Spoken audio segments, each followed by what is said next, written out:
Alrighty, hey true believers, Englentine here, of course.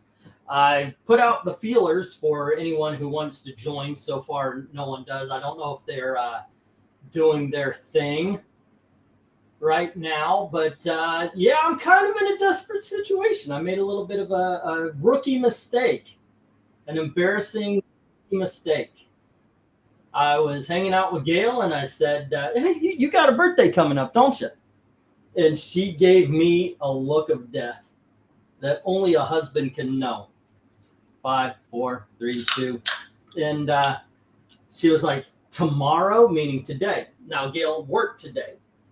Worse than that, she's getting up early tomorrow. But what she likes to do is go out on Tuesdays. So she was like, no, take me out on Tuesday. I was even, I lose track of time. That's just it. Like, I don't know what day it is right now. I have to look to see it's the 24th.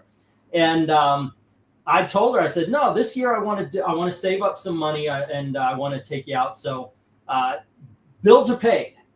And that's true. Bills are paid right now. I actually went a little bit overboard making sure all the bills were paid so I could save up for her birthday with next week. And she said, it's tomorrow. So I'm doing this emergency auction here.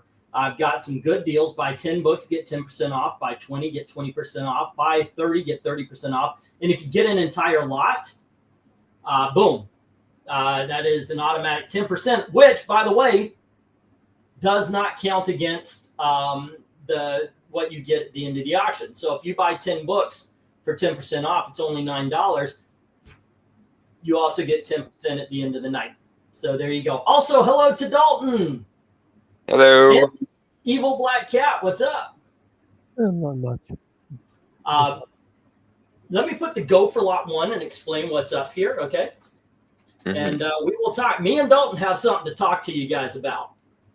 Yes, tonight, the poison apple in the room, so to speak. Tonight, you're probably going to get the most honest review of Snow White that you ever had, because a lot of people I know were like, they automatically hated it and all that kind of stuff, even before they went in. But that's neither here nor there. Let me get the letters up. In position A, we have Alpha Flight number 43. Then in B, we've got Alpha Flight 46. Then Animal Man number 8. Annihilation Conquest, and that's issue number 1. Aquaman number 1. Aquaman by Pfeiffer and Gleason number 15.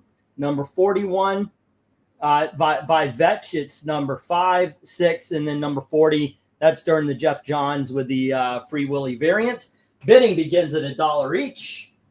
And let me get that go for lot. Oh, I got the go for lot 1. There you go. All right. And tonight, by the way, I am taking it very casual. It's also a claim sale auction, which means if you say A, B, C, whatever, you claimed it, I give 30 seconds for anybody to counter. If they don't, it goes down and a new book goes. This is a dollar store auction. I've got $2. I've got $3, $5. Somebody asked me for Supreme. I brought in about 15 of those books that I'm willing to make a deal on if the bulk is bought. Austin says $1 each on the Alpha Flights. Alrighty. And you have to wait for 30 minutes after he said that, so you can remove A and B. 30 seconds. Yeah. Yeah. Alrighty. You already talked over 30 seconds after the bid was made, so you can put up new books up. Yeah, give me just enough time to write them down, though. Okay. 43 and Alpha Flight 46.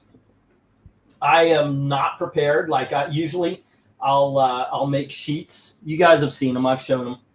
But what I do is professionalism. Well, no, I planned on doing this morning, so I had no time. But usually I'll make a sheet like this, and it'll have all of the titles, both sides, and each page represents a lot. But I didn't have time because I thought of doing this morning. But you're right. I talked over this, so let me remove these. These are these go to Austin. All right, we'll bring these down. Thankfully, we got two in the good box and none in the other box. So let me bring up 2 more. We've got the Authority Revolution issue number 1, and we have Barbed Wire number 1 for the ongoing series. All right. And also, I'm going to get a time clock. Dalton, we will talk about Snow White. Give me just a touch. Yep, take your time. Oh my! I gotta find an overshirt. I just saw my arm. Holy, man, that little birdie. He's been on my shoulder all day long, and I just reach out. It's a mess. Oh dear. Gray stains everywhere. Gray stains. Oh my gosh! Yeah. All the way down. Bird. It's white. Yep. There you go. Yeah. So I got to get an overshirt to hide that. My car broke down today, so that's great. Need to take it into the shop this weekend. Yeah, it's rough. Amazing car troubles always show up at the most inconvenient time. Never. That is true. There's never a convenient time for a car breaking down. So, anywho, Black Cat, did you see the wonderful movie that was Snow White? That is Snow White. That shall ever be the only Snow White anybody ever recognizes from here until eternity. Except for all the other ones. Mm. Speaking of Snow White, I'm glad it's out so people can complain about it for a week and forget about it forever. 2 weeks. That is true. I said the same thing to my wife. I said, I just want it out so people shut up about it. Okay. I'll go first. Yeah. With an overview, and we could talk about everything, but my overview is very simple. When it stuck to the script, it wasn't horrible. When it went off script, meaning the parts of the story that isn't Snow White, it was fucking god awful. I will say this: Rachel Zegler needs to shut her mouth unless she's singing. Even if she was saying all that stupid horse shit that she said. That is also true. It would have been better with the soundtrack. Yeah, because that girl can sing. I mean, she's got talent. Can't deny that. But wow. I'm going to say the same thing about Gal Gadot. Gal Gadot acting was like a wooden plank that learned to talk. But when she sang, she was in the movie that everybody didn't know she was in. I liked her performance more than I think a lot of people have, because I've seen that she's very wooden criticism of her over the last couple of days, because everybody's been dropping their Snow White 2025 videos. Right. But I think you mentioned when we were talking about it in DMs how she was the only one who realized what movie she was in. Yeah. And I agree with you, because what she was trying to do, not always successfully, but what she was trying to do was be like an over-the-top pantomime villain. She wanted to be that old school villainess. It didn't always work so effectively because, well... She did it when she was singing. When she was very droll when she was talking, but when she was singing, it was almost nowhere near as good. Do not mistake what I am saying. But she was almost like Ursula. Ursula was all over, big voice, big performance. And had she played that when she was talking, she would have come off a little bit like Uma Thurman in Batman and Robin. How she was, that's definitely the vibe. Yeah, but she was like that when she was singing, but when she was speaking, it was very dry. Alrighty, so let's see. I've got 8 comics right here, mostly Aquaman. 1, 2, 3, 4, 5, 6. I'll tell you what, 6 Aquaman books, $5. If anybody wants to make that deal, if you want to go for the other 9, I'll do 7. I'll do $7 for the 9 books I just removed. Let me put up 7 more books here, or 8 books, excuse me. 3, 4, 5, 6, 7, 8. All righty. Next up, we have Batman and the Outsiders, book number 5. And we have Battlestar Galactica 0. And that's based on the TV show Bizarro number 1. And here is Black Panther, Man Without Fear, Stormhunter Part 1. This is issue number 519. I think this was Daredevil numbering. And here is 518. Well, let's move that. All righty. And we have issue number 5, Forge. Well, you know what? Damn. What number comes? Okay, there we go. Let's bring that all over here. There we are. And we'll do this all over again. Okay, so we got 513, 514, 518, 519, and then Blade issue number 2. Is that Cosby sweater Blade? I don't remember those issues. Okay, and let me get the go for lot 2. Oh, you know what? This is just going to be the way it is. It's not really a go for lot 2. So if you see me put a book up, just bid, because this is different. I'm bringing books down as they're bid on, but I'm only keeping them up there for 3 minutes. So, yeah. Mm-hmm. And while they're bidding, I will give my my opening 2 cents on the movie. No. The place to begin with here is, one, everything Rachel Zegler said was true about the movie. And we know, because despite their desire to scrub most of it from the movie, it's all still visibly there. Like the bandits that were supposed to be the stand-ins for the Seven Dwarves, they're still here. The fairness means like communistic egalitarianism rather than, beauty. That's still here. All of those elements are still here. They're just massively, massively underserved because Disney went, oh, holy shit, we can't ignore the romance subplot like we wanted. Put it in there. Yeah, and remember the whole thing about, oh, she's not waiting on true love. There's no romance. Yeah, there is. Yeah, there is. And there's a boring-ass song right in the middle of the movie to stop everything dead. Yeah, and while we're here, by the way, the issue is not them trying to turn Snow White into an action movie, because that's been done before. And it's not even doing Snow White being rebellious to the Queen, because that's been done before. And here's the other thing. That's kind of the problem. Because the best way I would describe this movie, the best way I would sum it up for those who don't see it or haven't seen it or don't have any desire to see it, is imagine taking Snow White and the Huntsman from 13 years ago, Mirror, Mirror from 13 years ago, elements of Once Upon a Time from 14 years ago, and sucking all the good parts out of them and replacing it with a live-action version of Wish. That is basically this movie. It's just that they're ripping off movies that were derivative 13 and 14 years ago without any of the good parts in those movies. And while I complimented Gao while Englentine was talking just now, I will say she's nowhere near as good as Charlize Theron. And honestly, she's not even as good as Lana Priya from Once Upon a Time was as the Evil Queen. And that's somewhat sad to me. But she was good Evil Queen. I'll go along with everybody and said that show kind of collapsed towards the end. But towards the beginning, for the love of God. But yeah, go ahead.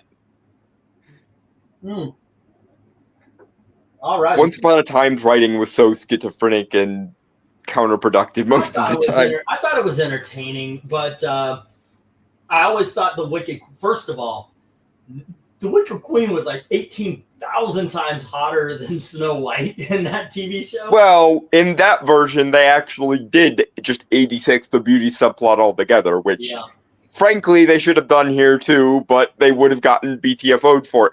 And I will say, like I said, all the things that Rachel Zegler was alluding to on that red carpet interview at D23, or blue carpet, or whatever the fuck, all of that stuff is still in here, and you can tell where each element of that plot had about 20 or 30 more minutes each to it, because that's what they cut out to force in with a crowbar and tack down with duct tape and glue the elements that people, were expecting in this Snow White remake. I'm about to bring these books down. Austin had Batman and the Outsiders #5. About to bring these down. I will make a deal. This is somebody named Liss. You know the artist Liss and Francavilla? Oh, that's good art. Francavilla is good art. But I'll tell you what. I'll do $3 on all 4 of the Black Panthers. If you want those, we could do... what would this be? $1.50 for the 2 brigades. Alrighty. And I'll even do $2 for 3 on these last ones over here. You guys, if you want that particular deal, just say the word. All righty. I will include that. And remember, oh yeah, and you know what? I decided there've been a couple of things I tried to sell that didn't make, so I figured I would add it as a giveaway. This is Bizarre Magazine. It's a mature magazine, not an adult magazine, but it's a mature magazine. And this is where you get the comic book version of Stephen King's story, The Lawnmower Man. If you've ever read Night Shift, it's a short story book. The Lawnmower Man is so different than the movie. Yeah, he's actually a lawnmower man from hell. It's awesome, by the way. So I'm gonna do that as the giveaway tonight. Every $10 gets you on the wheel. Austin, you already have a spot. Anybody who is a $5 donor, monthly donor on the on Ko-Fi gets a spot on the wheel every week. All righty. Let me move on here and put up 10 more. 1, 2, 3, 4, 5, 6, 7, 8. The way I'm doing tonight is I'm just going to burn through these. And I got a lot of $1 books. I got some 2s, I got some 3s, and some big dogs and all that. But yeah, I'm just going to burn as many as we can. Here's Blue Beetle, issue number 2. A lot of these are going to be dollar books. Here's issue number 13. Here's issue number 14. We have Blue Beetle issue number 15. And we have Blue Beetle issue number 16. And here we have issue number 17. Number 21. We've got issue number 22. And we've got Captain America, issue number 428. And the Captain Cold and the Rogues, the Year of the Villain issue. There you go. And it's got the acetate. It's the acetate cover. All righty. I'll put in the go for lot 3. I'll be back a bit at a family party. Well, you take care, and thank you for what you've done there. I appreciate it.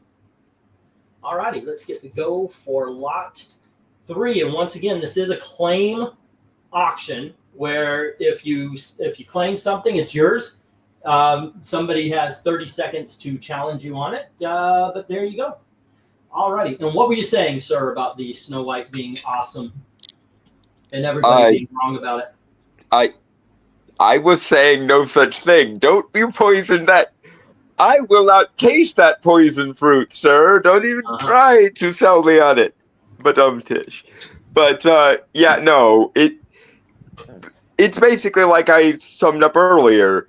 Take Snow White and the Huntsman from 13 years ago, Mirror Mirror from 13 years ago, the first season of Once Upon a Time from 14 years ago, and put them in a blender, centrifuge out all the good stuff, and replace it with a lame live-action version of Wish, and boom, you basically have the movie.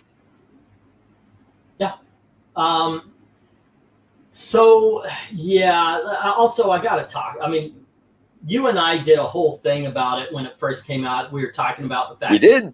In the book, it is, even in the movie, the original one, she had skin white as snow. And they get Rachel Zegler. I was about to say Maddow. Same person. But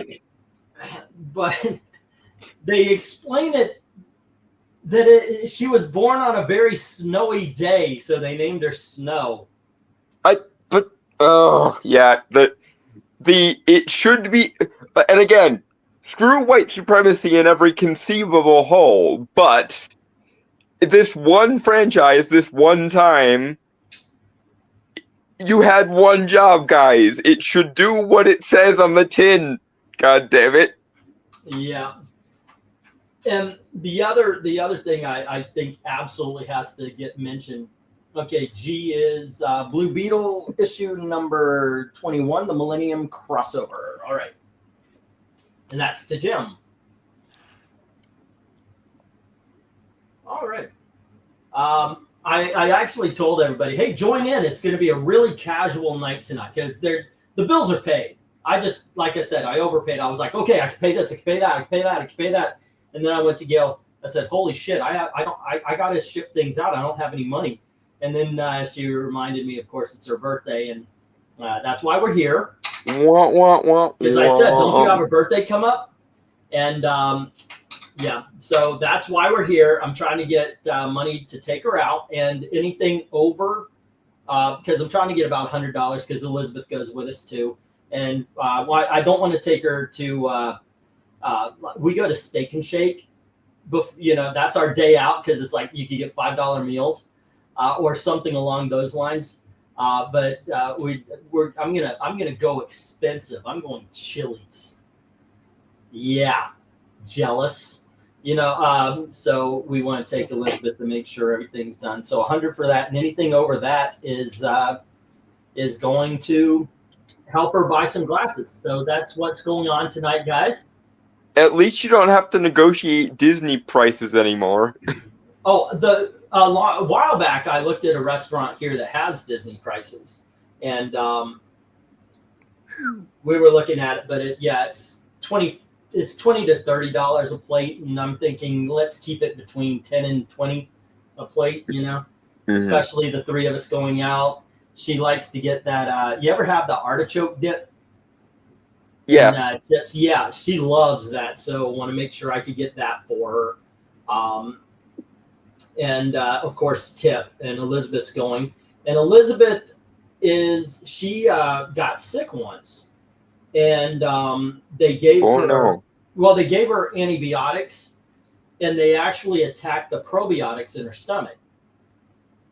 So now she's there's a name for it. I don't know what it is, but everything hurts her whenever she's eating. So much hurts her that she, at this point, can only eat like tofu and fish and all that kind of stuff. She's working her way in, but that's where she is. So she always has to get the fish thing. And you know what? Fish is expensive in restaurants. It is, yes. Yeah.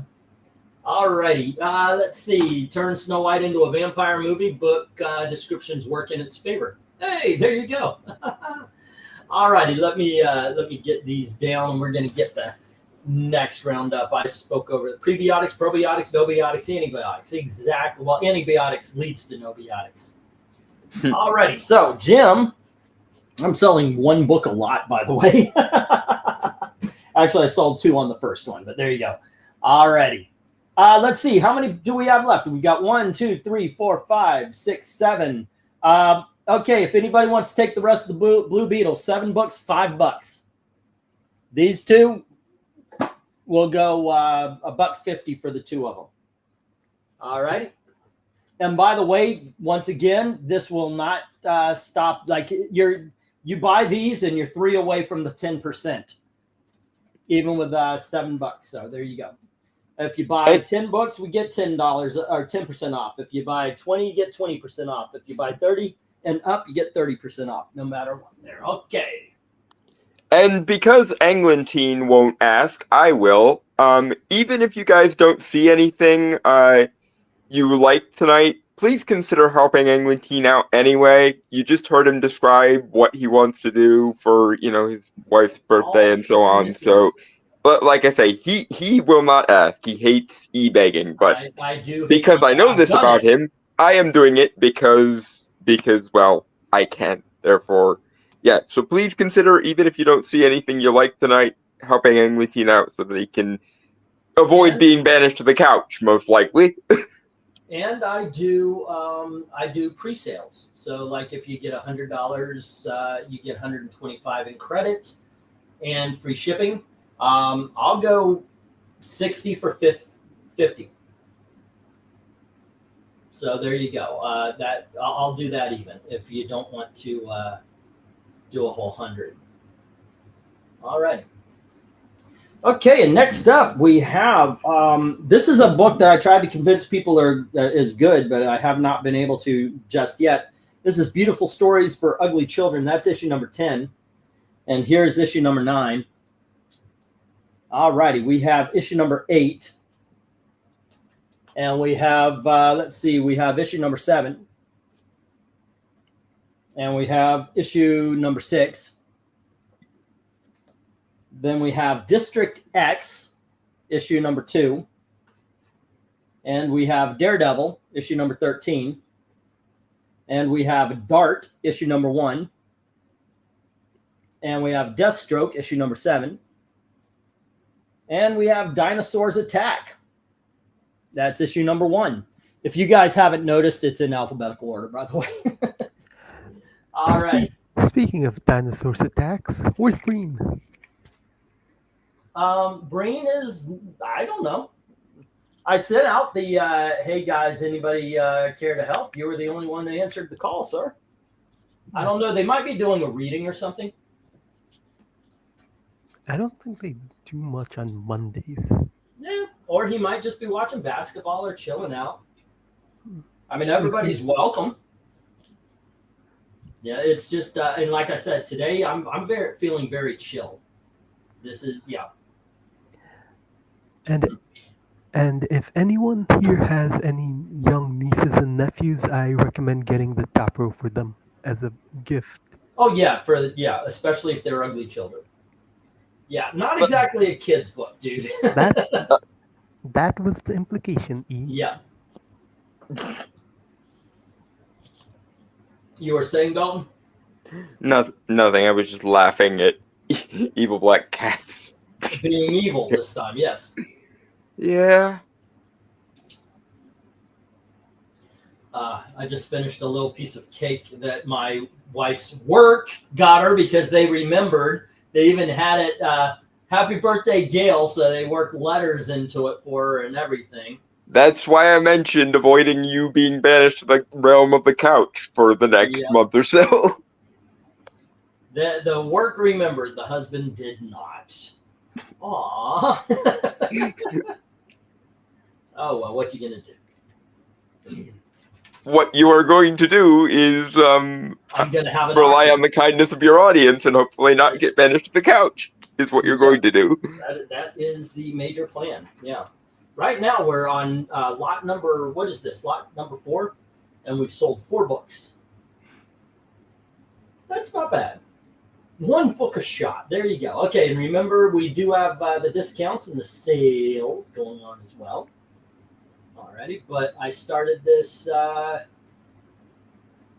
Holy shit! Did I really? Oh, I started this one 2 minutes ago. 1 more minute, and I'm taking it down anyway. No love for the Daredevil, at least. Let's see. We got 5. Let's go. You know what? Okay, I want somebody to try this book out. Top row for $3. I'm willing to go top row for $3. See if any takers. I'm going. I want somebody to prove this is actually a pretty cool book. This is a good series right here. See if anyone takes the deal here. Bum bum. What the hell is Rat City?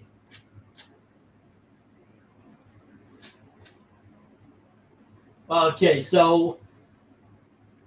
Glinzer says sure, he'll give it a try. Yeah, Glinzer said $3 for top row. All righty, and for right now, there's I'm starting the clock, and you got 30. Anybody has 30 seconds to challenge them. This is a claim auction, so if you make a claim, there's 30 seconds to challenge it. If there's no challenge, well, I hope your nephew's niece or kids or whoever you give it, grandkids or great grandkids, yes, or whoever you give it to likes them, Glinzer. All right, let me. You do know guys can just read Batgirl comics, right?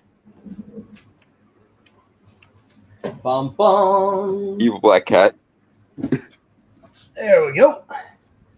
And Glinzer has the beautiful stories for ugly children. We got 1, 2, 3, 4. And 5. Like I said, I am going. I've got everything in alphabetical order, so I could take it to the booth tomorrow. We've got Doom War number 1, and we've got Double Impact. That's number 1. We have DP7 number 1, and we have Elektra Assassin number 2, and Exiles issue number 32 by Judd Winnick. Alrighty, this is Frank Miller. I forgot who did DP7. There we go. All right. it's not. I mean, I'm putting up go for lot 1, 2, and 3, and all that when the time runs out. But in all honesty, I'm just doing exactly this. I normally prefer to bid on Bronze Age older, but what the heck? It's 60 cents an issue. There you go. Give it a try. I know I've got some. I mean, you've seen them, but now's the time. I also encourage you to make your own deal. Like a couple of you guys did the last auction. Hey, would you take this for this much? I mean, so long as it's not insulting, I took every deal that was offered. Yeah, haggling approved. Yeah. Commence the haggle if you want to. Oh, yeah, I've been trying to encourage that since the beginning. We're friends. You know, that's the way I figure it. And I've always seen this as a way for everybody to help the channel and get something back. Yep.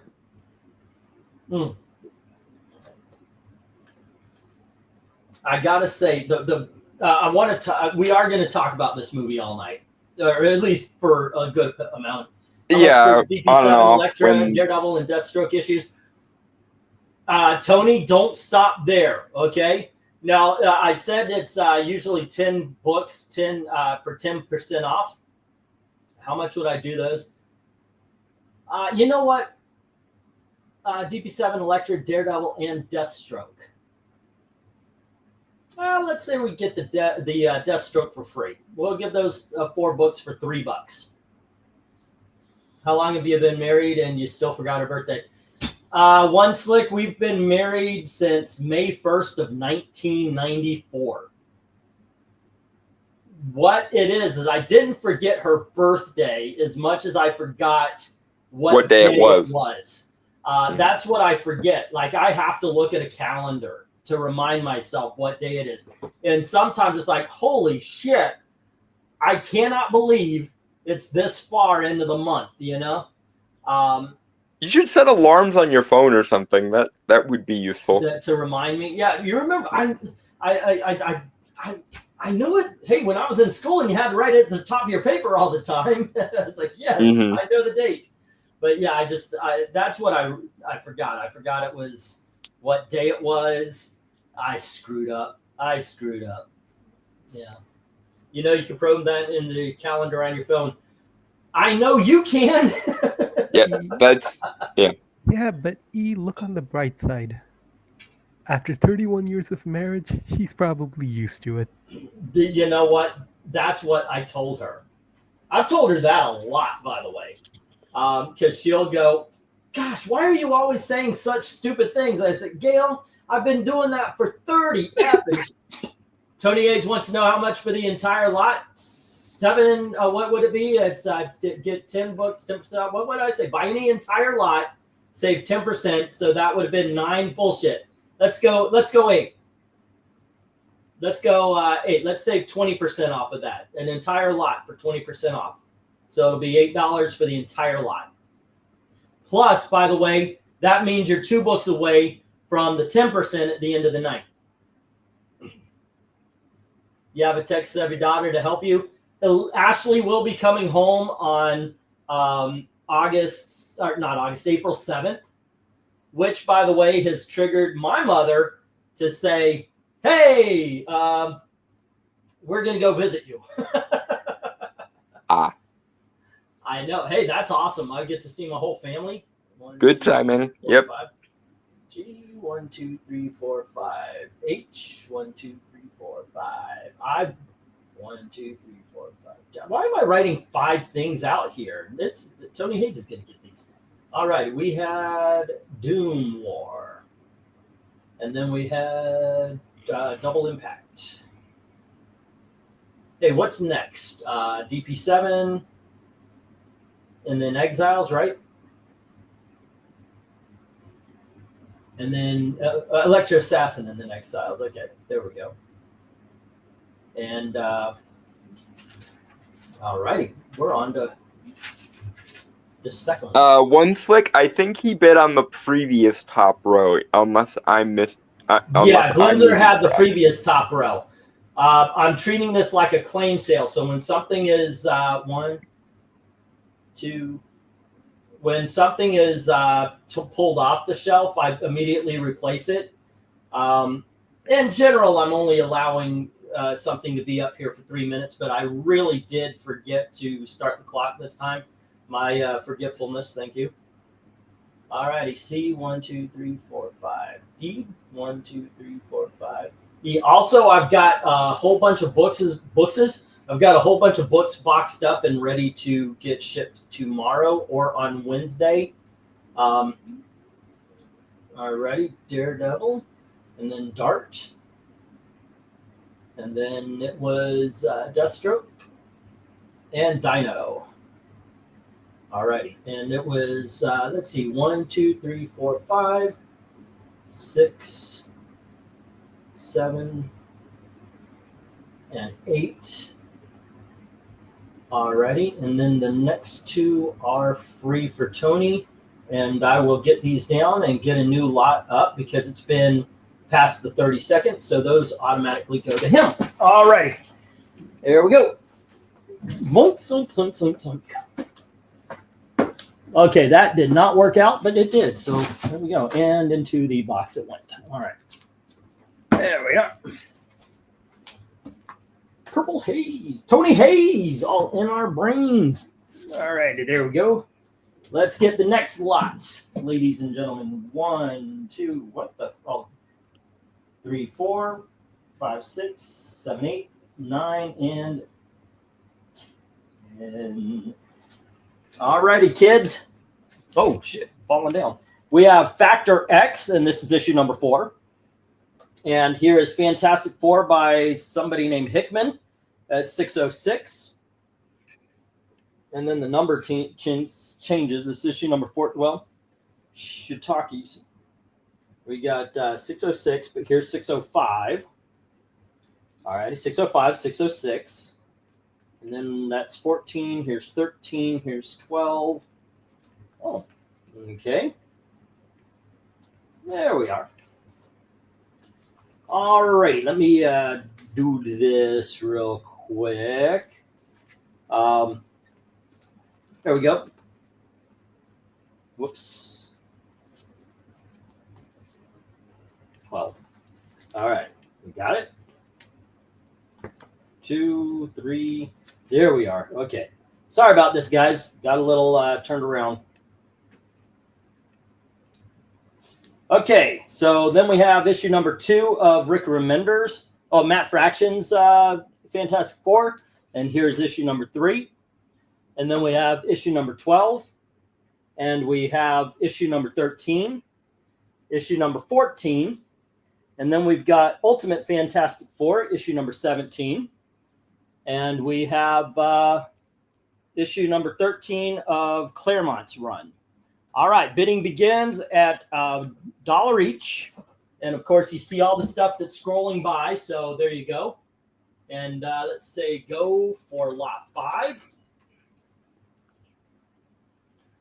Boom. Okay, there we go. And let me get the clock started. You're right. You still there, guys? All right.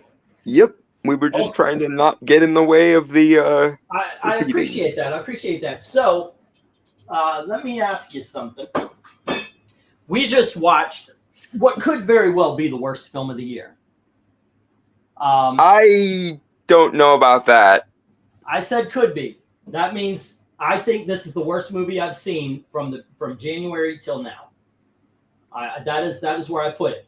Once again, when it is Snow White, the animated movie brought to life, it is not horrible. But when it isn't, it is. I'll go this far. Okay, first of all, Tyrion Lannister cursed this movie hard. Peter Dinklage. Yeah. Yeah, because you could see. Because it's apparently offensive to have people with dwarfism play characters who are dwarves, yeah. Apparently. You can actually tell by the way that she had done that. She had done the musical numbers, Whistle While You Work, and all that kind of stuff. I think she did that before they became animated dwarves. I think she did that with actual dwarves. And then Disney went, oh my gosh, we can't do that. Tyrion doesn't like it.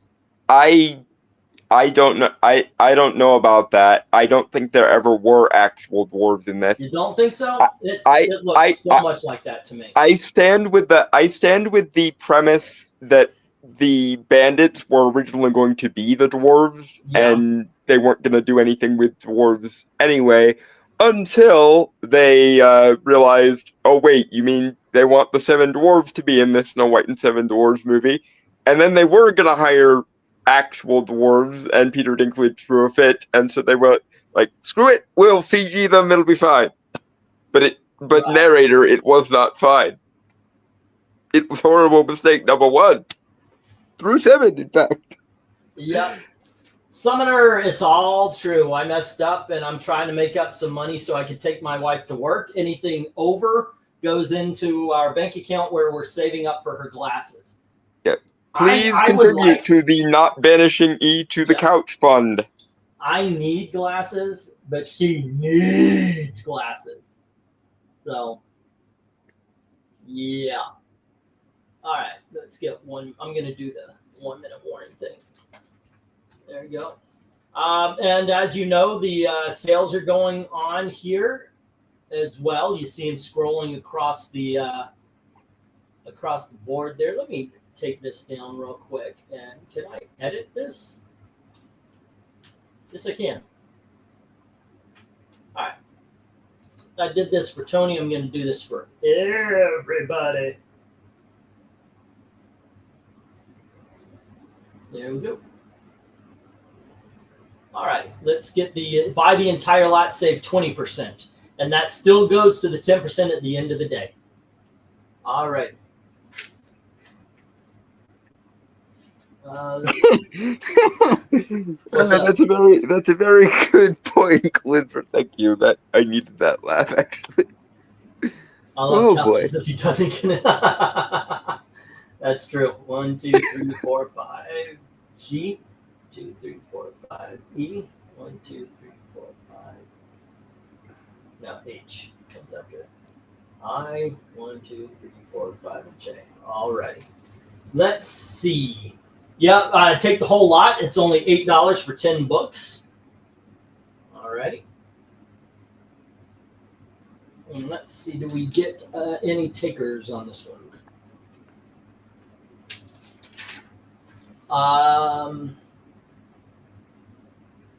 No, it looks like this one's gonna go all the way. No takers on the FF. A little bit sad. There's a tear.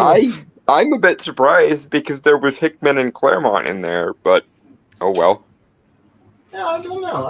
I don't think there's anything wrong with Hickman in this group. I just don't think his X-Men wasn't well received. Well, they can't all be winners. Everyone and their mother swore by, I forget who the hell his name is, and then he did a the guy who did Cosmic Ghost Rider, but then he did Doctor Strange, and I was like, actually requesting Nick Spencer back. Tom King or Donny Cates? Donny Cates, that was it. Donny Cates. Okay. Yeah, he's back. I think he should get possibly moved to D. He's either been hinting of something he'll do as an indie or a move to DC. Alrighty, well, Jim Sorensen bid on Fantastic Four number 13. Let's take that down. As a matter of fact, I'm just going to take all of them down here. We've got 9 books. Let's go $7, guys. If anybody wants the rest of these, the Matt Fractions and the Ultimate, all the other ones, 9 books, $7. There you go. And J is to our Jim. Fantastic Four 13, Claremont.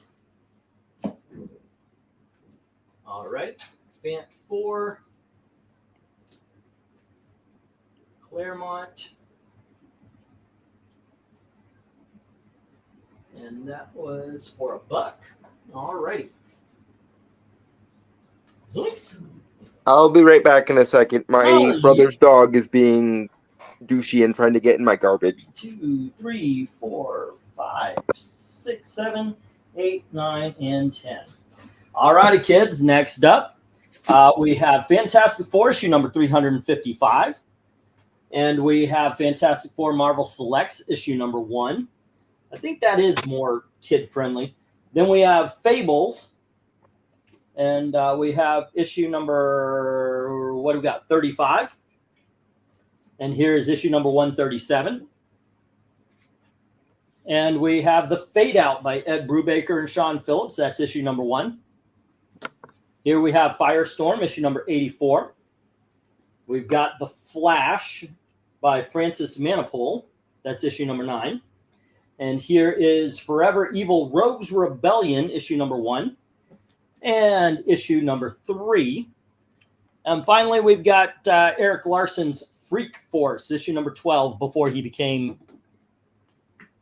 crazy. Alrighty. Let me get that go for lot. What are we on, like 5?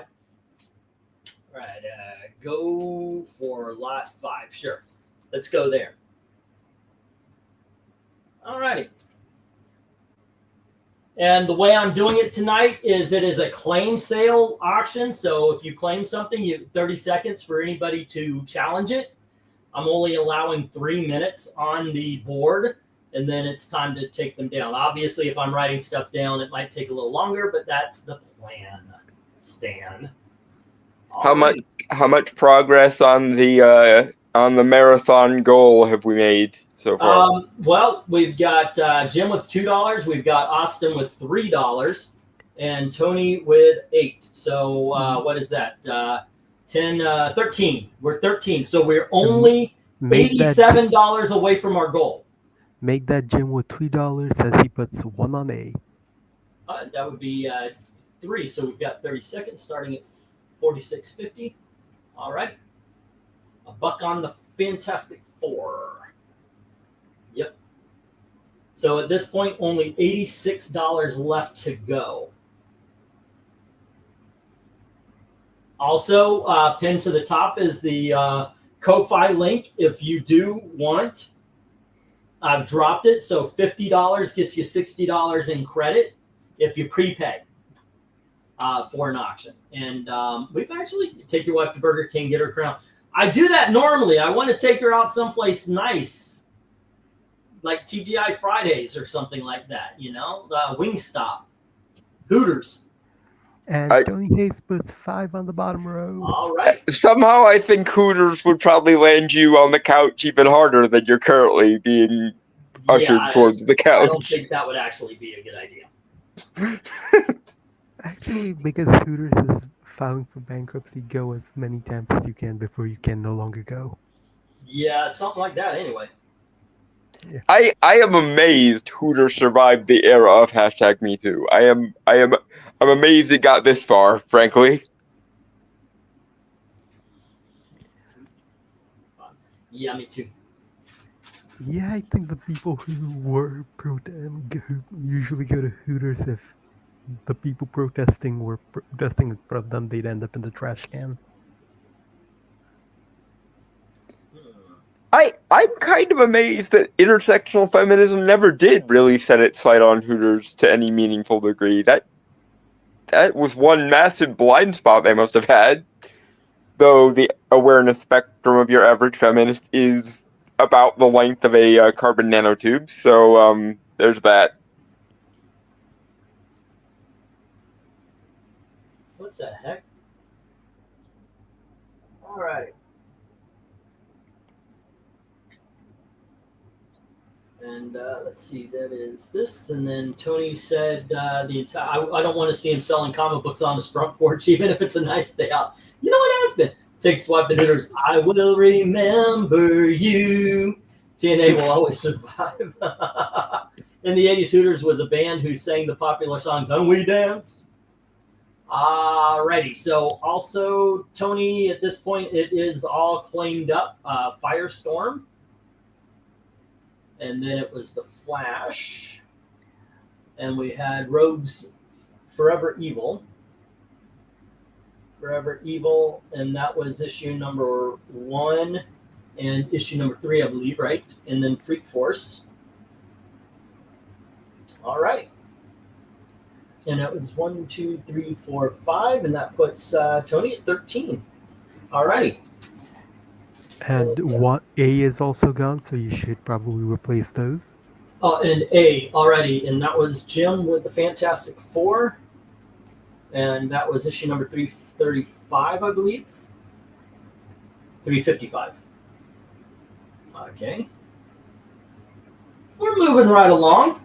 Boop-a-doom, footloose and fancy free. And someone should probably buy the Ed Brubaker book that's sitting on the top right. It's an Ed Brubaker. It's a number 1.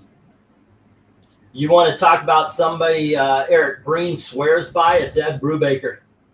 Yeah, but when it's graphic novels, they're all number 1s. Yeah, but this isn't a graphic novel. This is a floppy. Alrighty, let me get this down, and we'll get the rest of them a new whole lot. But Jim has Fantastic Four number 355. The rest of the top row isn't going anywhere, but Tony has Firestorm issue number 84, The Flash issue number 9, Forever Evil Rogues Rebellion number 1 and 3, and Freak Force number 12. Alrighty. 1, 2, 3, 4. Alrighty. Here we go. Zoinks. And let's see. I've got a lot of books here today, guys. 1, 2, 3, 4, 5, 6, 7, 8, 9, and 10. Okay, kids. Next up, we've got Gambit in the Externals. That's issue number 2. And we have issue number 3. And here is Year the Villain, Generation Outlaw. And then we have Generation Next, 3. And here is Generation Next, issue number 2.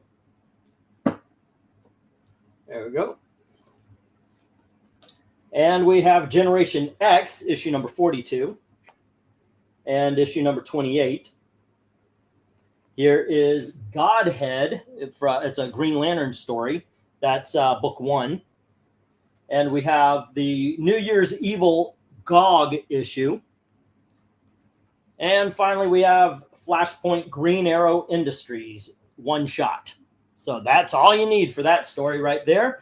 Let me get a go for lot 6. It all begins at $1 each. Buy 10 books, get 10% off. Buy 20 books, get 20% off. 30 gets you, and more gets you 30% off at the end of the night. If you buy an entire lot, it saves you 20%. So instead of 10, it's 8. But that still counts towards the 10 books. I don't, just because you got them discounted, it doesn't take anything away. Plus, I'm giving away the Bizarre issue, the Bizarre magazine Stephen King issue. So every $10 gets you a spot on that wheel. Okay, are we good? We are good. Let me get the go for lot 5. All right. Hey, Jay, what's up? Doing a lot of deals tonight. You should take a look at who they're hiring these days. There's a reason they're going break up. Oh, did they go woke?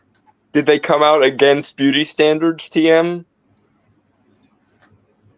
I think the funniest thing I would ever hear is Hooters waitresses going, we're not for the male gaze.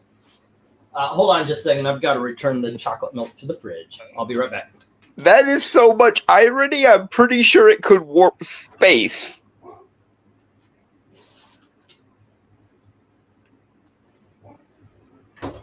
I don't think I've ever heard something quite that wrong, and I've heard a lot of wrong and stupid things in my time.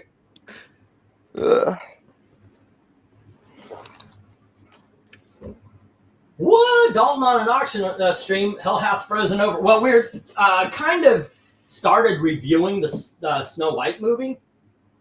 And, Jim says, Buck on Eye, the GOG issue. And when most people didn't answer his summons, he also roped me in. Yes. And we're trying to help E not have to sleep on the couch for the next week or so. Yes. Because he forgot Gail's birthday and he's trying to make enough money that he can still take her out and stuff. Yep. So Right- contribute, right if you now- please, to the Keeping E Off the Couch Fund. Right now, I can take her out to I can take her out to Subway.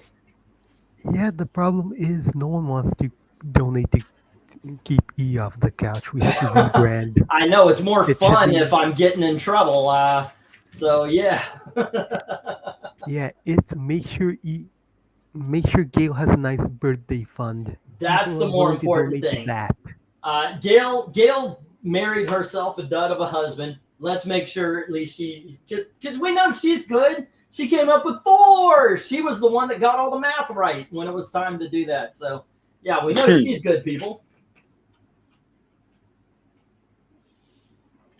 So really, it is about making sure she has a nice birthday with her family, and And also anything over whatever it is that takes to get her out.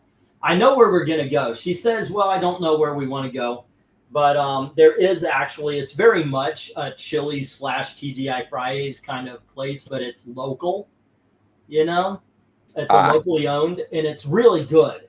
Like Sports bar. they make their own sauces. They make their own blue cheese dressing. It's so good. I think we're going to end up going there.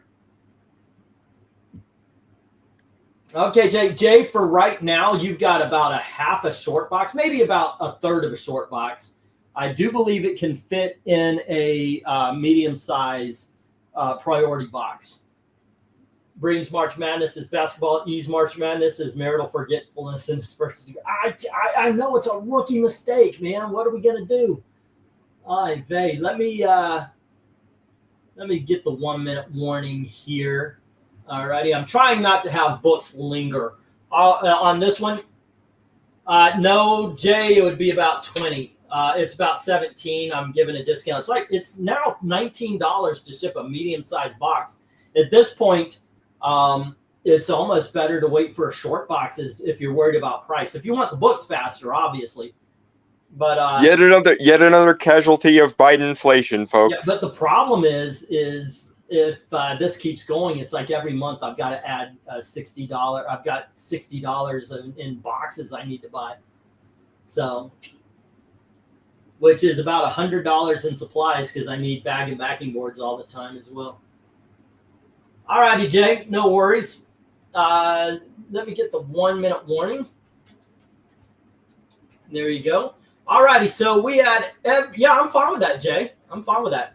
The only thing I ask is, it doesn't, I'm not like a storage shed, After about 6 months, I've said this before, so I'm not trying to be mean, but after about 6 months, I'm going to thank you very much for the donation and put them in back. But I won't, I say that, but in all honesty, I haven't done it yet.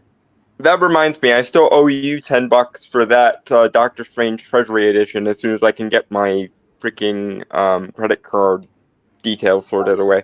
Yeah, whenever. It's fine. I have never actually been. I got the rules because I don't want people to take advantage. But Bama has been 2 weeks now. He hadn't paid. The books are still in there. It's just the way it is. I heard USPS workers are protesting something. Guess I need to watch the news and wait. Nah, the news sucks. Yeah, that's basically it. Okay, we got 30 seconds here. Only one book sold. That leaves 9.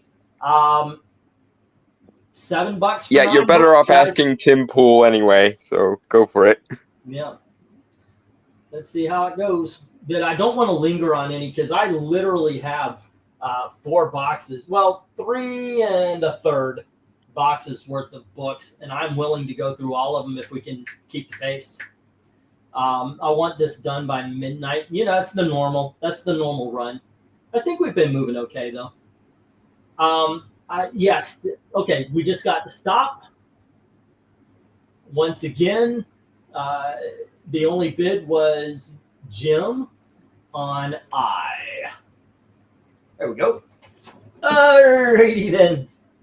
Also, we've got the Bizarre Magazine, Stephen King's Lawnmower Man. All right. And that is the giveaway. So every $10 gets you a spot on the wheel. Okay, let's get these rejects down. There we go.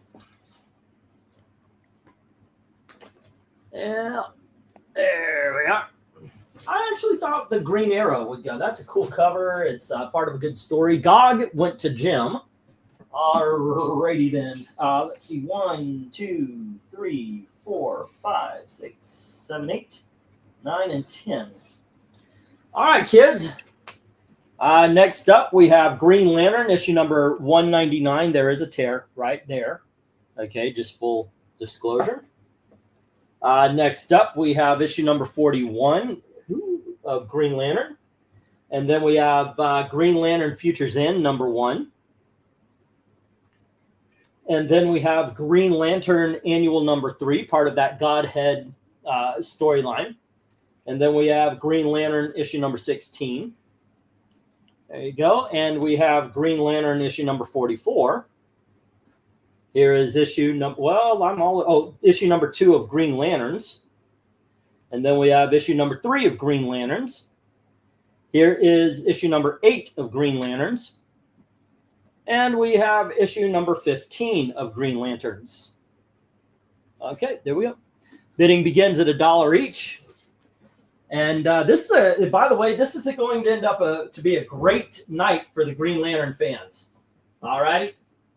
Okay, so let me get the go for lot 6. All right, here we go. Fun times. We've been intermittently talking about the Snow White movie. Me and Dalton, we both sat through it, and but the thing it could have been worse. Really a lot to talk about, Dalton. I mean, am I here? Yes, you're here. Shit. You are in fact here. I can hear you, and so can everybody else, I'm pretty sure. Hello? I think he's gone. Now I can hear you. Damn it. Am I here again? Yes, you are. You never left on our end, as far as I was aware. Yeah, it blanked out for me. So there you go. All righty. Let's see. We got the go for lot. We're still at $1. This is going to be a great night for Green Lantern fans. I did say that. I don't know if y'all heard it, because I've got a lot. We did, but yes. Yeah. Look, to do the short version of this Snow White thing, one thing I do not understand. I want to talk about a little bit about the reviews I'm seeing. Mm-hmm. Who gives a fuck about the box office? I don't get that. Okay, now here's the thing. I used to say this all the time about the MCU, and people go, well, you want them to make more superhero movies, right? If they don't make money, they're not going to make them, which I think is horseshit. They're still going to make them. That's the way it works. They keep on making them. The thing is why do you care about Snow White's box office? Because it's the carrot and the stick is the most defensible version of that. Because you want to encourage these studios when they do well. You want to punish them when they fuck up. Let's see. $1 for A. You may not have seen my bid. I did not, sir. It did not show up for me. It just showed up for me right now. All righty. Oh, I don't know if you heard me when I was loading them up, but there is a tear. You can see it right below the number box. We heard you. Your audio never fritzed out on our end. Okay, the best I of my just want to recollection. make sure because I don't want any surprises, and Yep. I don't want to rip anybody off. Okay, so there we go, and that's Vez. Who? Oh, by the way, I do have your sheet all made up. You're at $30 right now. Yeah. Okay. And Droon is at 125. All right. Oh, it's not an offense. I'm not offended by it. I just don't understand why so interested in the box office, because none of it's going in your pocket. Oh, well, hold on. Let me finish. Then you respond. None of it's going into your pocket. You don't want a sequel. There's nobody out there wishing for a sequel to this. It's going to tank. But most of the reviews I'm hearing are on the box office as much as it is the movie itself. And I've never understood that. I think you're looking at this from the old school perspective, where we don't keep an eye on like Hollywood News and so on. Whereas for those of us who kind of became the first digital natives, we're used to basically looking at the box office like it's a feedback mechanism. You punish them when they get stuff wrong. You encourage them when they get stuff right, etc. Kind of like team sports a little bit. And that's the main root of the mentality. That and the aforementioned thing I mentioned earlier with the carrot and the stick. You need to punish them when they fail just as much as you need to reward them when they succeed. Now, Otherwise, we'll never get better. Me and Robert and our friends from Extreme Movie Show, we used to do box office predictions, and I always bought a bunch of DVDs, and we used to give away to winners. Like first place we get one, then second place gets second choice, third, and the last person got whatever was left. So I do follow box office, but I don't celebrate the lack of or the I don't celebrate one way or the other. It just is, that's because to me, all I care about is what shows up on the screen, because that is how it's going to affect me.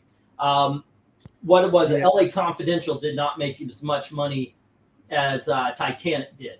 But if you ask me, the best film of 1997 was LA Confidential. It matters what shows up on screen. Like I said, I don't think you're used to people having that knowledge of the box office as explicitly as they do now. I think the best way, like no one cares about ratings anymore. Like ratings it could be a shitty film, but people might watch it. It could be a shitty film but still make money. Yeah. But if you focus on the money, then the punishment comes in if it fails, and the success comes in if it does well. I mean, hey, you know what? You put up a good argument. I can't. Basically, it's like, how everyone's like boycott this, boycott that. So the idea is that if you make a movie not profitable enough, then the studio will get a message like, don't do this, don't do that. They might still get the wrong message, in which case you need to beat them with the stick yet again, but in theory at least, eventually something will get through. Alrighty. Basically, look at it this way. Captain Marvel had terrible fan reviews, but made $1 billion, so they made a sequel. Yep. And then that sequel had terrible reviews again, but because it didn't make money, they stopped making Captain Marvel 3. So it's the reviews and the fan discourse isn't going to sway them, but if they lose money, that's how they're going to be swayed. And ideally, the reviews and the fan arguments are going to be of accord. Next up, we have Green Lanterns, issue number 16, obviously an alternative cover. Then we have issue number 18. Here is Green Lanterns, issue number 19. We have issue number 20. Next up, we have issue number 26. And we have issue number 29. Here is issue number 32. And issue number 36.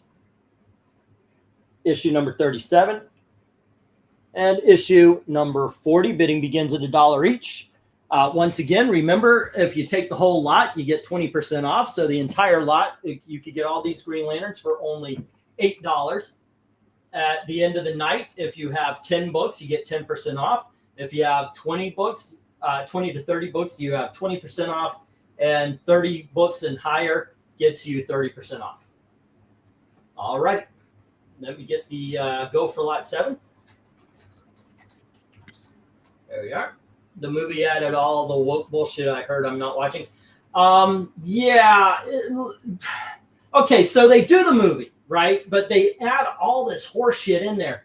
The worst thing, in my opinion, was the dwarfs, because they should have been throughout the entire movie. But because the whole Tyrion Lannister thing, they were like, no, let's do the bandits. And the movie stops dead.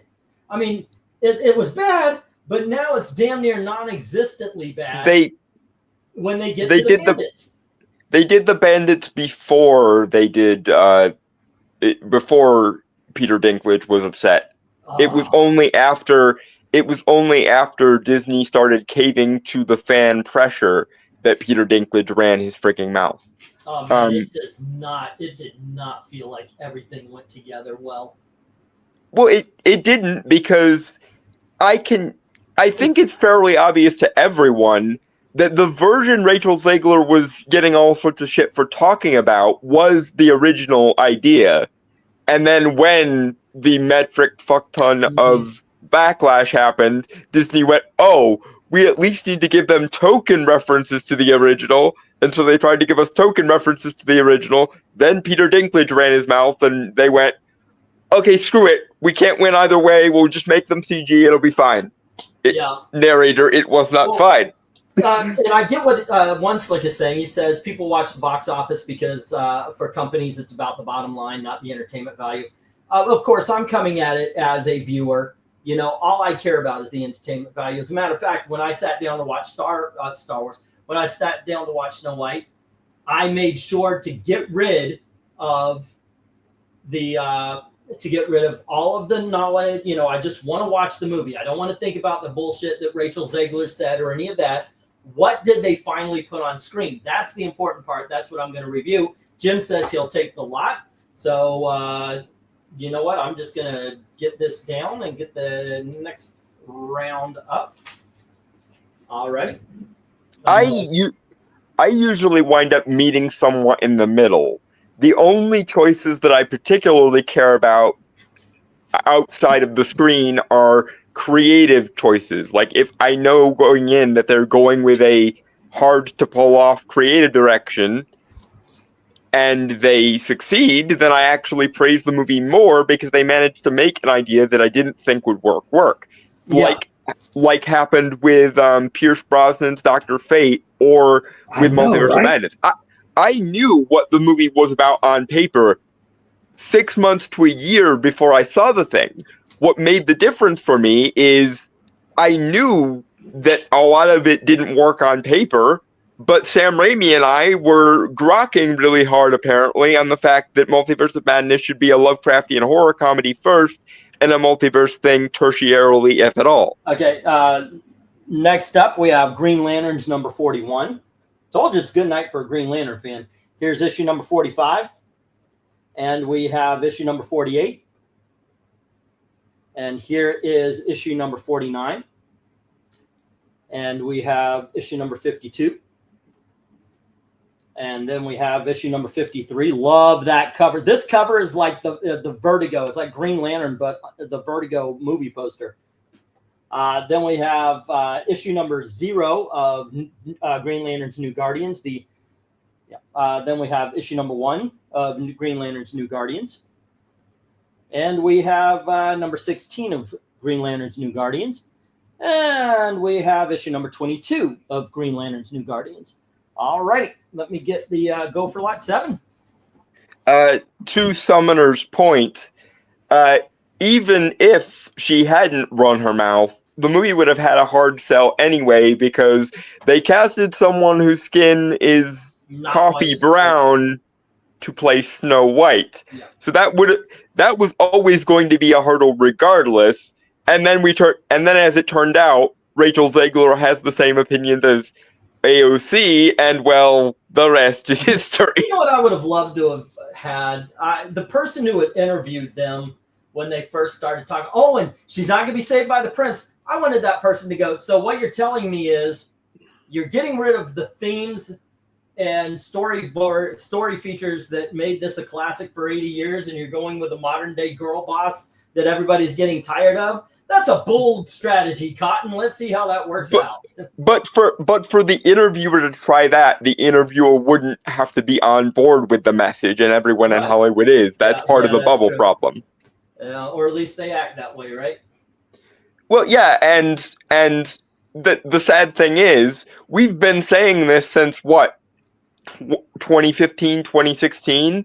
They should actually care what the people that the fans actually listen to think, i.e. not the mainstream media, but people like, back in the day, the Four Horsemen of Comicsgate, or Linkara even, or hell, even Comics Explained and Comicstorian are more relevant to the fan communities than the mainstream media are, and yet for whatever reason, for the longest time, And Jim Sorensen people either on didn't 8 care Hold on. about the. Hold on there, Dalton. Jim says $1 on A through F.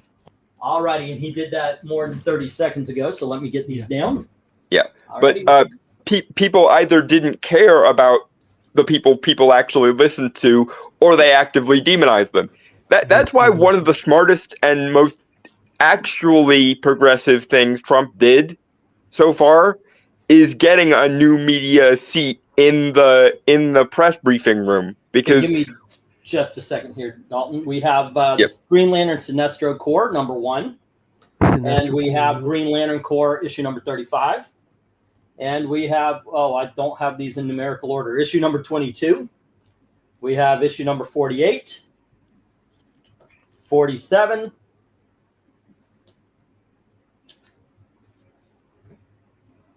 Okay, here it is. 48, 47, 35, 26, and 22. There we go. All right. Yeah. Keep going, Dalton. yeah. Wait, But anyway, wait, pause, Dalton. And as the resident Green Lantern fan, I will say the new books he put up, buy them. Grab them as fast as you can. Good books, huh? okay. Now, assuming no one else is going to try and These are from some of the best.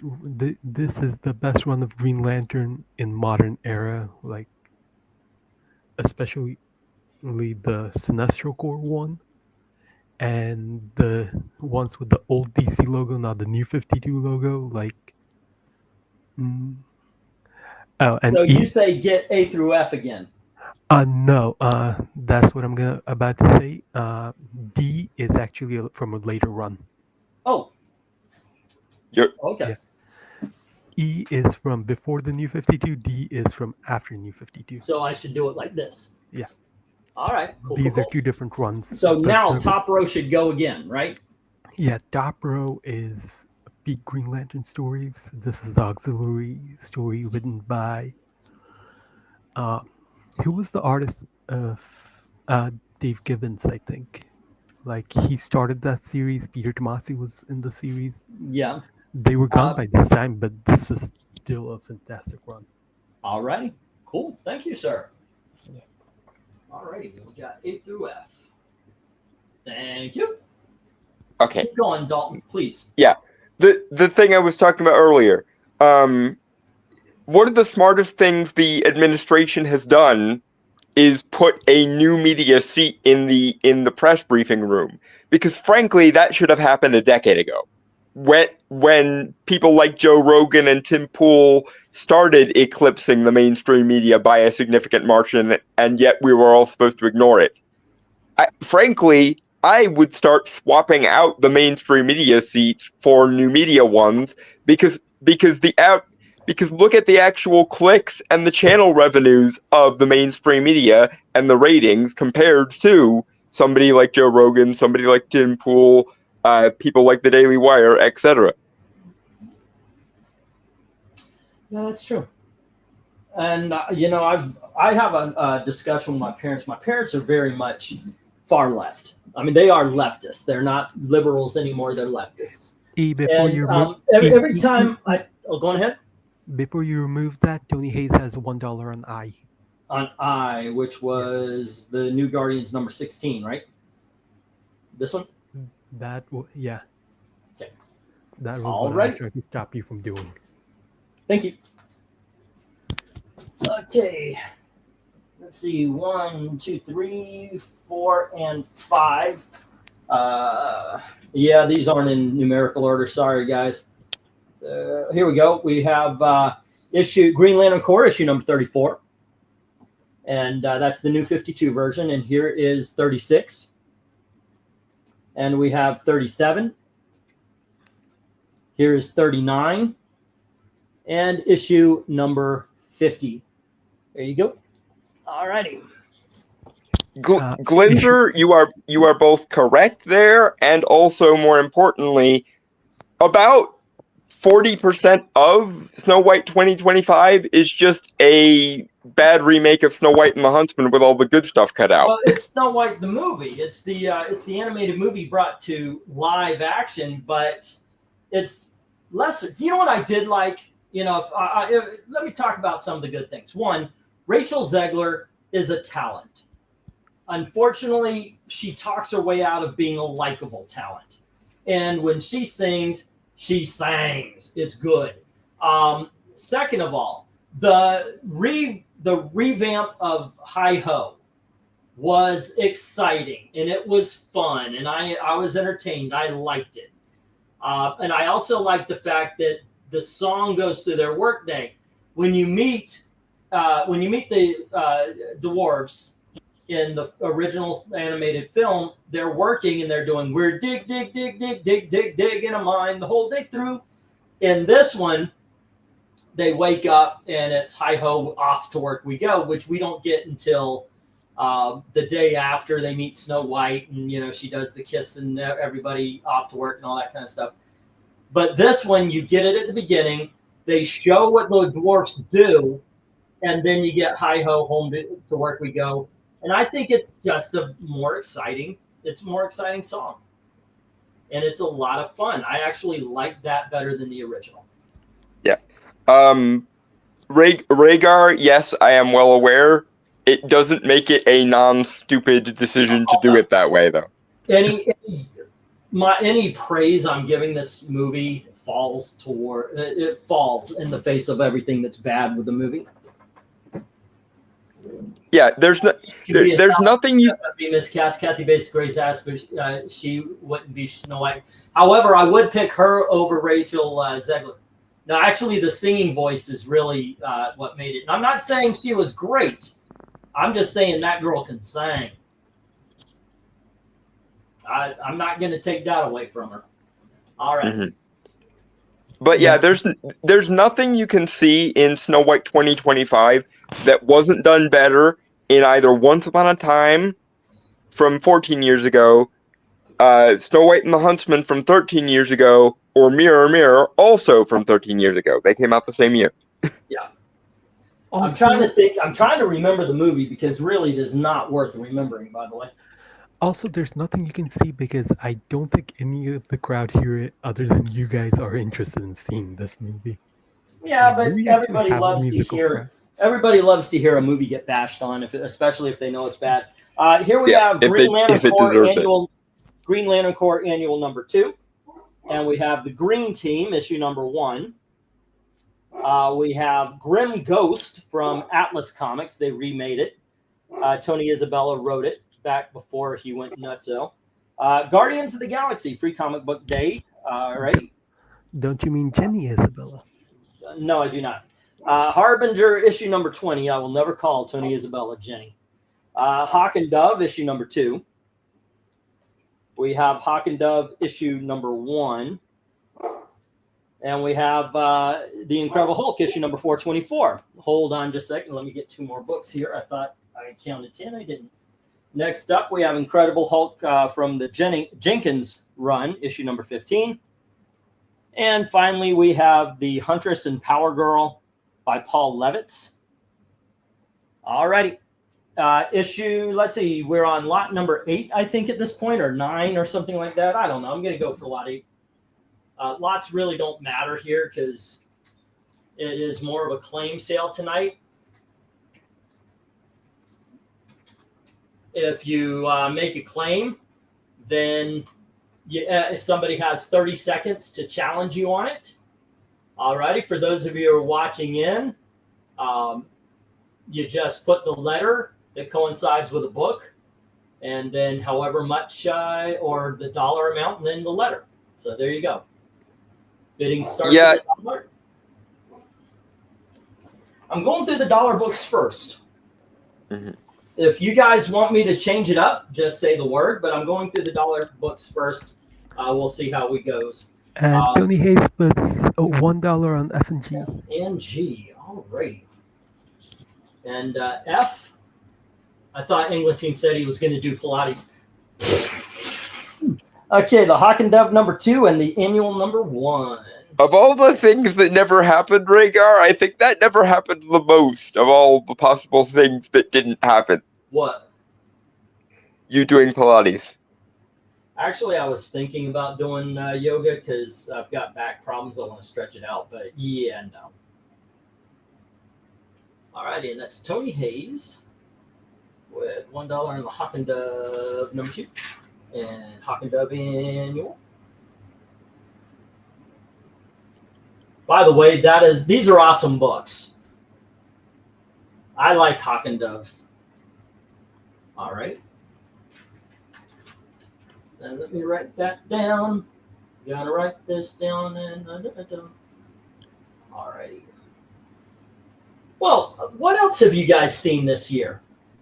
I mean, if you don't want to talk Snow White, what other movies have you made it out to see this year so far?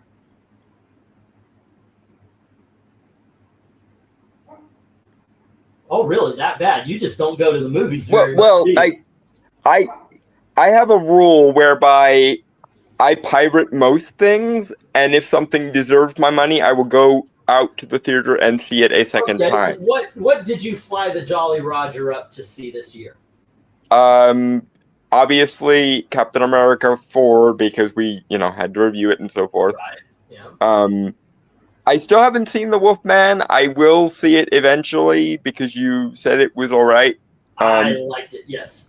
Although to be fair, you also said that it was a little bit on the hipstery side, so it has its moments. I might not like it. It has its moments, but I still think the positive outweighs the negative. I think it's an interesting and new take on the hey, Glenzer, you got another book, didn't you? It was I thought top row of I think lot 1. Yeah, I thought I made he bid $3 on that, if I'm remembering correctly. Okay. Yeah, it was $3. I don't remember if you had anything else, Glenzer. Please correct me. His sheet's somewhere around here. I made up a sheet and then I put it somewhere. Okay. Nope, that's Droon's. Let's see. I'll just make another. It was beautiful stories for ugly children. Do you mean an actual streaming platform, Glenzer, or do you mean ways in which to sail under the black flag? Because my go-to for sailing under the black flag after all these years, I think, is still Putlocker. That's the one I go to. That's the one I always check first, and then if I can't find something there, then I go elsewhere. But usually, Putlocker is my first piracy preferred method. Zach, that's the next movie I'm going to see. I don't know if Gail wants to, but on Wednesday at the very least, I'm going to go see that. I can't believe Warner Brothers dumped a Looney Tunes movie as if the Looney Tunes don't matter. Yeah, like, that looks so good. I actually can't wait to see that. Yeah, and what annoys me most is they're not using bugs. They're using the duck and the pig. Why? Daffy and Porky. No. They're using one of the ducks and one of the pigs. Why couldn't it have been the future duck and the future pig? Because they are a team. Dodgers. And they have 3 seasons of a really nice animated show. Why is it Daffy and Porky and not Duck Dodgers and the eager young space cadet? If you must, you can see it as a prequel. This is how he got frozen and then thawed out later. Yeah, there is your answer, sir. Yeah, I want my Duck Dodgers movie. We all want that. We all want that evil black cat. I promised but that in 2004, and I am still waiting for it. But we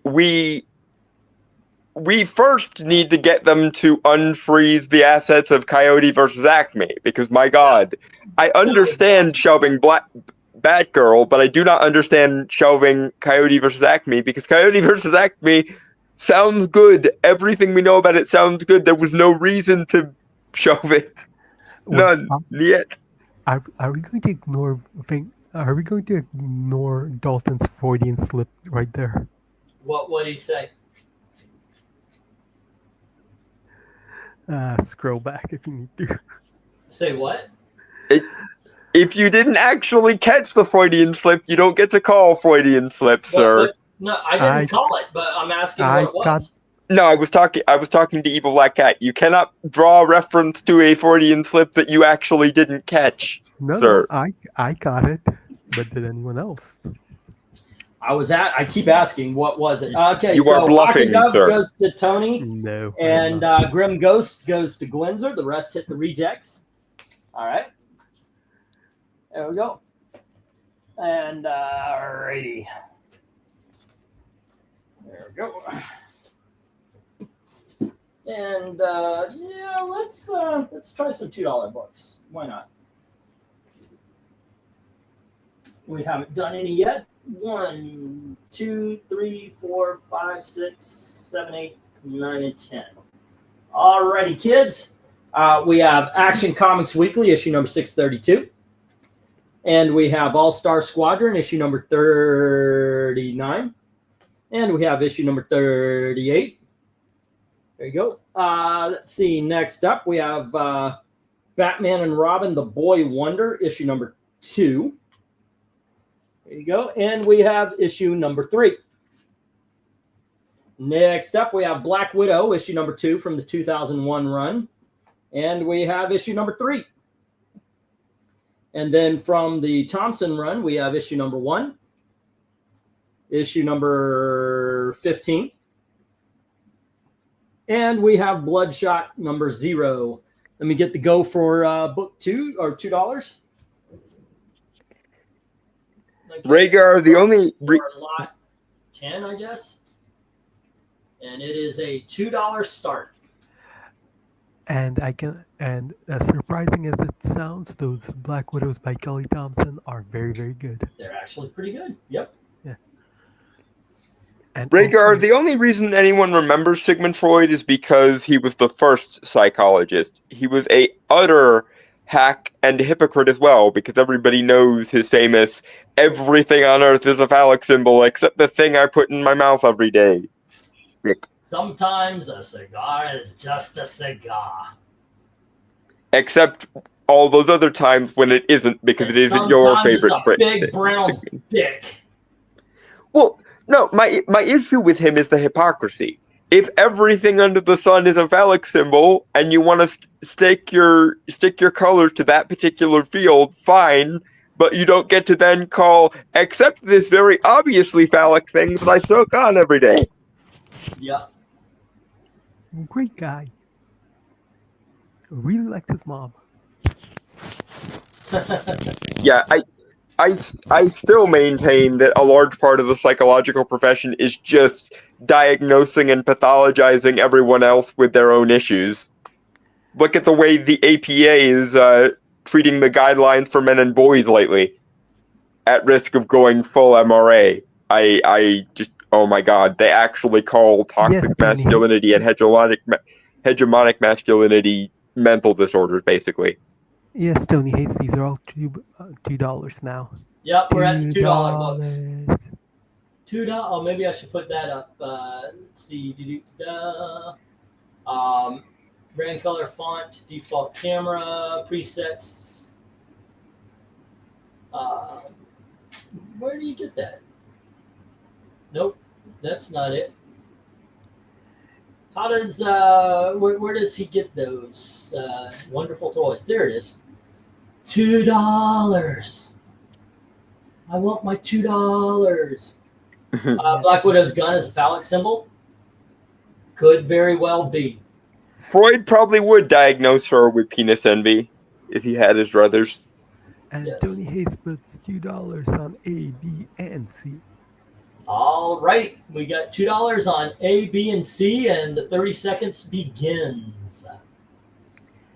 And remember, folks, that D and E are both written by the great Frank Miller and drawn by Jim Lee. That is correct, sir. Was this before or after 9/11 also happened to Frank Miller's brain, though? You know, we don't need to go negative all the time Yeah. until this is sold. Yes. You guys, I think we all know why I asked the question, because 9/11 Well, yeah, also he's- happened to Frank Miller's brain, and Aspar was the result thereof. yeah. That and Holy Terror. Yeah, but Aspar is a really, really good book. Lies. Filth and lies. Maybe so. All right. It's not, and if people want to read how good it is, they should buy D&E. Evil Black Cat, I suspect you are employing that first part of your name at this particular moment. Stop taking the piss. No, Alright, I let's tried see. to sell 1, books 2, here. and dumbass. 3.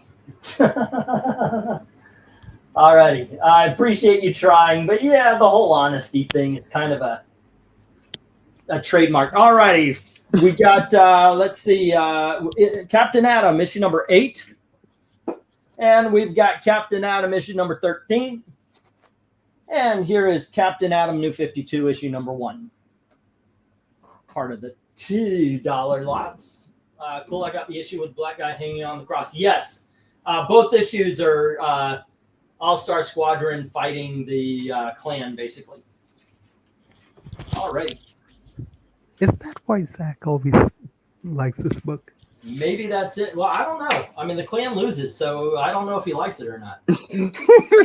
We need to stop being mean to Zach someday. Not today, mind you, but someday we probably should consider it. Nah, he's a good guy. We give him a lot of shit, but he is a good guy. All right. I mean, he proves the not bad people on both sides. Oh. And there the Twitters are going to clip, and you're going to get double shadow banned again. Right. Oh, Lord. Okay. And I'm going to remove the ones that stuck around here. All right. Let me hit that clock again. Doing it this way has been actually, I don't know. It's been, I feel like we've been moving along okay. No, Had a pretty decent clip, yeah. Yeah, no slower anyway. Let's see. Black Widow, we got, what, 4 issues here? And that was $8. Okay, if y'all want Black Widow, all 4 issues, $6. Let me know in the chat if you would like that. I'll pull them out of the reject box for you. Okay, let's see. We've got News Time magazine dealing with the life and the death of the Man of Steel. And then let's see. We've got 1, 2, 3, and 4. Oh, no, there we go. 1. Glenzer, I appreciate your Saved by the Bell reference, sir. Well done. Let's see. We have Evil Ernie Revenge, issue number 4. And then we have Evil Ernie, and this is issue number 6. And we have Evil Ernie, issue number 8 from Chaos. And finally, we have Fantastic Four number 295. All right. And that is also $2. There we go. Undead Quinn asked how the sale for the wife is going. Well, let's see. Let's see where we stand here. Now, of course, this is before discounts, but well, that would be $2.20 off. So that would be 20 from Tony Hayes. Then we have Austin with 3, so that's 23. Vezrin is prepaid. Jim is at 18, so that would be 33.41. And Glenzer has 4, so we're at $45 right now. I'm trying to get to 100, so A little less than halfway there, a basically. little less than halfway. Yep. So there we go. Also, hello, Undead. I did see that you said hello. Tony Hayes, that is a character called Evil Ernie. He kind of played around with Lady Death. So. Speaking of playing around with Lady Death, where's Breen? Breen is doing his thing. I guess he's watching sports still. this is a pop-up auction, and Monday's usually everybody's day off. So I kind of feel bad for Thanos because it seems like it's not that Death is not interested in mortals, it's just specifically not him. She will literally get with just about everyone else. No, this is a lady that's from the other company. okay, another deal. This was $2 each. Batman and Robin for $3. Issues number 2 and 3. And let's see. I'll do the same deal since these two are from the original series. So $3 for the 2 Captain Adams, $3 for the 2 Batman and Robin. If y'all want, just let me know, and I will take it out of the box there. 1, 2, 3, 4, 5, 6, 7, 8, 9, and 10. Huh. Yes, Undead, that is exactly what I'm talking about. She has a bad case of everyone but Thanositis.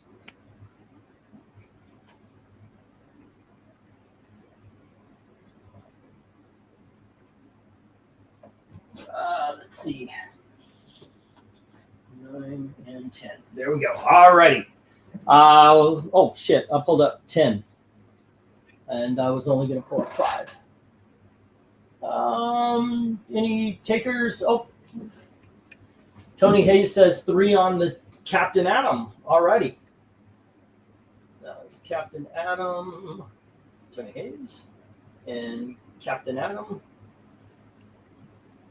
Tony Hayes. And that was at about 50 each. Alrighty, I got you down there, sir. And let's see, no takers for the, I'll just take these down. I'll put these new books up here. Still on the $2. There we go. Evil Ernie, Fantastic Four. All right. Let's see what we got here. Are these in any kind of order? Yes, they are. Okay, next up, we've got the Incredible Hulk issue number 292. And we have the Incredible Hulk 304. And here's the Incredible Hulk number 309. And we have the Incredible Hulk issue number 352. And we have issue number 355. And we have issue number 356. 352, 55, and 56 here are Joe Fixit Hulks. We've got Legion of Superheroes Millennium. And this is part 1 and part 2. Okay, you see I was going for $3 at the booth, but here it's on the $2 rack. We've got Legends number 2. And we got Bloodshot number 1.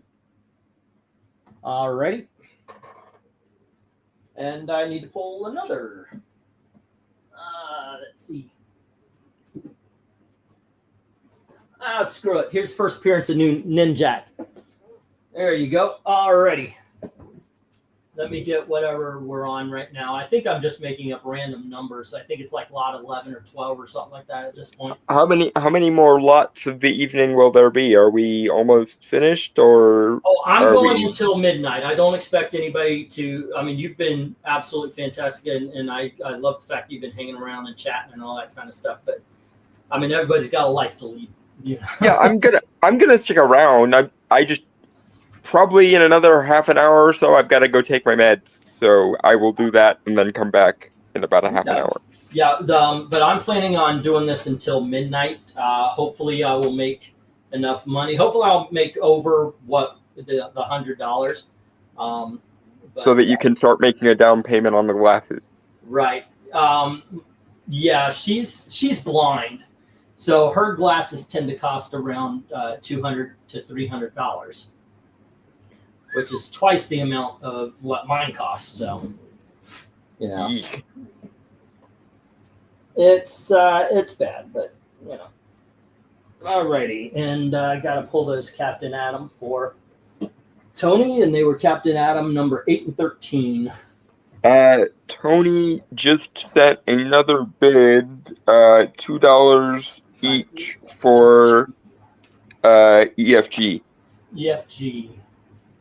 E, F, and G. Okay, so the Hulks and the Millennium.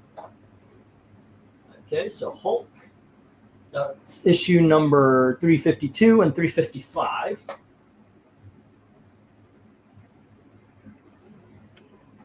No, 355 and 356.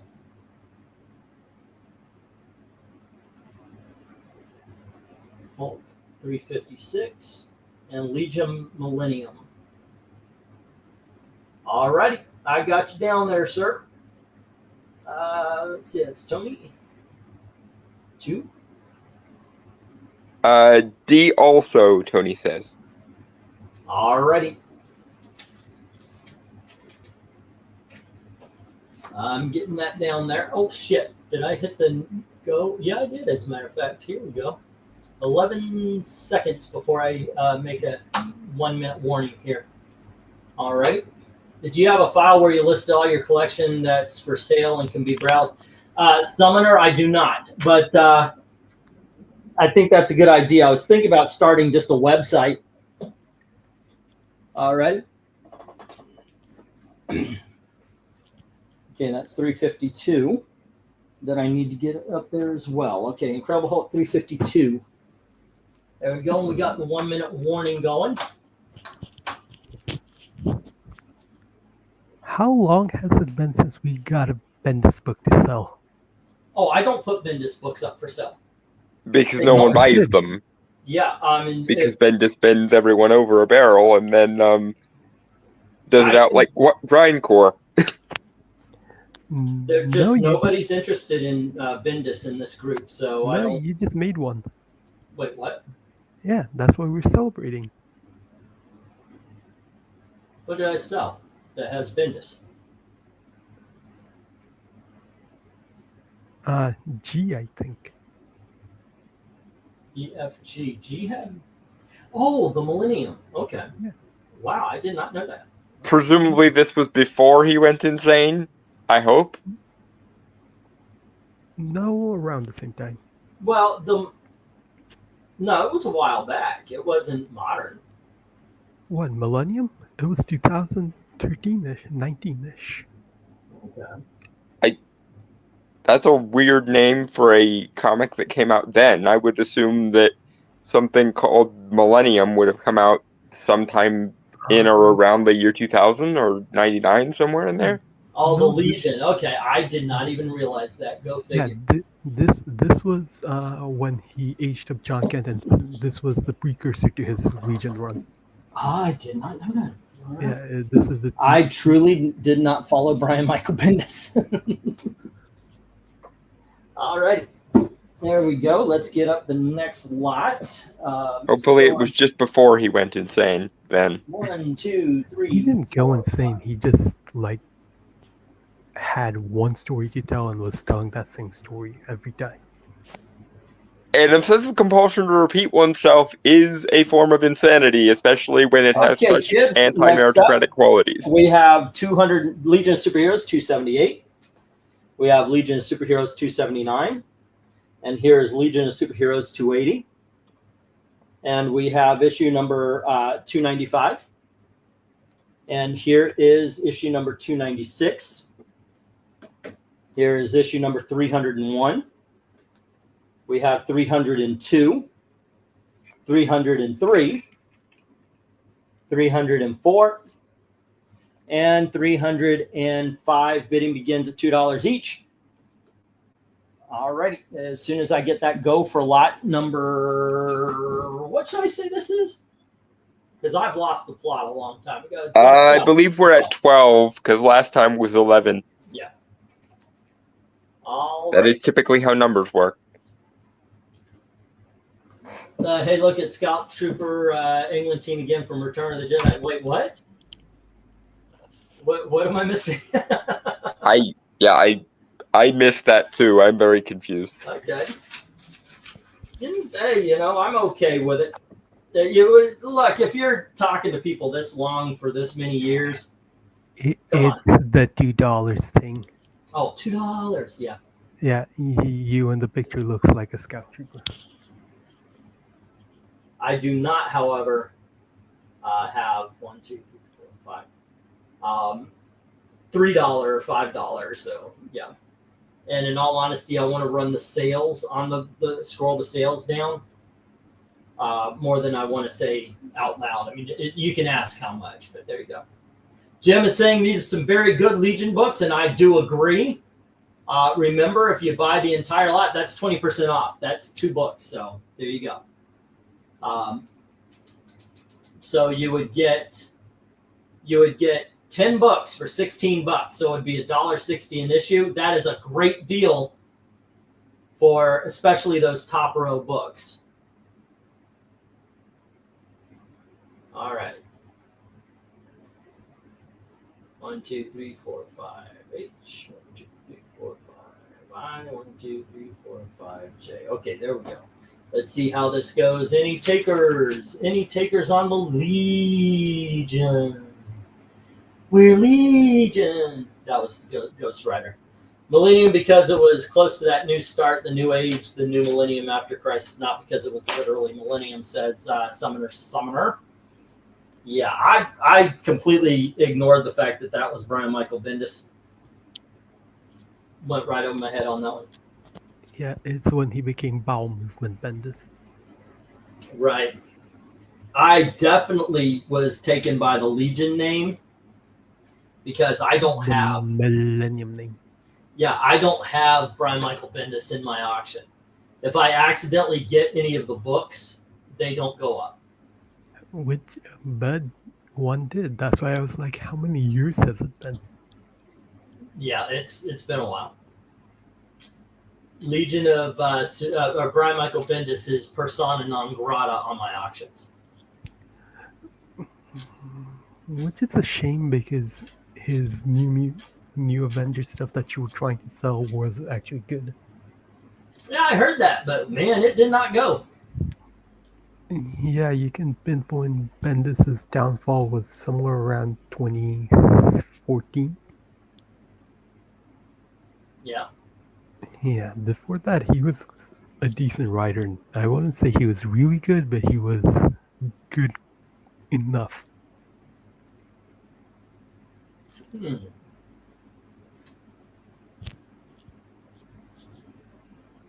Let's see. Anything? No. I'm not sitting around and looking at comics. It's 10:02. It's been 3 minutes. So let's get that 1 minute warning. All right. And once again, if you buy the lot, $16. Not a bad deal. There we go. Bum bum. So apparently I'm finding out the only person who liked Legion was Jim. I was selling all of them to him. Now he's done. So they're good books though. They're a lot of fun.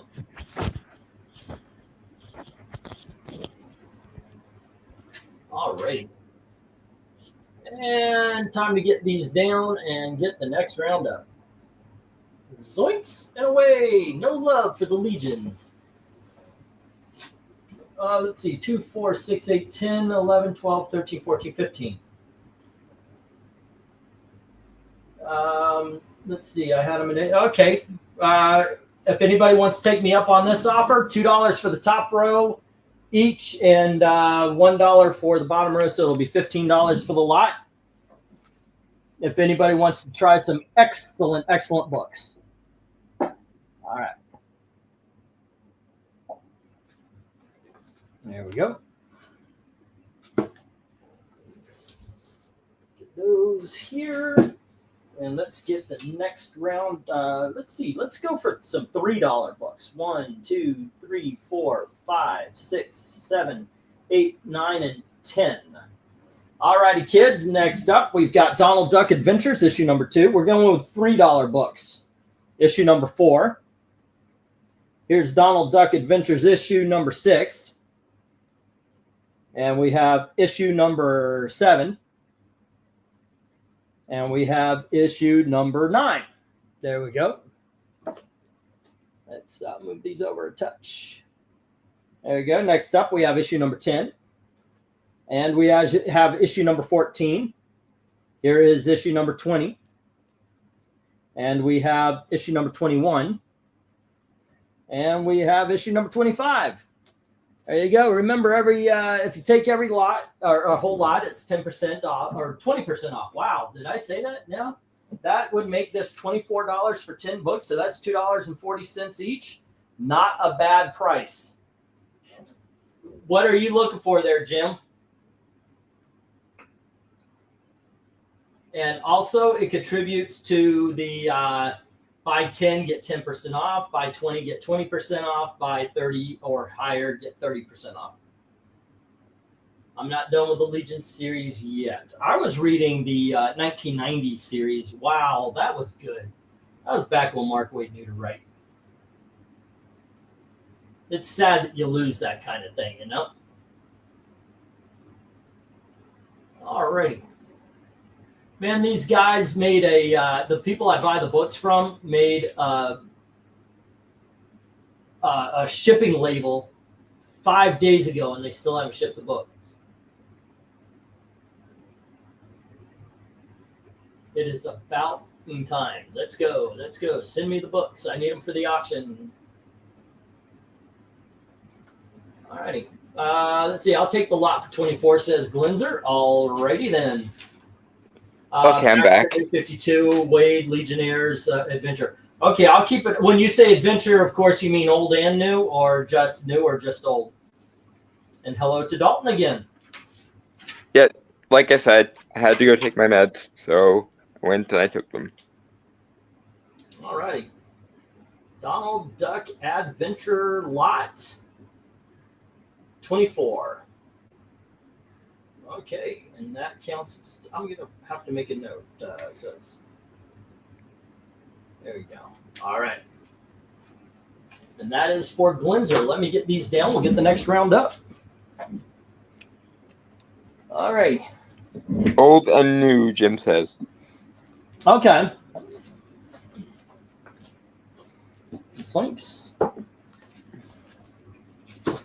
Usually Legion is not a book I pass up. All right, let's get some more $3. 1, 2, 3, 4, 5, 6, 7, 8, 9, and 10. All righty, kids. Next up, we have the Disney Afternoon, starring Duckwing Dark. And we have. You completely butchered that. I did, and I tried to stop myself, but I just said, you know what, roll with it. Then we have Incredible Hulk number 215, the Incredible Hulk number 226. And here is the Incredible Hulk number 247. And we have the Incredible Hulk issue number 248 going against The Gardener. Let's see. Next up, we have the Incredible Hulk number 253. And we have the Incredible Hulk number 262. Here we have the Invincible Iron Man 105. That really should have been in the $5. And we have issue number 113. And here, because that's like really only, anyway. Then we have Justice League issue 181. All right. And let me get the go for lot 13-ish. Let's see.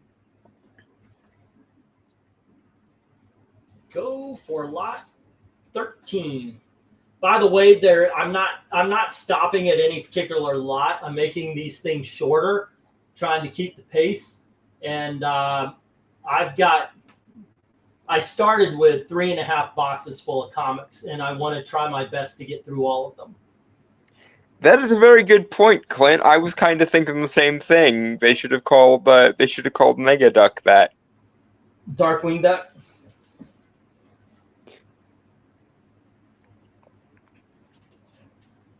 Okay, Duckwing Dark. Oh, okay, yeah, that's actually I think that's better than Negaduck. To tell you the truth, it's a better name.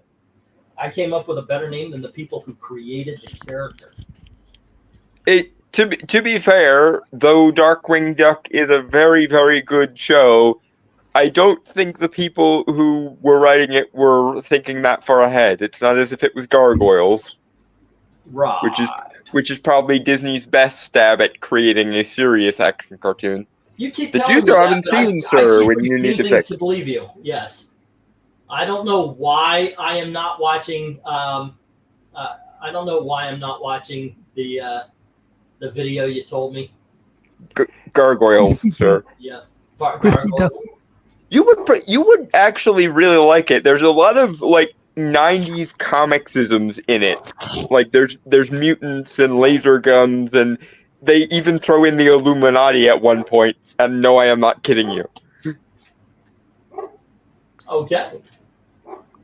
The Illuminati, as in the Marvel group that had No, the Illuminati. And speaking of, this is where Gargoyles threw everybody for a loop. I think they actually tried to make a subplot of Gargoyles focused on the conspiratorial Illuminati that the conspiracy theories always revolve around.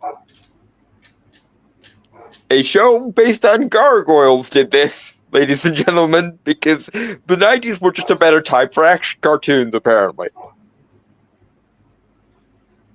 because everything back then was radical and extreme.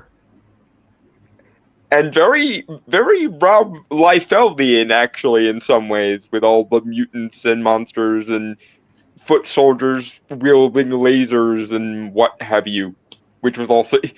I'm telling you guys, if you haven't seen Gargoyles and you want something that just that's means like extreme.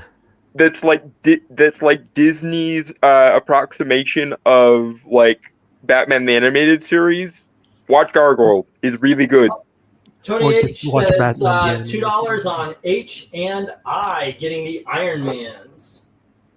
That is a very good deal. I messed up by not putting him in the $5 books, but let's see, it was 105 and it's 113. Okay. And that was at 10:11. It's 10:12. So I will take those down for you and put 2 more books up in their place as we wait out the 1-minute warning. All right. Summoner. By Wacky Races, do you mean Scooby-Doo's Wacky Races? They did a book a little bit ago. They were doing those Scooby Apocalypse stories and all that kind of stuff. Yep. And it was actually pretty good. Yeah, and Vezran puts $2 on B, C, and E. Let's see. Okay, and here we have Mighty Mouse number 1, and we have Omok number 3. There we go. And Vezran said $2 on what? B, C, and E. B, C, and E. Already. The Hulks. Some of the Hulks. Somehow, Not the Clint, DB. that doesn't surprise me. Like I say, there are a lot of 90s comic isms in Gargoyles, so it makes sense that it comes from a comic book writer that got a TV deal. Or a TV writer that got a comic book deal. Well, he was a comic book creator before, according to Clint, because he was working in comics in the 80s, so... And Yeah. Wait a second, Gargoyles these was are the- mid to late 90s. Shit, these are the $3 books, guys. Did I Bugger. yeah, sorry, dudes. Do you guys still want these? These are the $3 lot. I guess I do need to put the strip down, or at least I need to say it in the thing. I did mention we're going to go to $3 books at the Donald Ducks that Glenzer got, but I never repeated it for this. Do you guys still want the books because they are at $3 each? You may want to get rid of the $2 then. Yeah, let me do that. I didn't even remember that. My bad. Sorry about that, guys. Tony said $3 is okay with him. Okay. Vezran? And so did Vezran. Yeah. Vezran says yes. Okay. Yeah, I just want to make sure it's okay. Alrighty. Instead of putting up the letters, put up the price. Let me see if I can.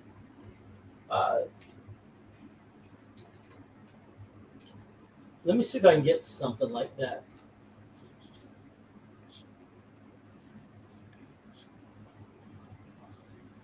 Here we go. I think I've got something coming for that. Comics. Let me go to videos where I have my countdown. Numbers. and I'll put that here. All right. And sorry for the wait here, guys. Sorry for the wait. I'm getting Organized. organized. Well, I'm doing. I'm putting up a $3 thing.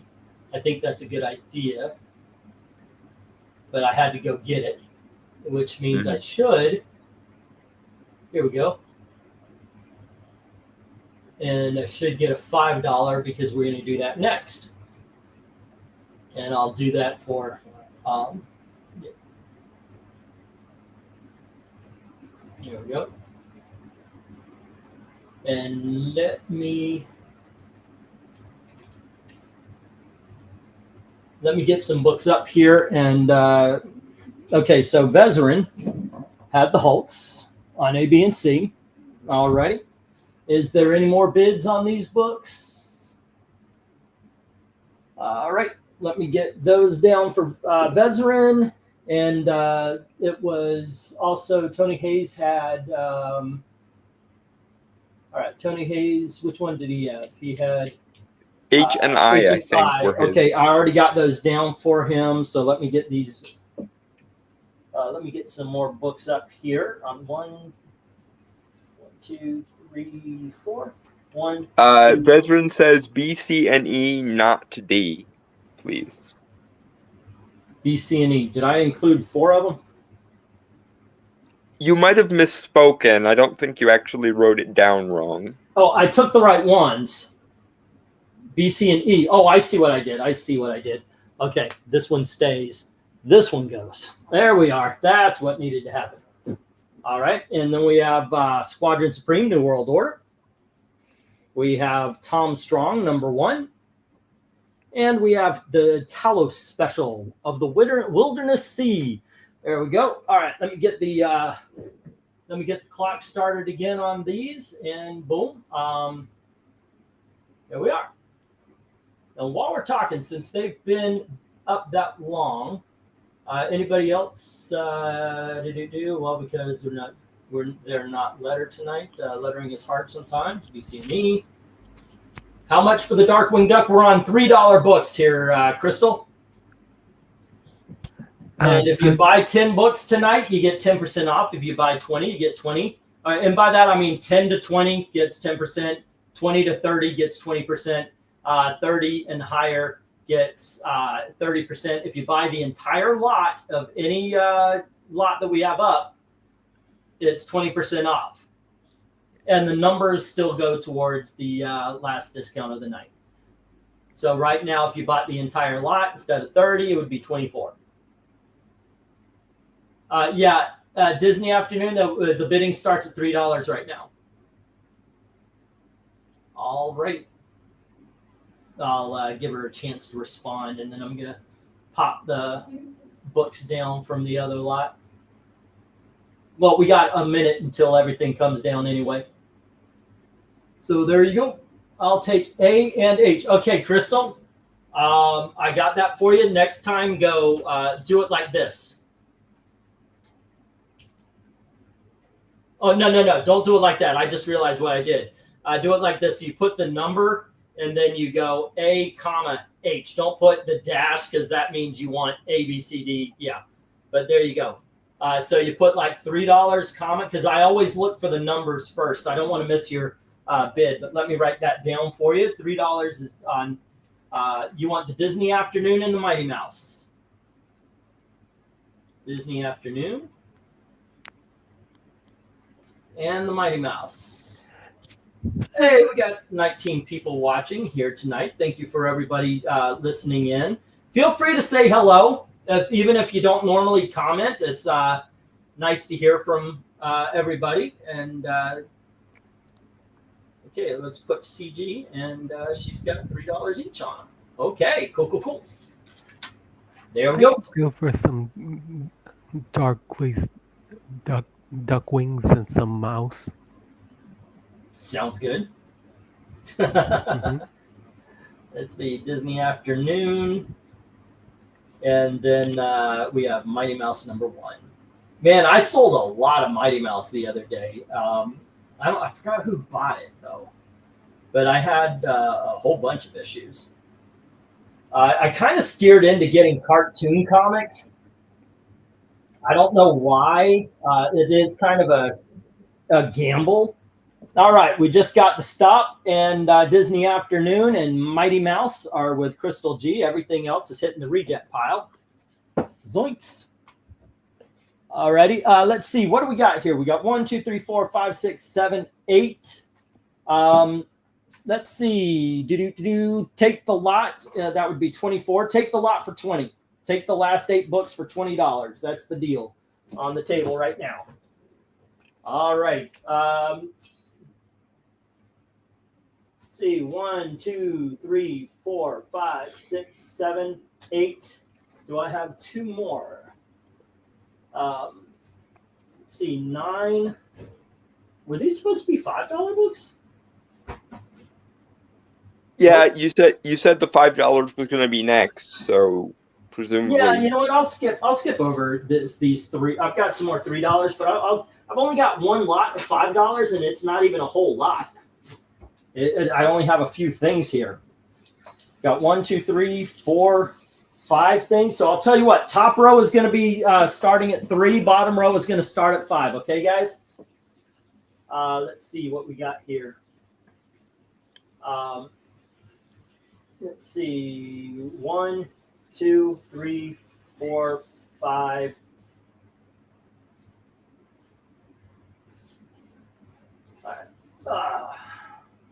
I need 5 books for the bottom. 1, 2, 3, 4, and 5. Okay, they don't really fit together, but who cares? Let's see. On the what are we doing? Okay, here we go. $3 bottom row, top row is 5. Three on the top row and 5 on the. Okay. Let's see. Luke Cage. These are the $3 books. Luke Cage, number 25. Actually, I'm looking at them, and I think the top row should be $5. Here's Luke Cage, number 26. Here's Luke Cage, number 38. We have Luke Cage, issue number 43. And from Now Comics, we have The Twilight Zone, issue number 2. This from the 1990s run. Then we have, on the bottom row, these will be the $5 books. We have Wild Star by Jerry Ordway. Alrighty, that is 1 through 4. Alrighty. Let me get this sticker. Come on. All right, we have, this is a really good book, though. One of my favorite from the original Image. Let me put that there. We have Supergirl, number 19. It says 6. I'll go 5.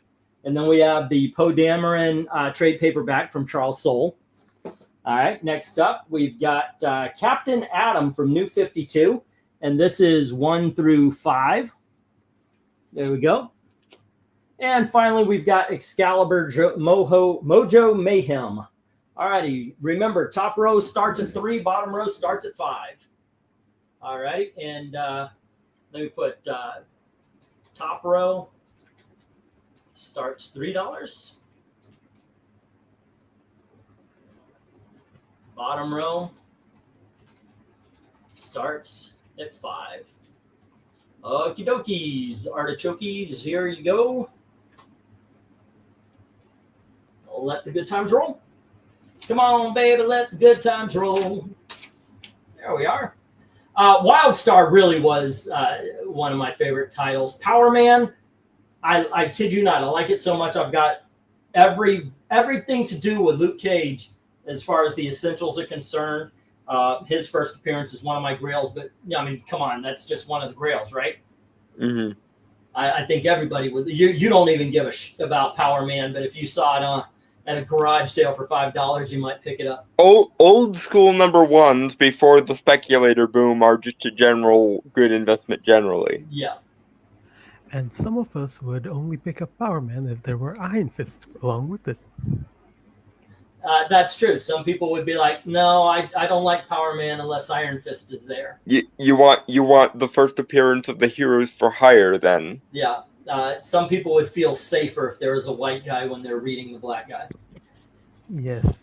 You do know that's how they could just like Iron Fist better than Power Man. That is how it started with Zach. I had Luke Cage, and then I had a Power Man Iron Fist, and he only bid on the Power Man and Iron Fist, and I said, so you only like it if the white guy's there, and some characters work better as a dynamic duo, though. I've never thought that way because normally 4 years now. That has followed him for 4 years about that. So we'll probably follow him to the grave if we have anything to say about it. Yeah. Let's see.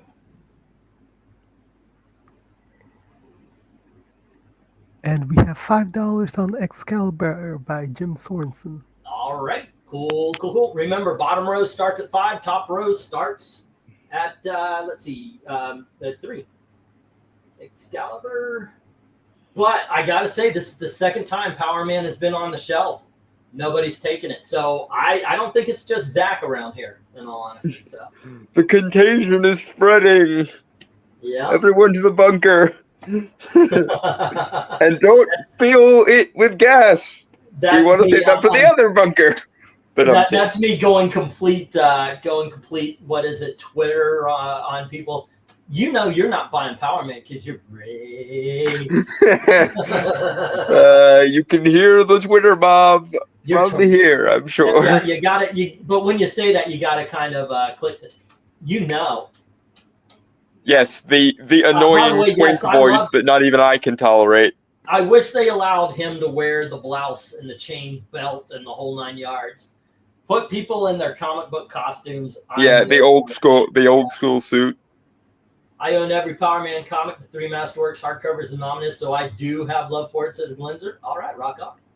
Just got back from the party. Did I miss anything good? You missed a lot of good. This has been a really good night. Are you a Green Lantern fan? Got a lot of Green Lantern.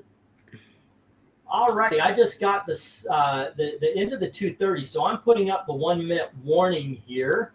Okay, we got one more minute.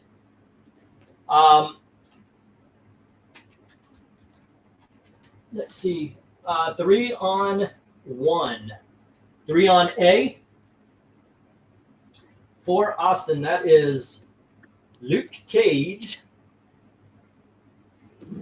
And that is number 25. Or did you, depends at 70 Green Lantern. Oh, A. Oh, man, you're first of all, that got bought, but I think you're behind. Evil Ernie is still available, yes. I can't forget when I get on camera later, I have to wear an overshirt to hide how bad Pistachio nailed me. Hazard of bird ownership. I know, yeah. It's kind of like claw marks appearing on furniture is just a hazard of being owned by a cat, and that is that way around. I don't leave the house until I go into the bathroom and I check the mirror. And normally I don't go on air. I just forgot it. Yeah. Did you get Austin's $1 bid on A? Yep. Sorry, $3 bid on A. Yep. Alrighty. Luke Cage, number 25. But he said 70s Green Lantern, so it makes me think he's behind. Remember, I had that I think it was early 80s.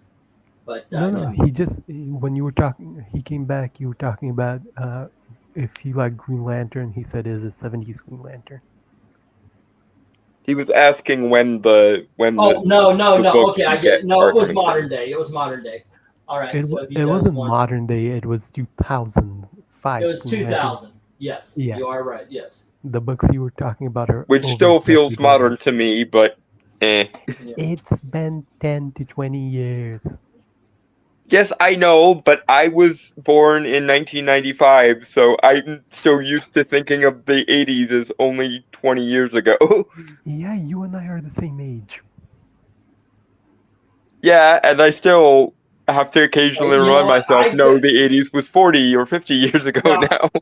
It is true that when you get older, time moves by faster. So I do have a hard time thinking of 2005 being a long time ago, even though you're right. That was 20 years ago. All right, let me get these books down, and we will get the next lot up.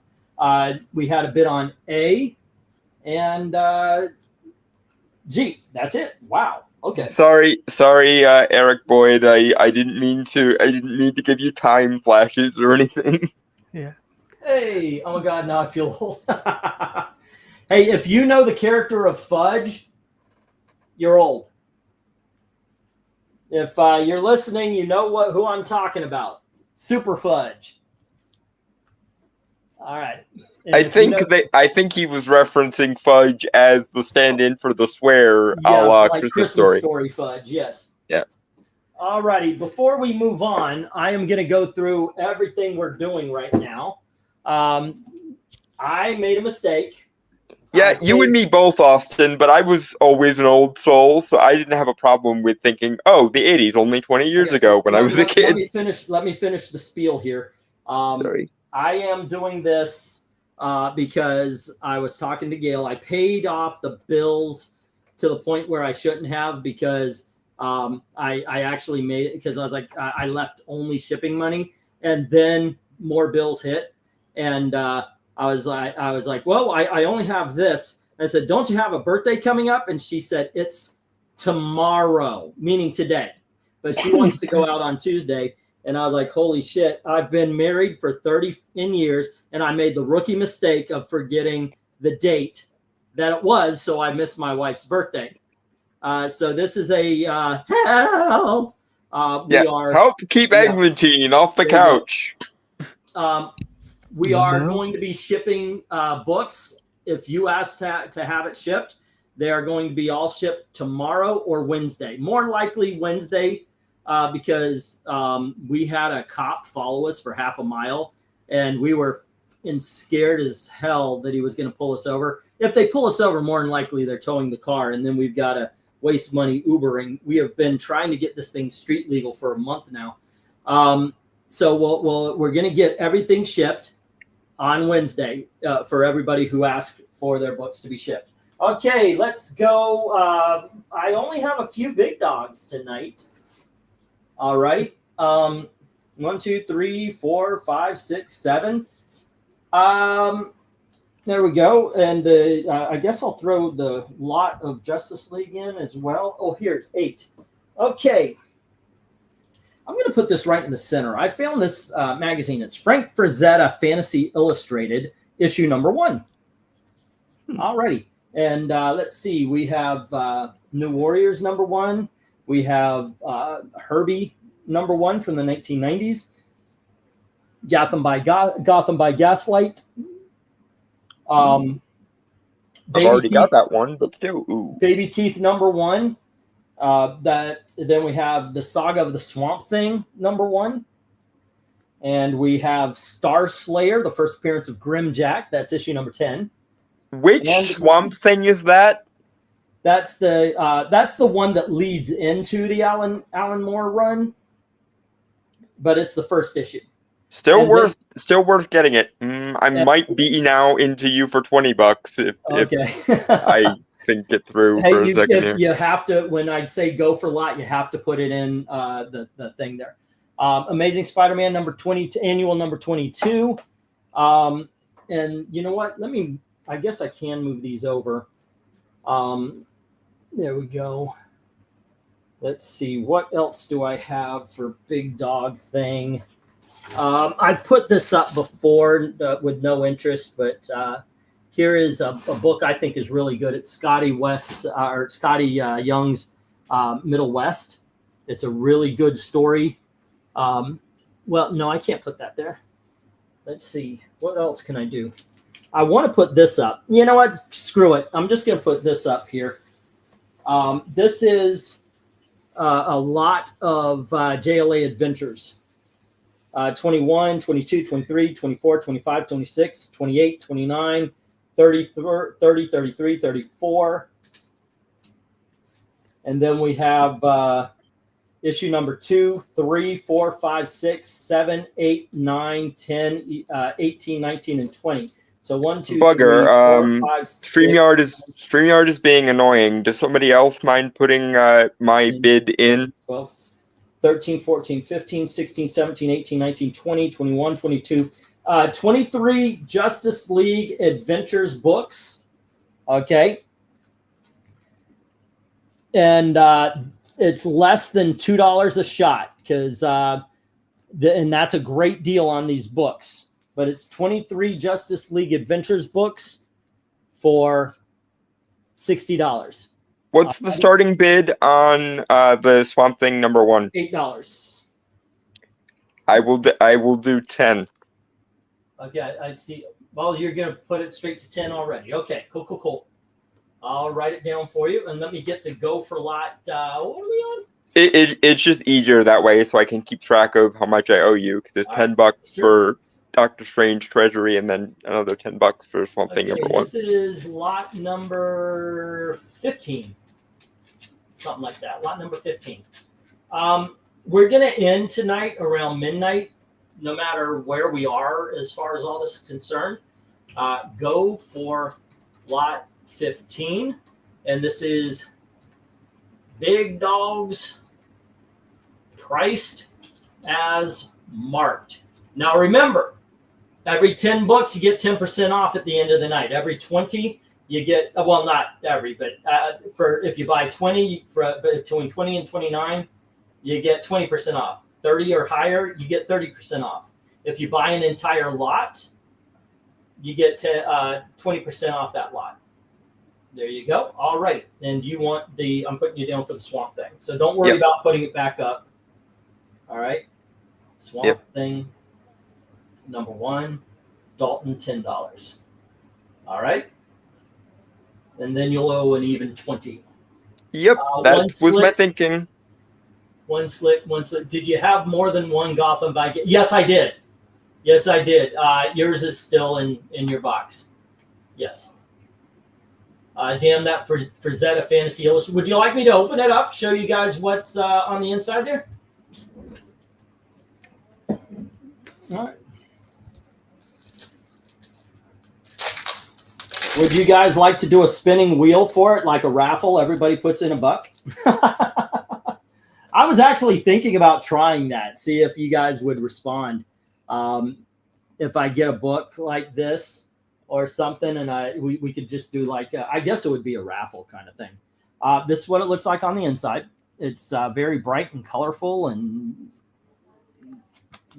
there you go. All sorts of fantasy art. There you go. Yeah, it's really cool magazine. It really is. But this is the only lot of Big Dogs tonight. All right. I can move this down. And the books only go up to I on this lot. So there you go. All right. Cool. Unfortunately, I have the complete run of the Frazetta magazines. Unfortunately, that sounds like an awesome thing. Do you guys want me to open them up and show you what's inside? That's what she said. That's a good one. That is a good one. All righty. So far, only the Dalton bid. No love for the others. How can we change this? Okay.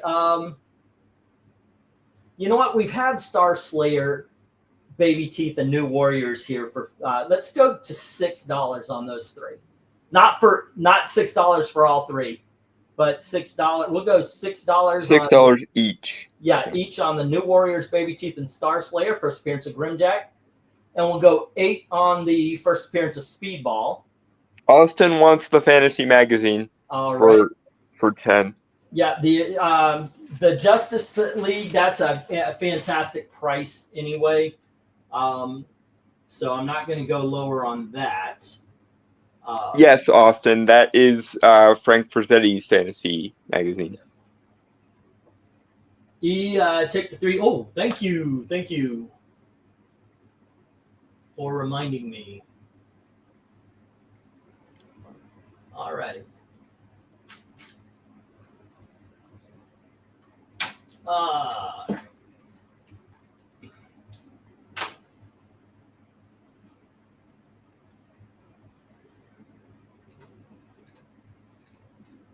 Let's see what we are doing here. Okay, I got it. This is awesome. This will be a fun and clever thing, I think. All right, I have to take down the $3. But what if I put this up as the logo for this lot?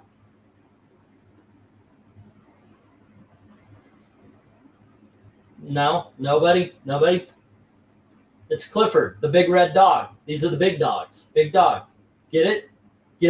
It's funnier if you have to explain it. Yes. It's a lot funnier if you have to explain the joke. You know what? Glenzer got it, so you guys. I believe this would be the moment where Mr. J would be throwing you out the window, sir. This is clever shit. Thank you very much. Alrighty. No. Oh no. So much no. Okay. The entire galaxy's worth of no. A couple of lots ago, who got the Iron Man? Was that Austin? Who got the? I just realized I wrote down Iron Man. I didn't write down the person who got it. Okay, let's see. 3 on Excalibur. Crystal got that. Veteran had B, C, and E, the Hulks, and Tony Hayes had H and I, the Iron Man. All right, cool. I got it. All right. I'm writing on individual pages, and I got to the Iron Mans, and I was like, what? All righty, here we go. Let me put these Iron Man in on his... All righty. Bum. And Vezerin has those Hulks. Okay, cool. Yeah, I talked to a guy some time ago who lived next door to Frazetta when he was a kid, and him and Frank Jr. were best friends. Said he still has a collection of Frazetta. That's kind of cool. That's one of those 6 degrees of Kevin Bacon who knows kind of things. Yep.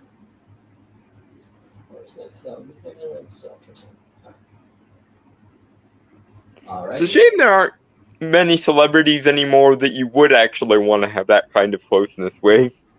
No? Yep. That's 33. All right.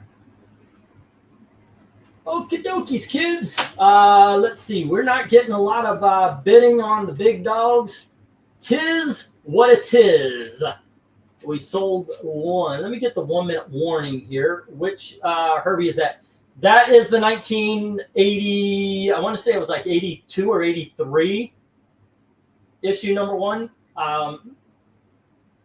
Let me check.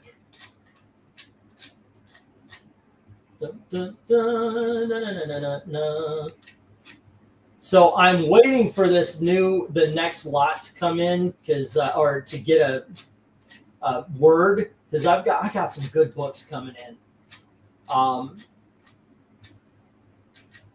I can't wait I love new comic book day when the boxes come in and I get to open them. It's just a lot of fun. Okay, Herbie comic. Let's see. I'm checking.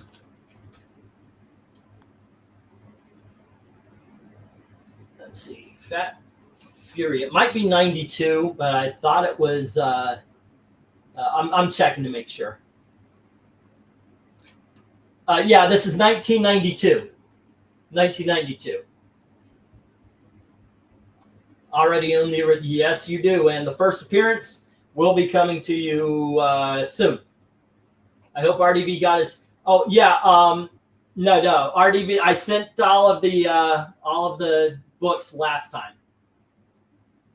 I don't remember what I sent you this time. Basically, I reached towards the back of the box, figuring those were the ones I had the old for the longest, and I just shoved them in. I know there's some Punisher coming to you. Yeah. Hello to Eric Breen. What up? Alrighty, and let's get the. Did I put up the 1 minute warning? Did I hit the 1 minute? No, I'm gonna hit it right now. Alrighty. Let me go try.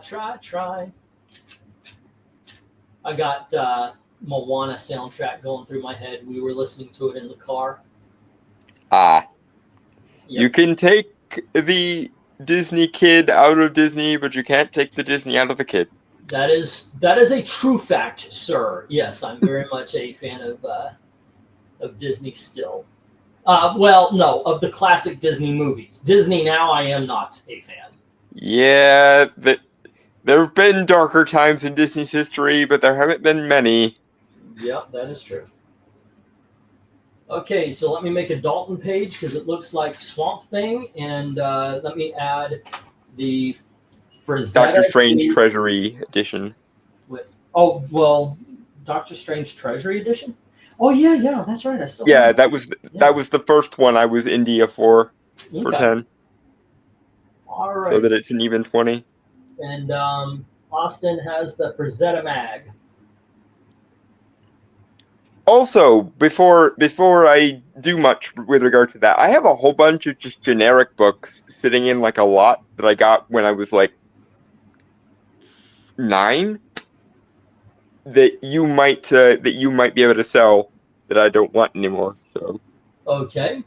at I'll some tell you point what, we then. could go through a few of those. Although you will have to bag and board them because they're not bagged and boarded, and I don't know how to do that. I'll tell you what, then. Why don't we make it so we don't talk about shipping? I'll ship you your books after you pay for them, and then you ship me those books, and we'll be even on the shipping. Yep, no problem. All That right? works. Okay, I will so, need your new address though, because your previous one was the Kissimmee one, I think. Yeah, that's a long time ago. And Dalton has Swamp Thing #1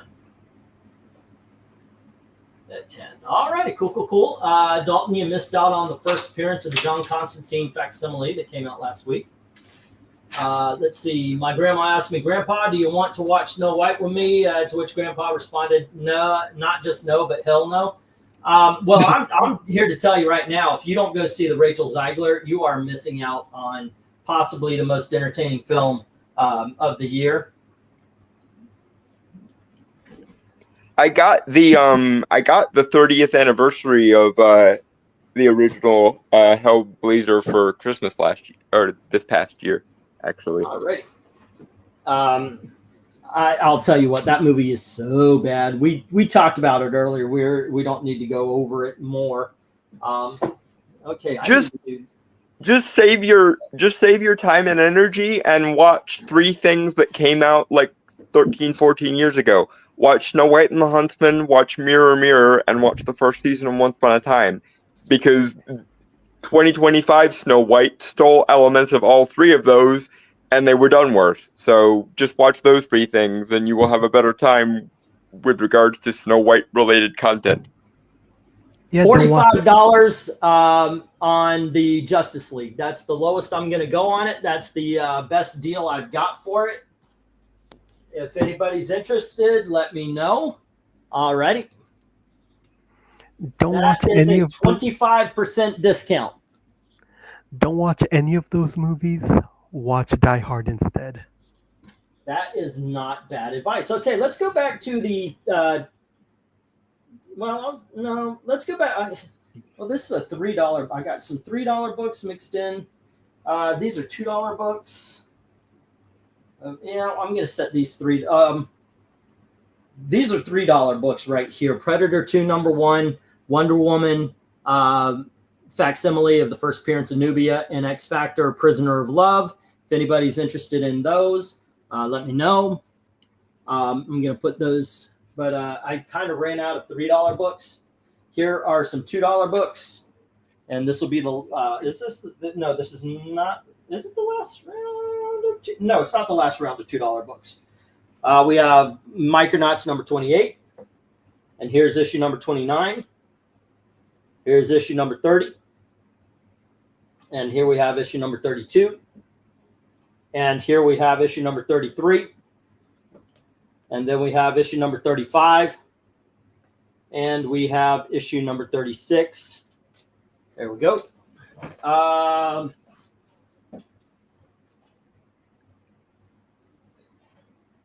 right. And I think, let's see, do I have anything else there? Okay, next up we have Green Lantern Corps, issue number 36, the Lego variant.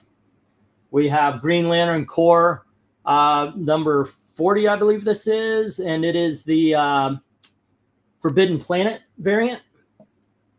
And we have Green Lantern Corps New 52, issue number 1 and 2, which at the booth I'm selling for $3, but here it's selling for $2. And remember, if you get an entire lot, it is 20% off.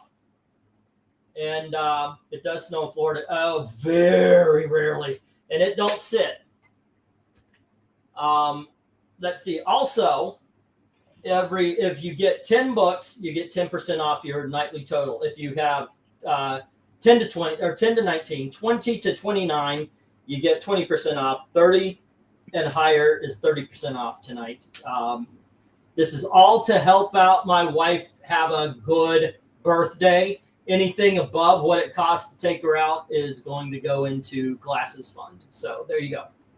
All righty. Oh, let me get the go for lot number something or other. Go for lot number. All righty. And it is a $2 start. Okie dokies. There we go. All right, we are cooking with gas, kids. Let me see if I've got. Did I get Austin's? I gotta make sure. Yep, everything is written down. All is well.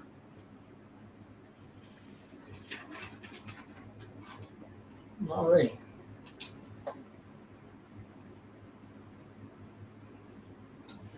And let's see. What do we have here? So far, no bidding. Let me get the clock going as well. Cool. So I was looking, as a matter of fact, at the modern day releases and everything.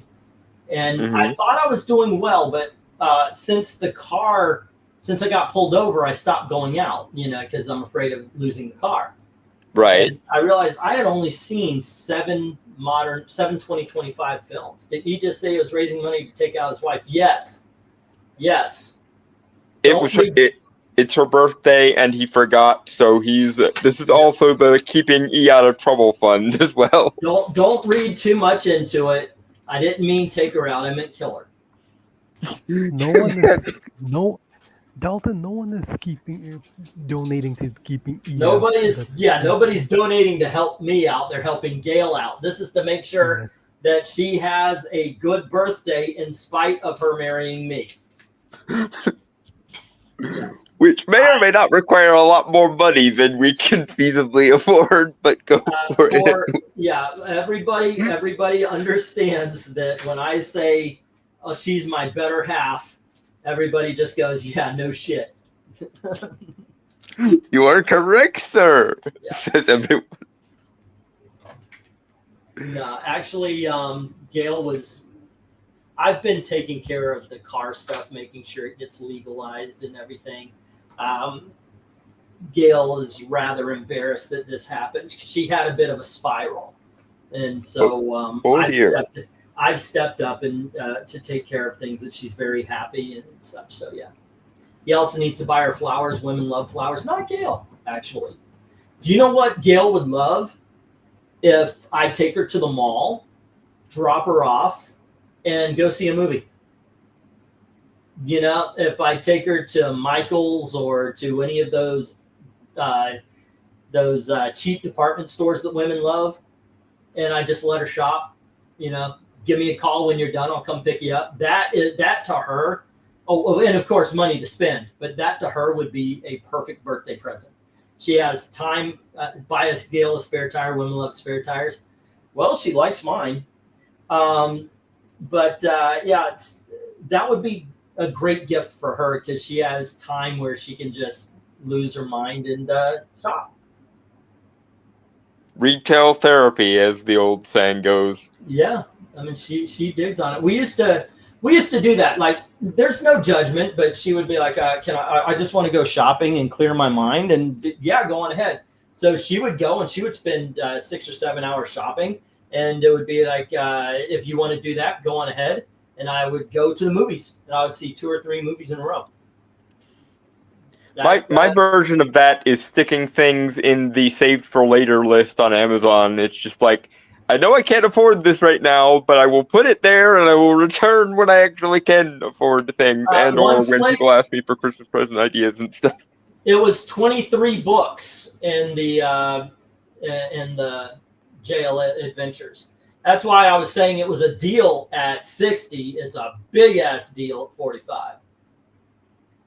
I can send you some dandelions, Maranya. Oh, that's nice. That's nice. But she was, flowers die, you know, the experience are better. No plants, the tree does not like competition. I loved RDV's version. I haven't said it, but he says, you want to give her a great birthday present?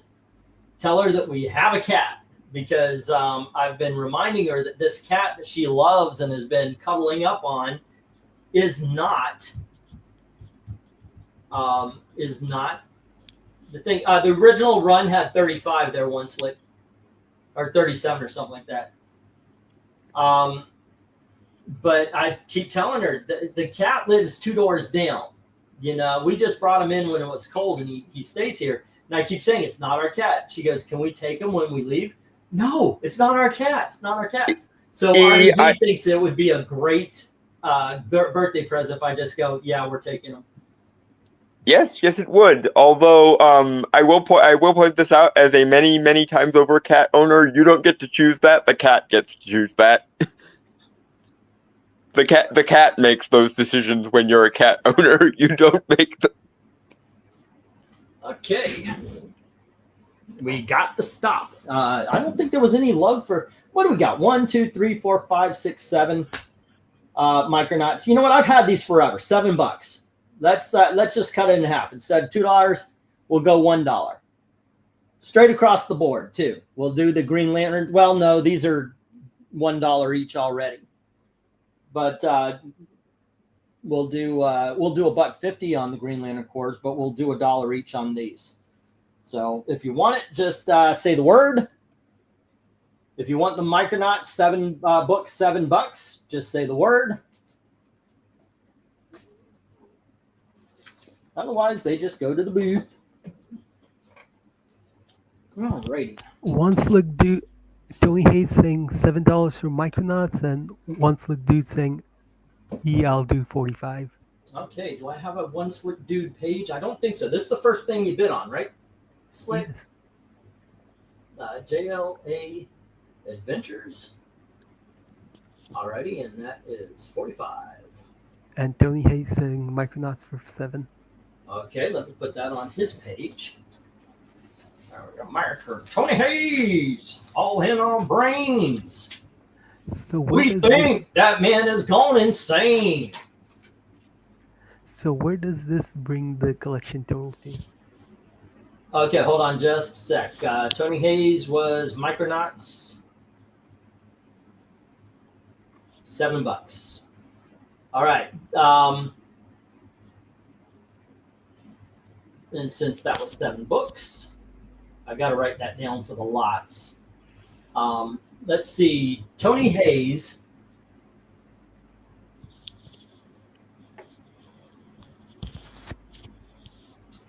Okay, that's 7, 8, 9, 10, 11, 12, 13, 14, 15, 16, 17, 18, 19, 20, 1, 2, 3, 5, 6, 7, 8, 9, 10, 11, 12, 13. Wait a second, what did I do? 1, 2, 3, 4, 5, 6, 7, 8, 9, 10, 11, 12, 13, 14, 15, 16, 17, 18, 19, 20. 27. So he's got, 26. So that would be 33 books total right now. So whatever it is, it's 30% off. And at this point, it is 40. So that is $12. So he is at 38 right now after the discount. Crystal has Disney Afternoon and Mighty Mouse, and that's at $6 right now. Then we have Glenzer with the Beautiful Stories lot, which was 5 books. The Grimm Ghost, which makes it 6. And then the Donald Duck Adventure lot, which was 10. So that would be 5, 15, 16 books. All right. And that is 28. So that would be $2.80, and that is 26, 20. I'm just going to say 25 at this point after the discount. Jim has Blue Beetle 21. The Fantastic Four, 1, 2, 3, 4, 5, 6, 7, 8, 9, 10, 11, 12, 13, 14, 15, 16, 17, 18, 19, 20. At 18, that's 360, so that's 15. 1440 is how much we've got from him so far. Austin did the Alpha Flight 43, 46, Batman and Outsiders, Luke Cage, and Frazetta Magazine. 1, 2, 3, 4, 5 books. And that is $16 right now. Alrighty, and then Dalton has the Swamp Thing. It's only 1 book, and then Vezerin has Green Lantern $1.99. There you go. That's where we stand right now. So I think we're doing pretty good. Pretty good. All right. Before that, there are things to do. First, once the dude is asking, are those 1 through 23 you said the thing he played $45 for? Oh, whoa! Oh, no! One slick, no. I read the numbers off. It is not a consecutive thing. Here, let me read them off again. I don't want you getting books under false pretense there. Yeah, let me read off the numbers again to you. And if you don't want to do the deal since they're not consecutive, I understand. But let me read them off to you. So you got the numbers here.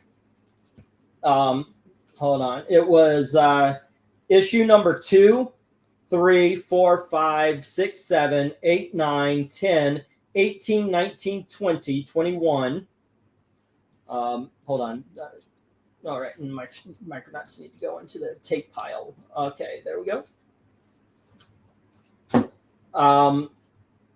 And then it was issue number 22, 23, 24, 25, 26, 28, 29, 30, 33, and 34. I think 34 is the last one. I could be wrong, but I think it is. So it's not consecutive, 23. It's 23 issues. And I don't have number 1 in there. But yeah, you tell me if you still want to make the deal. I don't want you, I don't want to sell it to you under false pretense. There you go. Let me get new books up here, guys. Let's get back to the $2. I only got a few of those left. One, let's see. And Jim Sorensen says that he has paid his $23 along with shipping fees. All righty. Thanks, sir. Oh, wait, shipping?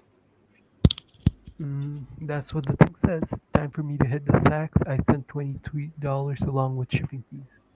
Okay, because like your books, you got like he's already got to bed. Okay, I was about to say he's got maybe 3 short boxes full of comics. Yeah, he'll probably open it back. He'll probably open it back up once he wakes up because he has money in it. He did it. Yeah, he's paid for the big shipping. And once the dude is saying he'll still take it. 2, 3, 4, 5, 6, 7, 8, 9, and 10. All righty, kids. We're going back to the $2. So let me get rid of Clifford the Big Red Dog. There we are. And we have... These didn't do too good the last time, but here we have Tales of the Legion of Superheroes, issue number 320. And we have Tales of the Legion of Superheroes 324. And we have 325. And here is 326. Now, this is where it becomes reprints of the Baxter series. Great story, by the way. Here is 335 and 338. If you haven't read these, this is a great way to get them inexpensively, $3.39. And here is issue number 341. And then we have Just Society of America number 6. And we have Just Society of America number 3. There you go. I just decided to screw it. Let's put it. Hasn't been selling. Which JSA run is that? This is the 3rd, I believe. This is Jeff Johns after not Final Infinite Crisis. Okay. And once Luke said he'll take them. He'll take the JSA? No, the JLA, the $45 thing. Okay, yeah, that's what I meant. I just said it wrong. Okay, and this is go for lot. I think we're actually on 17. Yeah. And Viking is saying something about having a good rub, which TMI. And 2 neighbor dogs came up for dinner every night. So I've been using the good run. Oh, he's saying it's the good run of Justice Society. And it's the good run of the Legion of Superheroes, too, by the way. Yeah. I asked because I got the trade for James Robinson's JSA 2 years ago. Cool. All right. Let's see. We had 10, and now here we have 8. So that's 18 books, which would be $36 at $2 each, which I've been asking. There are some books in that first Legion lot that should have been $3. But we had 36. I'll tell you what. Not only these 8, but the other 10, $30 even. If anybody wants to take that. Austin says paid and hold. We're going to go for another hour. I'm going to end this at midnight. We have some $1, a lot of $1 books to go through. The way I'm going to handle it is like a claim auction more so than I have been recently. So if you do order something, that goes out and it goes in. Nothing's on the board for longer than 2 minutes 30. I'm just going to keep recycling the 2 minute 30s on the clock. And as the ends, I'm just going to keep churning books. So it's going to go a lot quicker when we get to the $1 books again. All righty. And right now for this one, we are at the 1 minute warning here. So let me put that up. No love for the Legion. For right now, I'm offering 18 books at $30, which is less than $2 an issue. Then I would like to once again thank you to Dalton and Evil Black Cat for coming on in and helping out with the chat. No problems. As well as Eric for every other week that he's done this and so forth and so on. I mean, it's really nice of him. All righty. I appreciate you guys. I hope Eric is just watching sports ball and not anything bad happens to him, because I doubt he would miss an auction if he weren't doing something else. He makes a lot of jokes, but he enjoys the company. He enjoys you guys. He actually says he loves the readings. The readings are some of the most fun he has during the week. If you guys haven't been in a while, we've started doing funny voices and all sorts of stuff during the comic book cover rankings. And last night, everybody was laughing their ass off and having a great time when we were doing Jokers. So Mr. Mitzel Pitalik is going to be on Tuesday, tomorrow. So join us. I mean, there's some awesome coverage. I shall make a note of it. Yeah. I can't believe it's been how many years since the 78 version and we still haven't gotten a Mixius Pitalik in live action in the movies. Like, we've gotten it in live action in on TV. New Adventures of Superman, because he was Howie Mandel in that, and he did a good job. But is that the was that the one with Dean Cain and Terry Hatcher? Yes, I thought it was Pollock, that Pollock guy that did that. No, we also got a No, live action. it was Howie Mandel both times, to the best of my knowledge. And we got the live action in the Supergirl show. Oh, I forgot That, a $2 that's right. lot. They did do Mixie in that. I forgot they did that. Here's another $2 lot. We have JLA 100, and we have Wonder Woman 600. This is before the horse shit. We have Connor, John, Simone, Simonson, Straczynski, Davis, Horn, Hughes, Jimenez, Jock, Collins, Kramer, Lee, Manipal, March, Penseska, Perez, Reyes, and Scott working on it. Here's Adventures of Superman, issue 497. We have The Amazing Spider-Man, issue number 334. And we have The Amazing Spider-Man, issue number 335. These two do go together. Didn't this sell last auction? No, it did not. Oh. What somebody asked about it, but they didn't put a bid down. Marvel Tales. First, I mean, if I'm wrong, please somebody tell me. Marvel Tales number 52 and Marvel Tales number 66. And then we have the Smurfs Free Comic Book Day. We have the Sonic the Hedgehog Free Comic Book Day.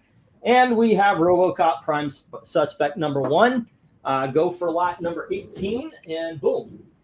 Gilbert Godfrey was the Superman cartoon, the best. My gosh, that one episode where you all they show is like the Mitsopetalik's apartment, and he keeps popping back. That is some funny shit. Go. Yeah, Gilbert Godfrey version is the best comedic one, I think.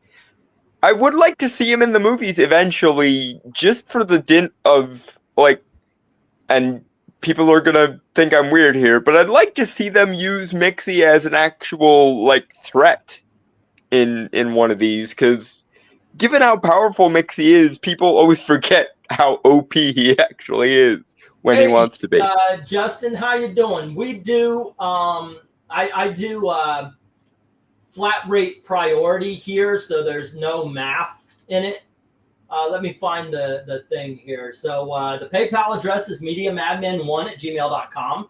Shipping 1 to 18 books goes $10 in a priority padded envelope. That's actually costs $11 at the post office. 19 to 50 regular size comics goes $17 in a priority medium sized box, which is now $19. 51 and up, I put it in whatever I can get to make sure that your books are protected. Usually it's a short box. And we send them along that way. I do usually say wait for a short box, because it's only $20 for a short box, and medium size flat rate box is 17. So it's really better to go. But there you go. This is a $2 lot. You can tell by I want my $2 in the corner. Now, I guess that's what we're going with now. It seemed to have worked. There's that's a $3 logo. That'll be the $5 logo. And this is the big dogs. And this is the $2. $2. But there you go, Justin. Welcome.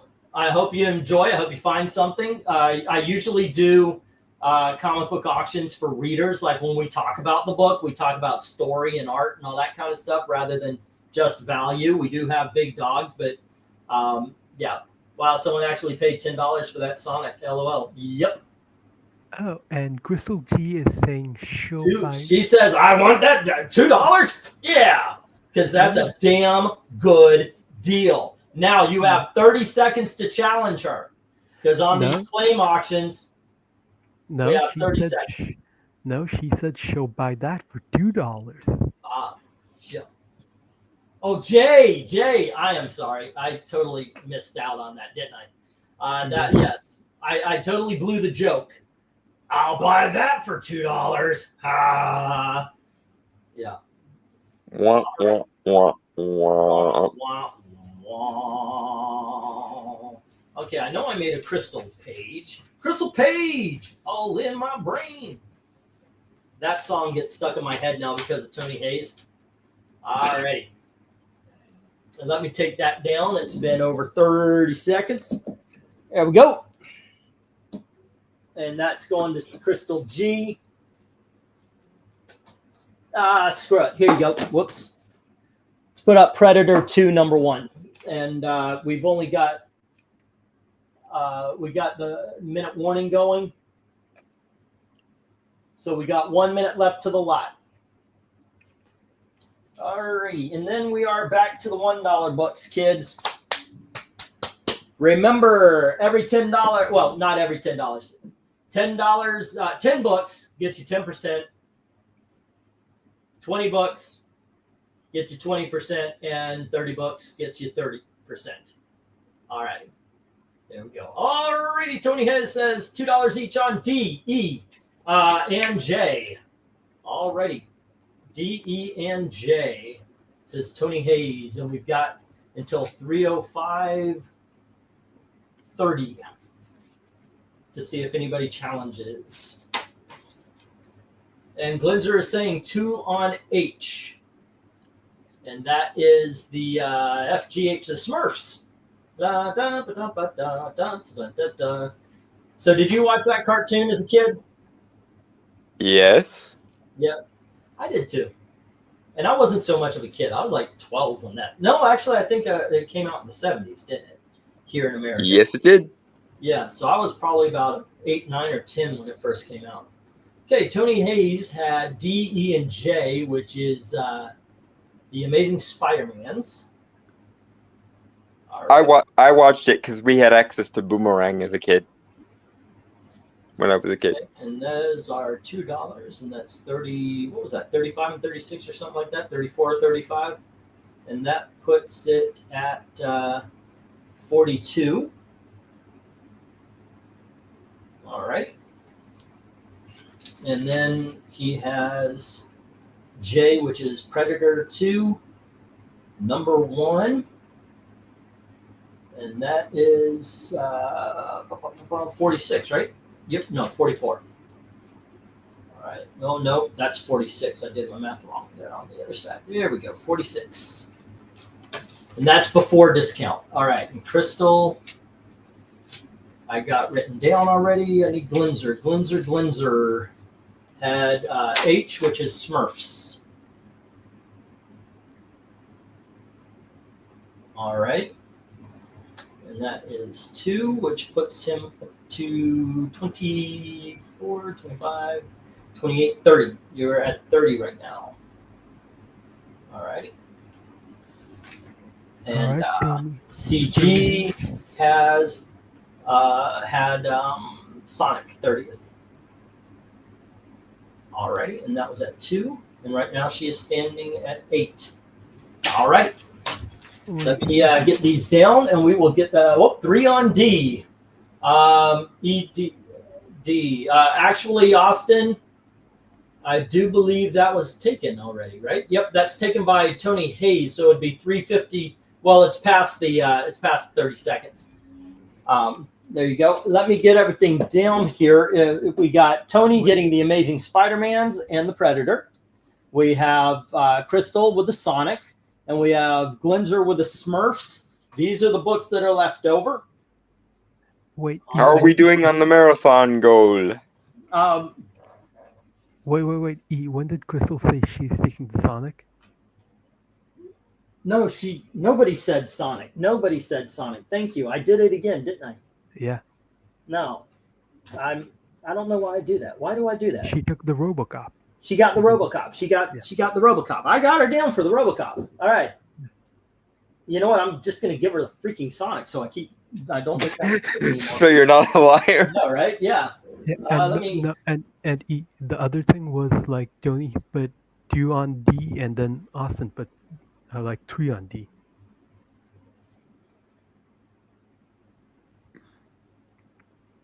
So it's like it was a challenge. It was a challenge, but we're not sure if it was a 30 minutes mark because mine says it's a minute apart, but it could have been seconds. I think it was contemporaneous, if I remember what I saw in the chat correctly. Okay, yeah, I've got it saying 15 to 16. Yeah, but it could have been 15 minutes and then 59 seconds and then a few seconds later. I think it would be fair to ask Tony since I'm sorry I wasn't paying attention, Austin. But I think it would be fair to ask Tony if he wants to go 350 on D. We'll get this sorted out, folks. Nobody worry. Nobody Okay. panic. Yeah, I just think it's the most fair way to go about this. And I apologize for not paying attention. I am writing stuff down and moving around. And of course, I'm kind of playing around because I want to keep this upbeat. All right, let me get these done. Austin says it's fine, so does that mean you're going to drop D? Okay. All right. No, I think it's fine for if Tony wants to put in 350. Yeah. Up bids. Yeah. Okay. 1, 2, 3, 4, 5, 6, 7, 8, 9, and 10. All righty. Because I want to get going here.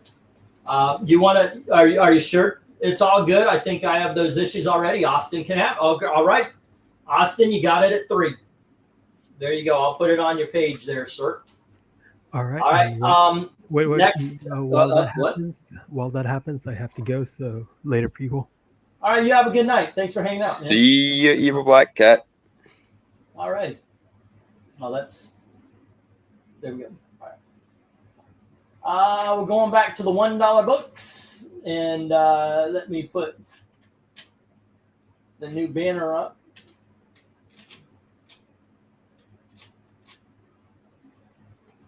And here we go. We have Inhumans Prime, number 1. And we have the Uncanny Inhumans, number 1. Because Inhumans are f***ing awesome. We have the Jenkins and Jay Lee issue number 1.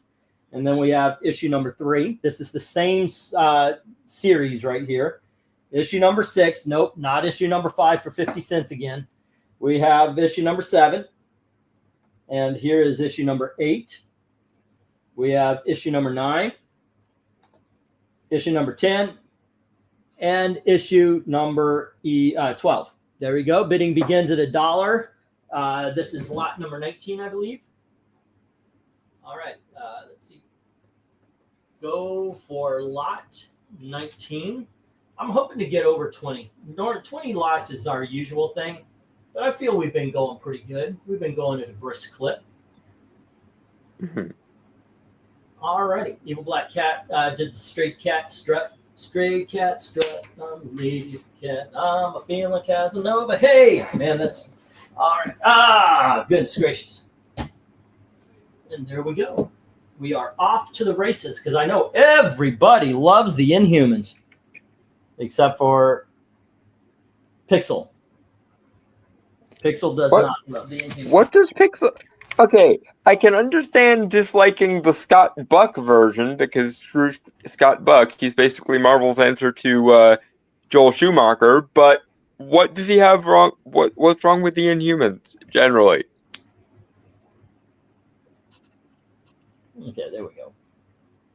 I don't know. I enjoy them. I've been going through my old comic books from when I was a kid. I found things I forgot I had. That's kind of cool when you do that.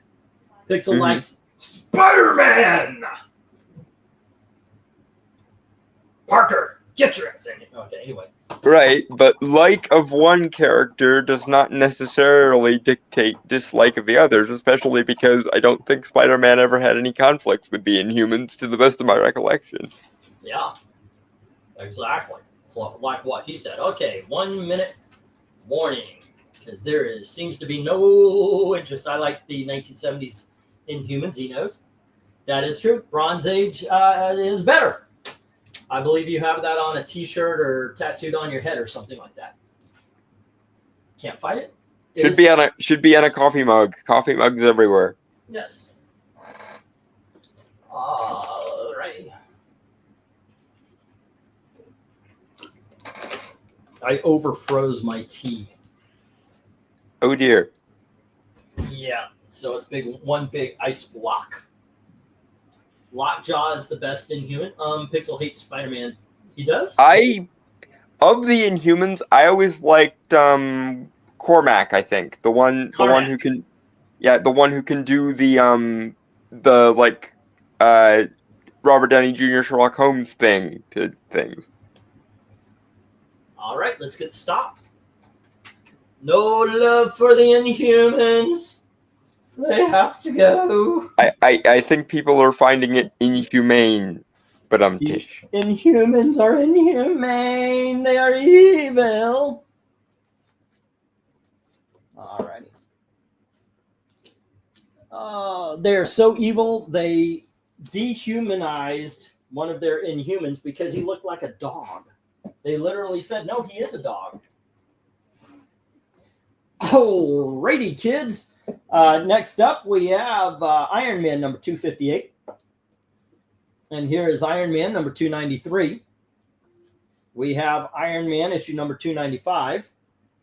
Here is Iron Man issue number 298. And we have Iron Man. Oh, nope. That's the end of the Iron Man? Is it really? Okay. We have Jack of Hearts issue number 4. There we go. Yeah. And we have Journey into he's the one with issue he's the one with Luke's Shatterpoint ability from the EU, back when the EU was still canon. Justice issue number 12, and Justice issue number 11 from the new universe. We have Justice League International issue number 68, the return of I forgot what they were trying. This is their version of Sentry. All righty, and then we have Justice Society, issue number 20. All righty, let me get the go for lot number 20.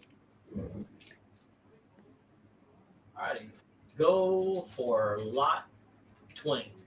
That live action show didn't do them any good. It sucked. You know what? I watched it again. The show doesn't suck as a show. The show sucks as a show about the Inhumans. Yep. Because Scott Buck apparently abides by the Joel Schumacher attitude of adapting comics, which is don't, basically.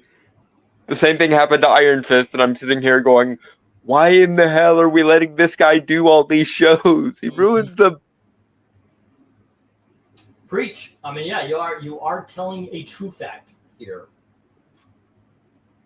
I truly think that if Ike Perlmutter and Kevin Feige hadn't had their falling out over the Inhumans, the premise of replacing mechanically the mutants with the Inhumans was not a dumb idea. That actually could have worked.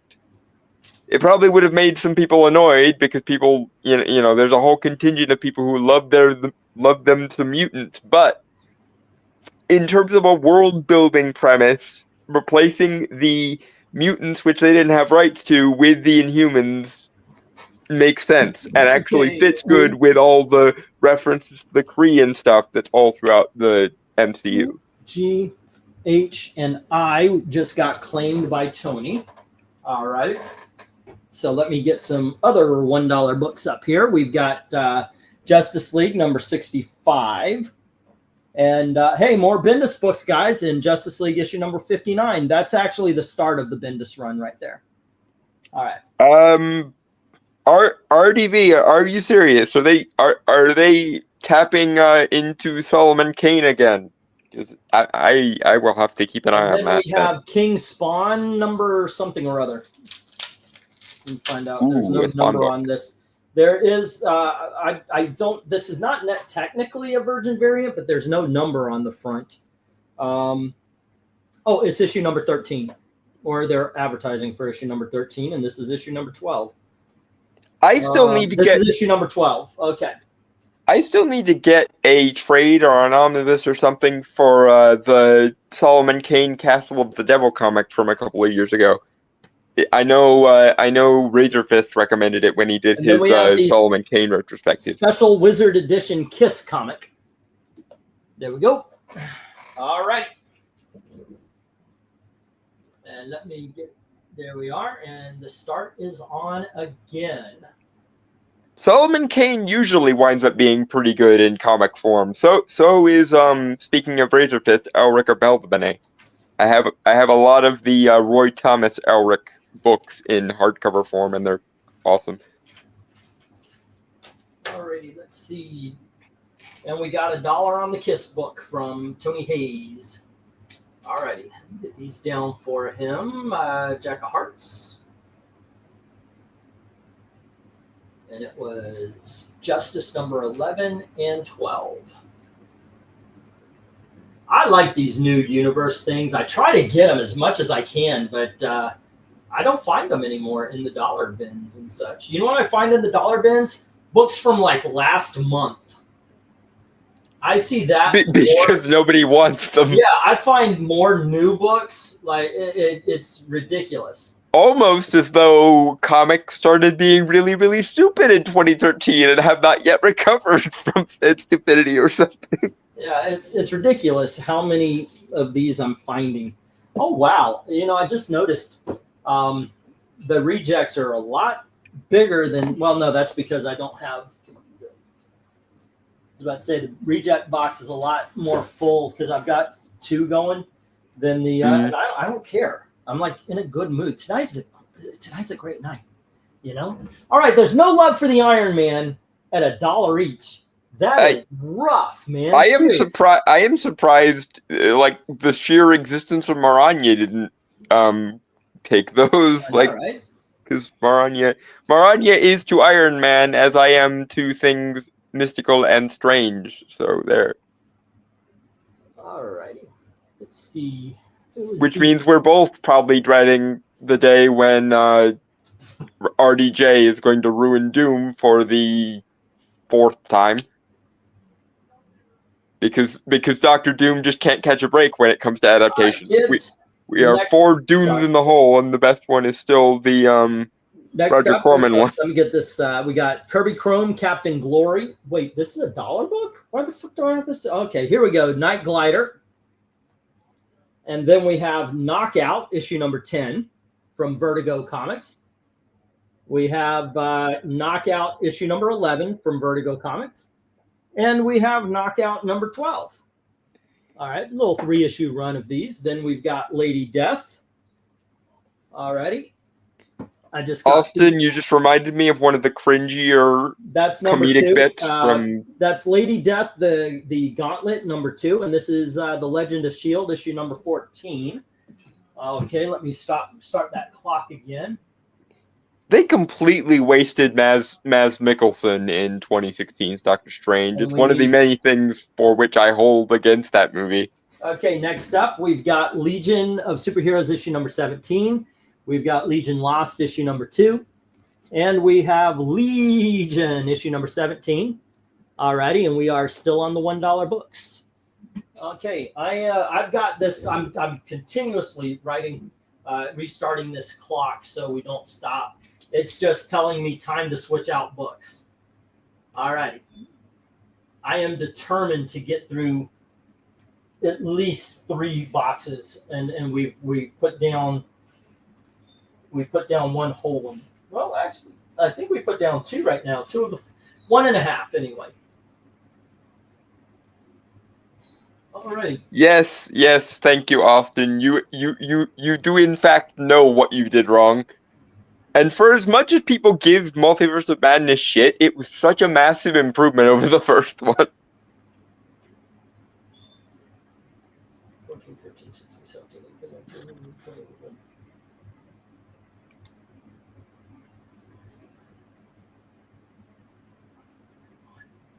All right.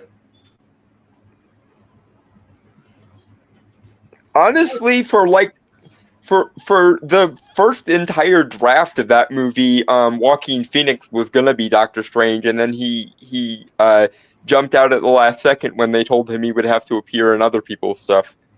Okay, G and H just got a bid from Tony. All right. Also, ladies and gentlemen, if you can pay tonight, please do. I mean, the whole point of it is to help my wife have a good birthday tomorrow.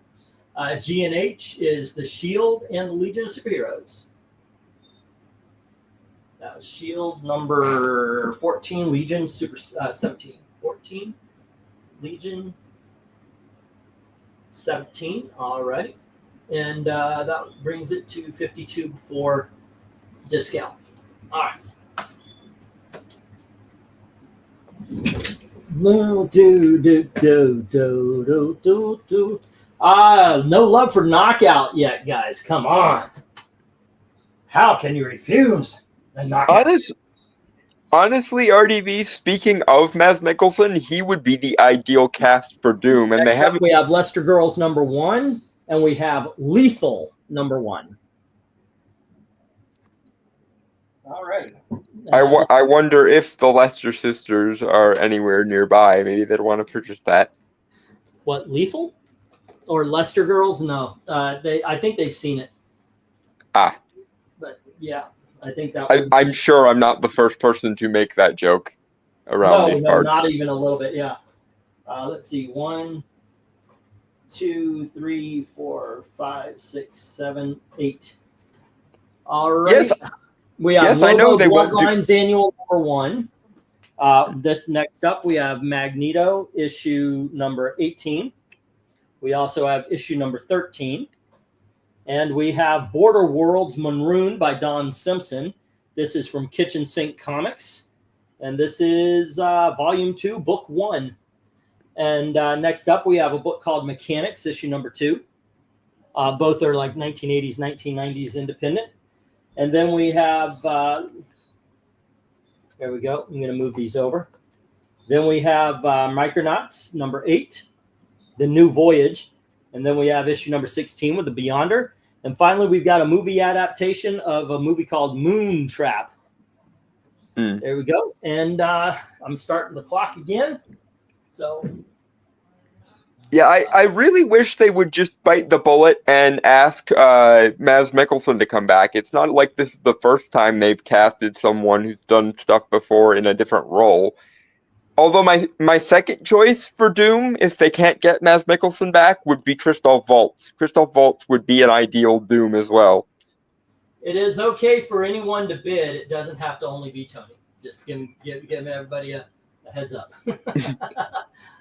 Tony appears to be on a spree today. Good for him. Tony wants the Micronauts with a Beyonder. All right. And the Bloodlines Annual. All right. And by the way, I'm turning this straight up into a claim auction at this point.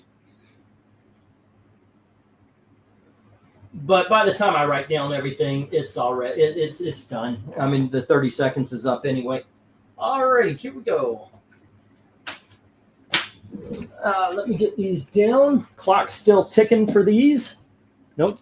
We wanted this.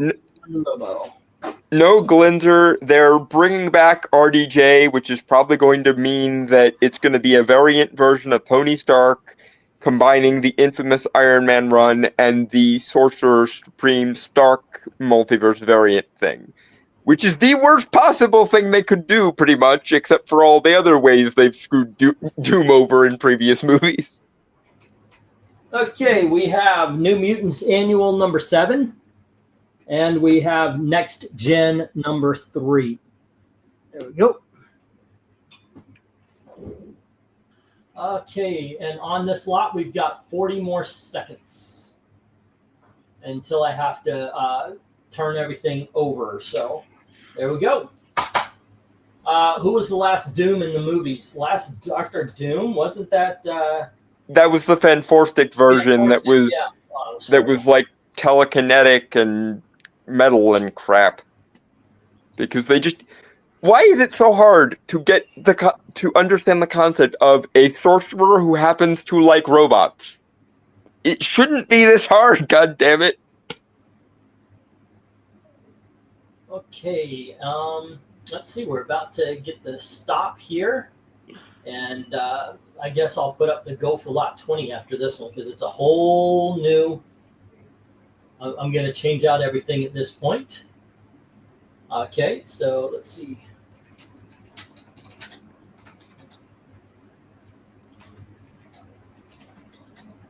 All right. So everything hits the rejects. Boom, boom. You're going shiny. Let's see. 1, 2, 3, 4, 5, 6, 7, 8, 9, and 10. Okay, so from a guy named Jurgens, Dan Jurgens, that is, we have Thor issue number 21, and we have issue number 24. Here is issue number 31, and we have issue number 42, and we have issue number 51. I guess that's a Spider-Man guest appearance, and we have issue number 61. Here's Thor issue number 62. And then we have issue number 63. That looks like they're going against Frost Giants, right? Issue number 64. And finally, we have issue number 65. So you actually have a run, 61, 62, 63, 64, and 65 right here. Let me get the go for lot number 20. There you go. And I will start the clock. Glinger, I would beg them to do a adaptation of Triumph and Torment for Doctor Strange 3 that could have actual Doom in it, but that would require them to get actual Doom and not make it a multiverse variant of Tony Stark, who was Sorcerer Stark and also infamous Iron Man, which they're going to do, and I hate it. So I know it's so shiny. Okay, let me get this going.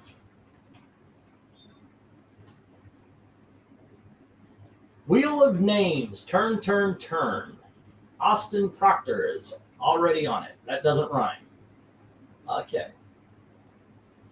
And let's see. Tony says $1 on each. If you come across any issues of the Maze Agency from IDW or Scout Comics, I will take them off your hands.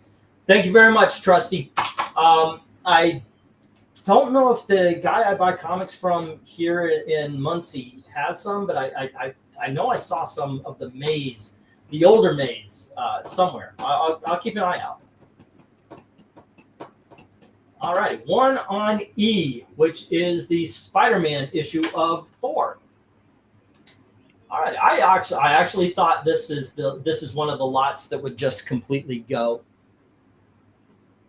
I mean, this is a cool lot. This is a lot of good Thor. Dan Jurgens, it's got to be a lot of good Thor, right? Let's see. So I read that Kevin Feige wants the full control over Russo Brothers movie. It's going to flop harder than Lizzo. I saw Rob Liefeld said something. It says Feige is done. Get him off the mound. I totally agree with that. I actually believe Feige has run his course. He's done well. It's time for him to step aside. I feel the same way about the Dans in the last couple of seasons of Game of Thrones. They didn't want to be there anymore. Get them out of there. So why are we being forced to suffer for their not wanting to be here anymore? Right. Okay, we are getting the stop in about 12 seconds. If anybody wants to bid on the Thors before that or even after that, go right on ahead. It's still any book that's been up that hasn't been sold is always in play. All right.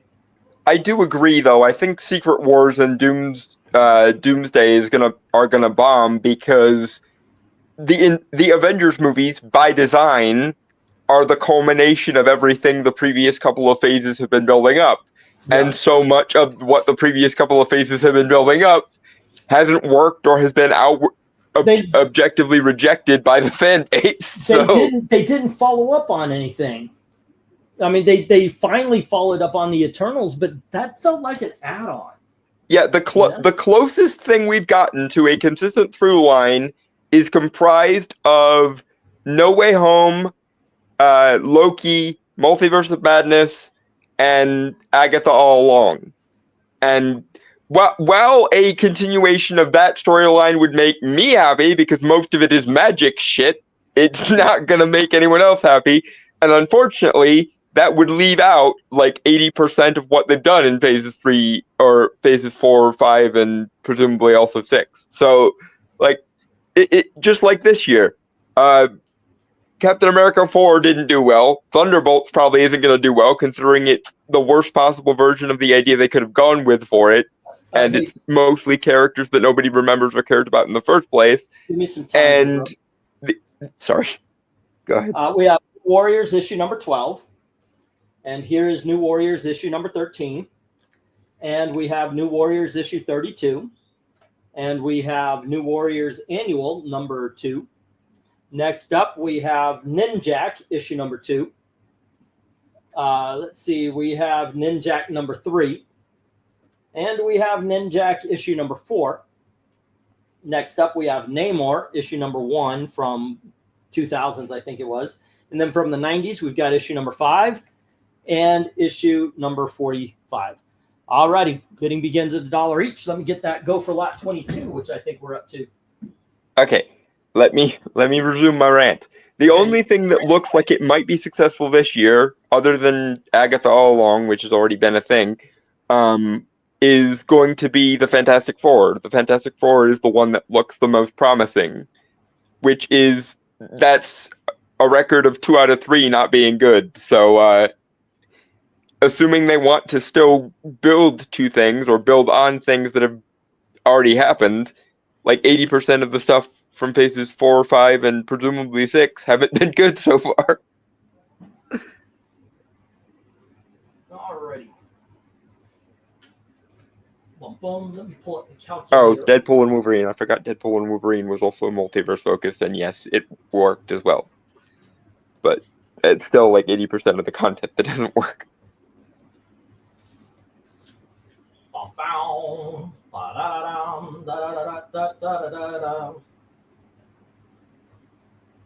Yeah, each phase before 4 was leading to something phase 1.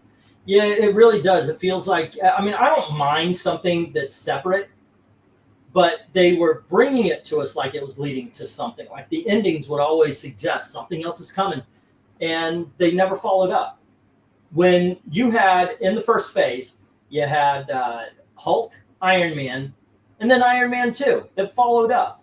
Thor, Thor, which led to Cap. Avengers. Captain America led to Avengers. You know, everything followed up, and that they missed that here. So Yeah, and phase 2 was the stuff that happened in between the first Avengers movie and Age of Ultron. And then phase 3 was everything between Age of Ultron, which led eventually to Infinity War, and to a much lesser extent in terms of paying off Endgame. And then there was 1 minute warning. there was No Way Home, Multiverse of Madness, Loki season 2 or 1 and 2, Deadpool and Wolverine, and Agatha All Along are at least in relative continuity with each other. But all the stuff that didn't work includes basically every other MCU show, with the exception of WandaVision and Werewolf by Night, that didn't work, and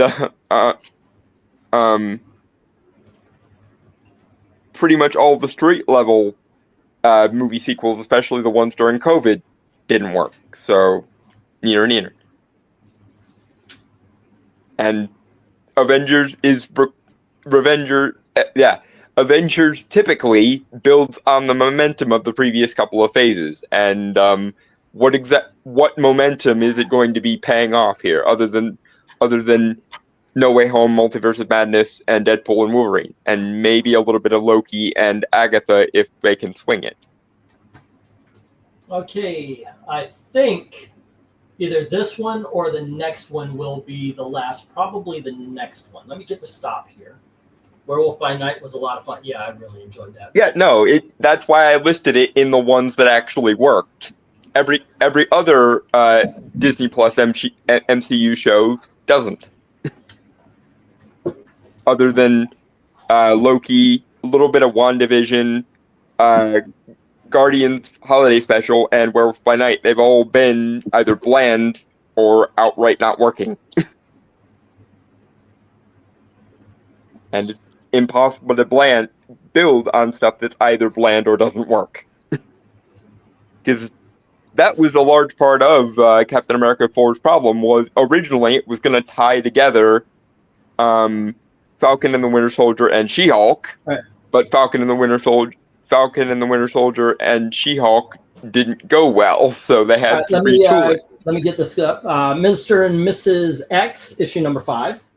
And we have Night Mask from the New Universe, issue number 6.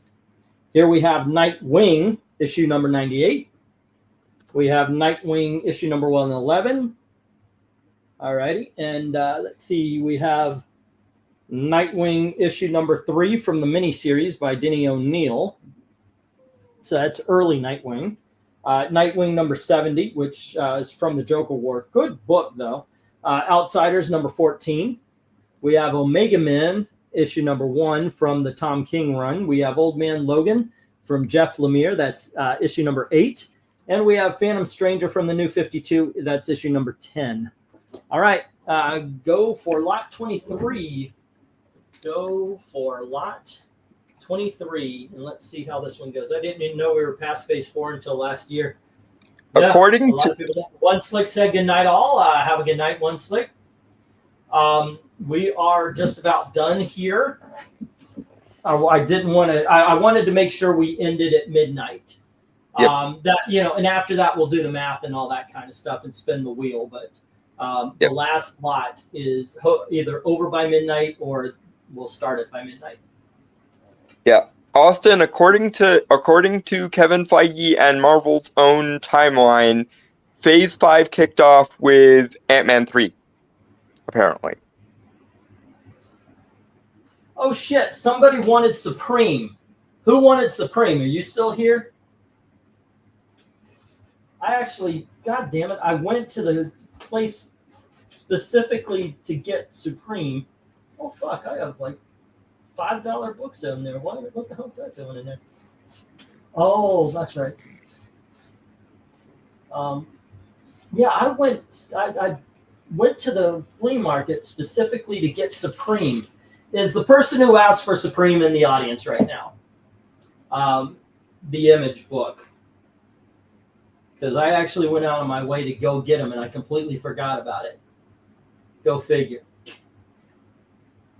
Let's see. What do we got going on? Nothing. We got 1 minute and the 1 minute warning here for this this lot, but no love for anything. Not even the Nightwing. That's kind of surprising. I don't know if it's just because some of the bigger bidders have gone to bed, or if people are just getting tired because it's almost midnight or whatnot. It could be. Like I said, though, I'm going to run at least one more. I think this next one, because it's 11:52. We've only got a minute here, and I'm going to jump in. I guess I'm going to hold those Supreme for until I forgot who asked. I honestly forgot who asked. All right. I got everybody onto the spinning wheel already. I've got all your names there. Dalton, you even have a spot. Thank you, sir. Yep. I will try to get my credit card and PayPal information squared away tomorrow sometime. I will let you know. That would be good because that would help out. Hello to RDV. What's up? With the Peter Hooten Doctor Strange. Because he wants to piss me off. And he was No, because I'm a doctor. And I am strange. And I will take a lot of pleasure in throwing a Ghostbusters reference in your face. You are a terrible scientist, Dr. Venn. All right. Dalton, never take pleasure with me, okay? Never. You're not that hot, sir. I do in fact swing that way, but I do not swing your way. Sir, it is by choice that you don't find me hot. It's my choice. Right. He's downgrading himself. All right. Let's see. Last lot of the night. Hey, if you can't do it yourself, don't do it at all. 5, 6, 7, 8, 9, and 10. Oh dear. Okay, guys. Here we have the OMAC project, issue number 2, and we have the OMAC project, issue number 1. Ah, yes, the Camel Project. And then we have OMAC number 1 from the New 52. Good book, by the way. Here's Power Pack issue number 31. And we have Power Pack issue number 32. And next up we have Prime issue number 9. And we have Rye issue number 6. We have the Red Hood and the Outlaws, Death of the Family. This is issue number 15 of Red Hood and the Outlaws. We have Resurrection Man, issue number 1 from the New 52. And we have Rip Claw Special from Image Comics. Bidding begins at $1 each as soon as I get that go for lot number 24. 24. Austin, I don't know, but that's mostly because I don't know what is my life in reference to, sir. Alrighty, let me Probably start. listened to that conversation before about you finding me attractive. Yeah, that's probably what it is. He's like, "What is my life?" You mean explicitly me not finding you attractive? Okay, kids, yeah, we're done. Are we done? All right, I'll hit the end stream then. Yeah, I'm calling it on that conversation. Let's just move on. All right. Boom. We've only just begun. I don't know. I think a certain percentage of the audience likes when we're petty to each other. Oh yeah, most definitely. Hi, I'm Tom. Hi, Tom. I'm gonna be petty right now. Right, and he won't even remember it after 6 seconds. Hi, I'm Tom. Hi, I'm Tom. That's almost as. We might disagree on a lot, but it seems like we like the same stupid movies. Well, I don't like that movie, but I know it's from though. The joke. You don't like 50 First Dates? That's awesome. I love. I that hate movie. Drew Barrymore. She's ugly. I disagree. Yeah. It's one of the better Adam Sandler movies. Not that there are so many of those.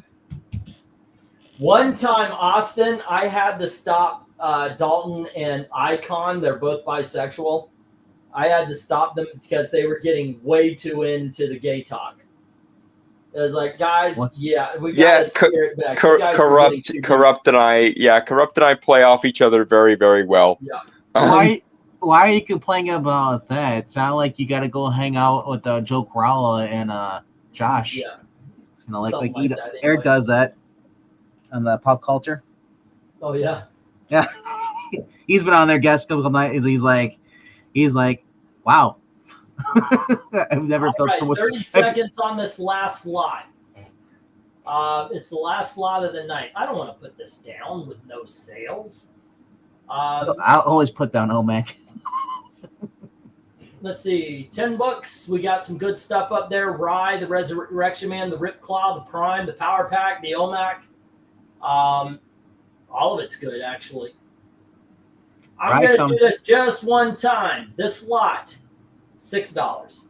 I will not do that again, but I want to leave on a sale. I want the last one because the last two weren't sales.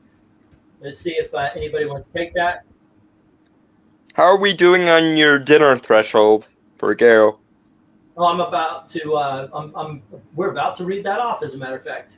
Well, he said, but for Gail, not so much. There we go. Okay. Gail, I got you this toy for the cat. Yeah. Happy birthday! I bought you the Daredevil Omnibus Volume 2. What do you mean you don't like it? Well, then, if you don't mind, I'll read it. Yeah. Okay. Yeah. Bedtime story to Gail. That would take you way through couch territory and land you in the not the face territory, I think. Basically, yes. How bold do you assume that he'd be living? It'd be, I will remember you. I will remember you. Right, but I didn't want to out Gail now because if we out her on stream, then we can prove it's premeditated, and that gets the sentence up. I always love that. Honey, be honest. Does this make me look fat? I will remember you. Well, no, it does. That dress doesn't make you look fat. It's the extra 50 pounds. I will remember you. Did you remember to put on a spare shirt so that we're not? No, I didn't. I got nailed by my bird. There, you can see all the white spots. I forgot to put on the overshirt. They missed an opportunity to get Steve Gutenberg is all righty, Tony Hayes. Your subtotal anyway is 55. I know I've got a couple holding for you, but for right now, if you need to hurry along, we'll get the shipping next time. It's 55 for tonight. All right, and I got your spot on the wheel already, so I'll let you know next time, whether it's tomorrow, the cover readings or whenever, who won. So there you go. All righty, for now, Tony Hayes had Doom War #1 for $1, Double Impact for, these are all $1, Double Impact 1, DP7 1, Exiles 31, I think it was, Electra Assassin #2, District X, I forgot, I didn't write down the number, the Daredevil, Dart #1, and Deathstroke and Dino Attacks for 0. Firestorm for $1, Flash for $1, Forever Evil 1 and 3 for $1 each, Freak Force for $1, Green Lanterns New Guardians #16 for $1, Hawk and Dove 2 for $1, Hawk and Dove Annual #2 for $1, Action Comics Weekly 632 for $2, Ass 38 and 39 for $2 each, Captain Atom #8 for $1.50, Captain Atom #13 for $1.50, the Legion Millennium 1 and 2 for $2, Iron Man 105 and 113 for $3 each, Micronauts lot of 7 books for $7. Amazing Spider-Man 35 and 36 for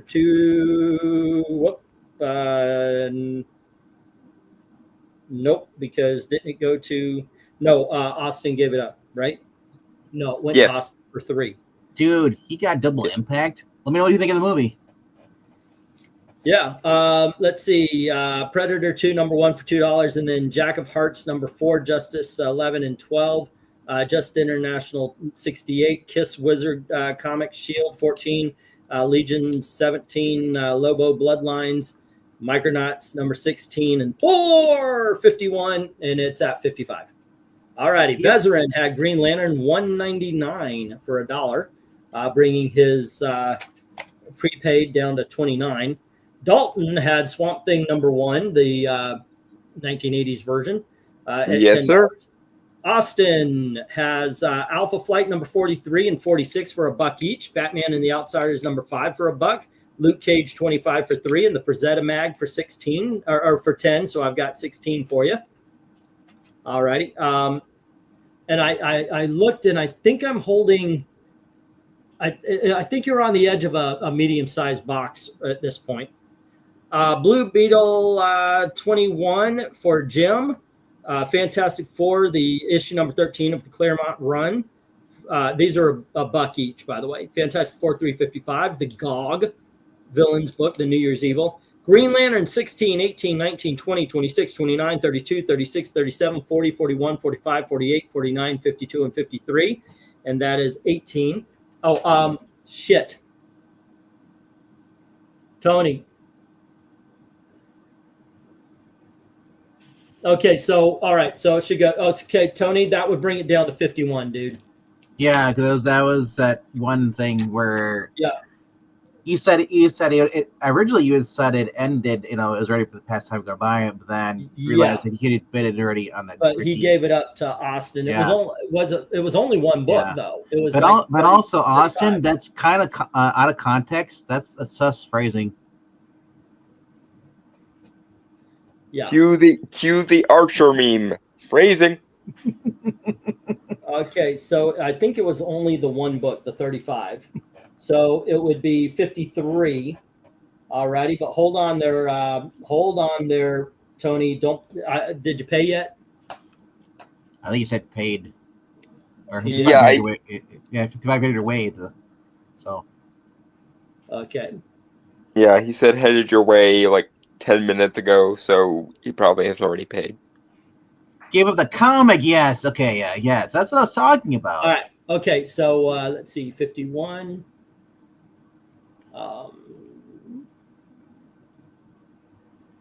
Okay, let's see. 51, that is 5, 10, 15. All right, so that would be clear. All right. 36. It's 36. I forgot that you have over 30 books, and I did that big sale today. Okay, so it's 36. Yeah, it hurts. I'm wondering. Wait a second. Did I just hurt Gail's birthday? Because he was the biggest dog, but you gotta honor the deals, right? So there you go. Speaking of which, those Iron Man books That's don't sell. almost $20. That was 15 for 55. Did anybody get those Iron Man books? 54. No, it's $40. $40. Yeah, there we Yeah, go. nobody bought the Iron Man books. No. That's so better. the next time after you put them up and they don't sell, they go to Marania, right? They go into the booth. That's where everything goes. They Oh, don't sell so here anymore. no more deal Marania. There's I gotta feed my family, man. Hey, I didn't make the deal. I didn't shake on it. Let's see. Yeah, it would be $40 after the discount there, Tony. The real question is, how much is Maranya willing to pay? Because I'm sure she wouldn't mind paying you for them. It's just a matter of figuring out what the feasible deal is. She's in a rough way right now. She's living in a motel right now. Crystal had Disney I did not Afternoon realize for that. 3, Mighty Mouse for 3, and the RoboCop for 2. So that is 8. Now, if you want it shipped, it'll be 18. I recommend you hold up. At least you can fill up the bag, because it is $10 for however much I can fill up the bag. And in all honesty, I could put more than 18 books. RDV knows that because I've sent him bricks. Yeah, Tony, after the discount, it's 40. Yeah, I don't understand. I pay for comic books, and you send me bricks. I know. Oh, well, I figure you prefer masonry. I'm building. Yeah, something. Glenzer has. You're not gonna like it. He's building his house of comics, apparently. Right. He wants to one-up Eric Green. 5 books for 3. Grim Ghost 1 for $1. Daredevil or Donald Duck Adventures lot for 24, and the Smurfs Free Comic Book Day for 2. So that is $30.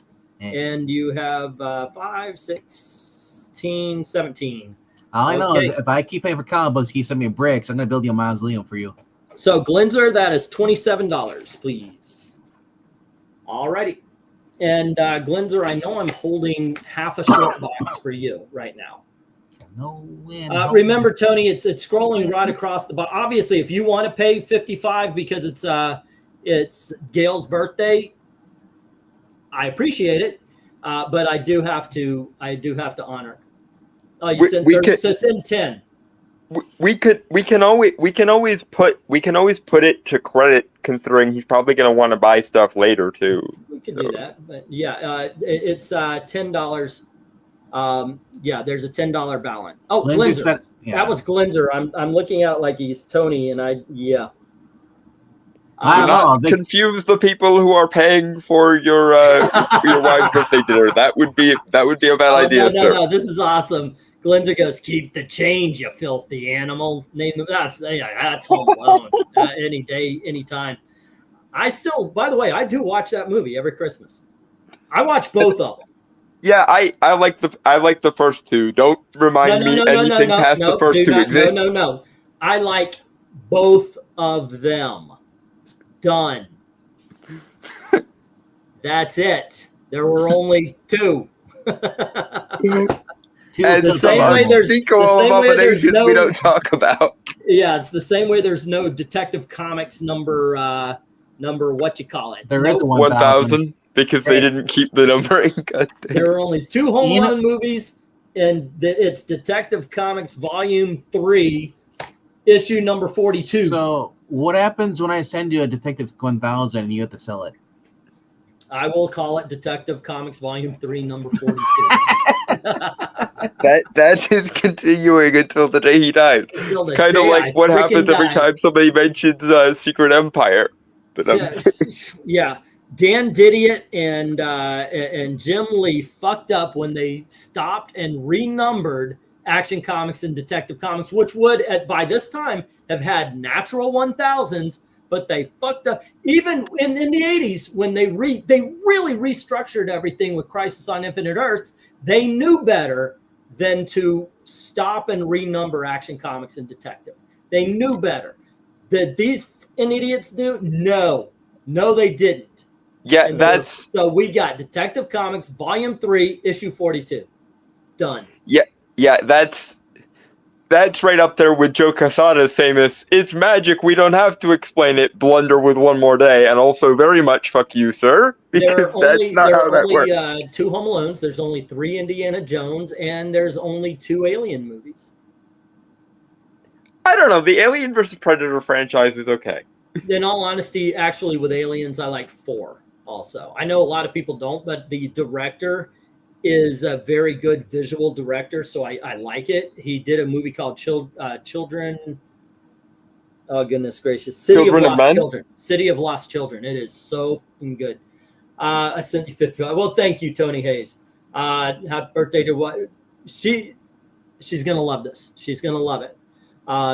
This is one of those, it's going to be a day where I can't actually take her to wherever she wants. She's going to love it. She's going to love it. I don't love it. I was wrong.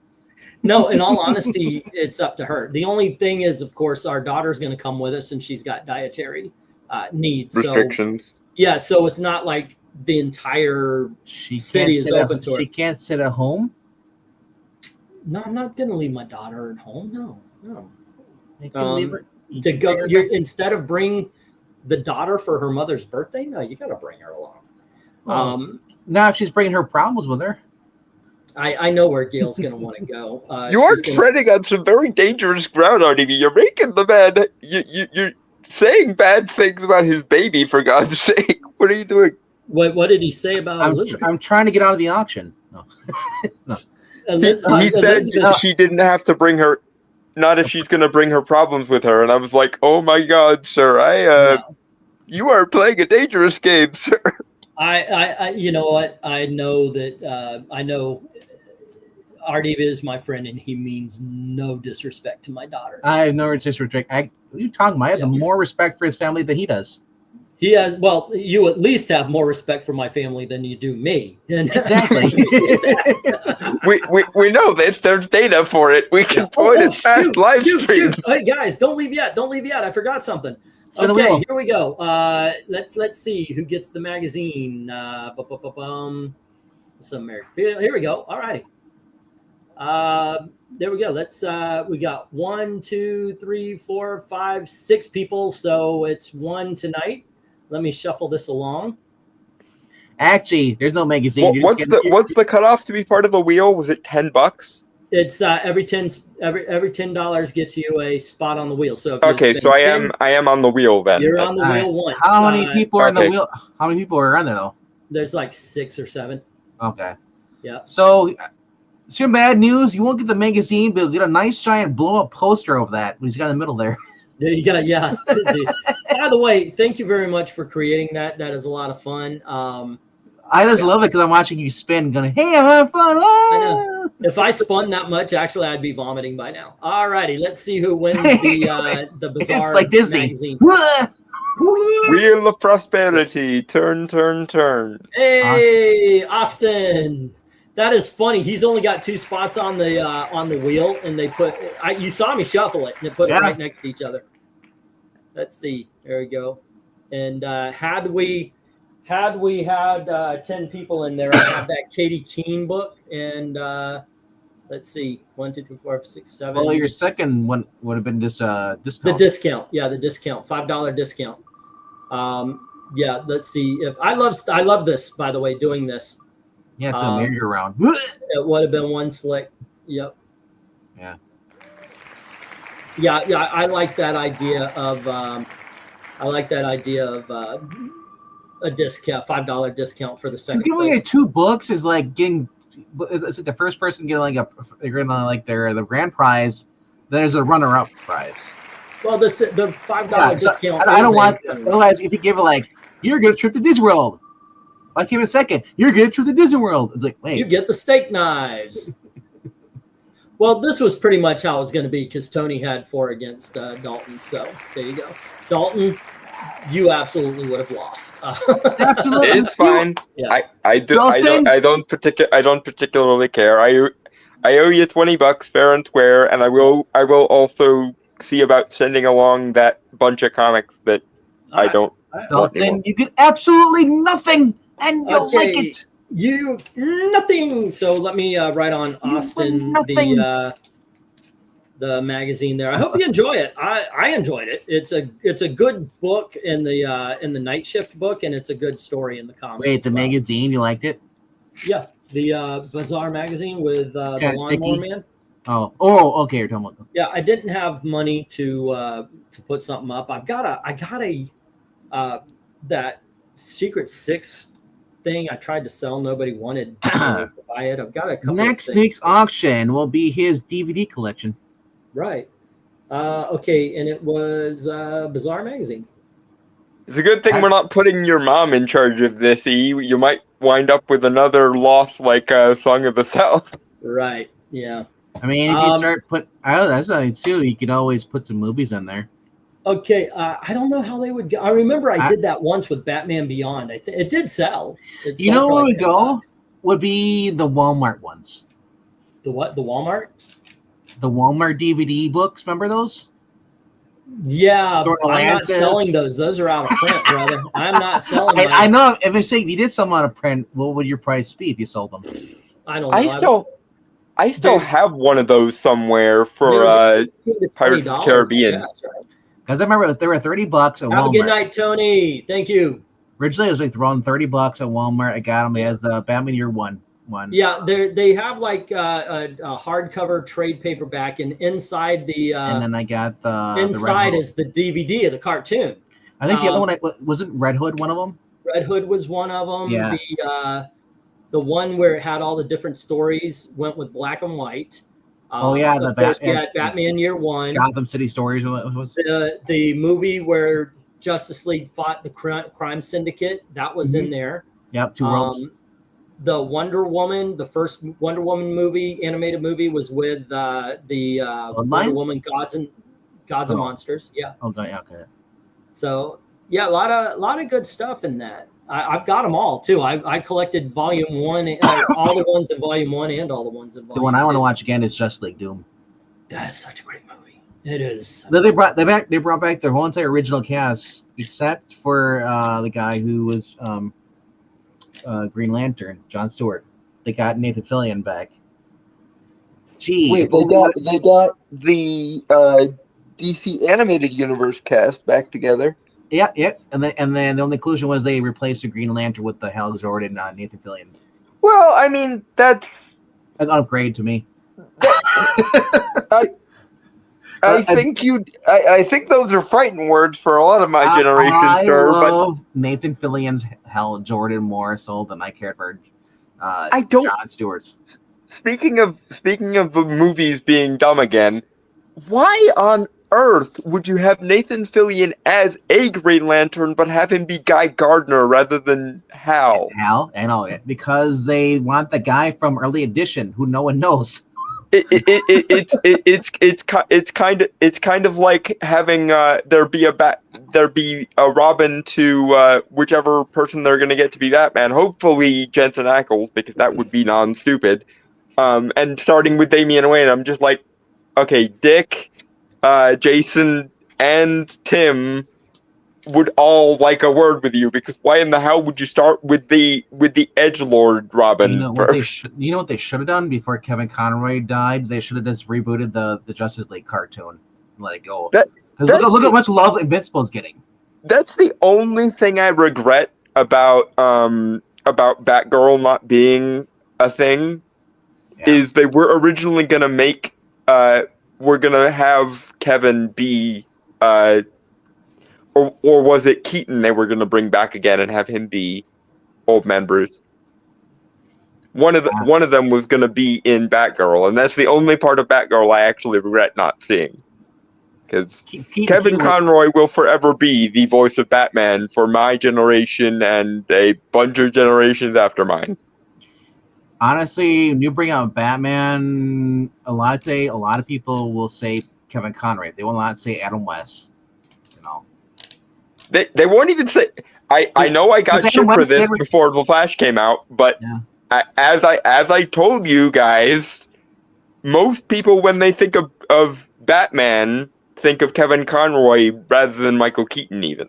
Because Kevin Conroy was in the role longer than the other ones were. Well, and let's be honest, he was also in the best Batman content of the bunch, because the DC animated universe, when it was firing on all cylinders, was and still is grade A television. I always go back to this, but the way Justice League Unlimited handled the Cadmus story arc is better, specifically political storytelling than anything we've gotten in the everything is political generation. Seriously. A kid's cartoon from 30 or 20 some odd years ago gets better politics right than the entire like modern allegedly dramas that are being made, and it freaking flusters me every time. Well, I said the reason that a lot of people like him too is Cameron Conroy was such great in the role is the fact that he actually was a drama major and stuff. He was really into doing Broadway stuff, but he's also did like live action television before that. Well, and I mean, it's also worth noting how much both he and Mark Hamill loved playing off of each other and loved those particular roles. That's why they kept coming back. It's kind of like how even after the NBC series got shuntered, Matt Ryan kept coming back because he loved playing Constantine and he loved people's reaction to him playing Constantine. Honestly, he should have gotten an upgrade to the movies, but we can't have nice things, so that didn't happen. Honestly, he doesn't need a movie. I'd rather have him just finish the NBC show. And so, I don't want Camp Constantine. I want the series when we had in the show. Especially because I've looked into the plans that the main showrunner had for that show, and so many aspects of it would be baller to see. It's like somebody was peeking at my Christmas list. Like they were actually going to have somebody eventually take over Dr. Fate. It wasn't just supposed to be one reference in the pilot. And that would have been cool. Remember, he had the Helm of Fate inside the house. Yeah, and they were going to actually do something with it eventually. Same thing with Jim Corrigan. There's a reason why they had him in there. Originally, they were going to set up him being the Spectre. Yep. And my fucking God, that would have been amazing. God damn it. Yep. I mean, originally they were going to have Zatanna, but they went with Zed instead, which was kind of weird. Because in the pilot, it was originally going to be Zatanna. Honestly, I'm glad they did because I don't think they could have done Z right on a TV budget. Is the problem. But my only problem with the show with having Zed, she's a lot younger in the comic books than she is in the show. And it's probably a good thing that they aged her up significantly because I'm all for dark storytelling. That's one of the missing things I have for that show not doing well. But if it had been that dark, it probably would have gotten canned just on censorship alone. But you know what hurts the most, though? We got Swamp Thing right after that.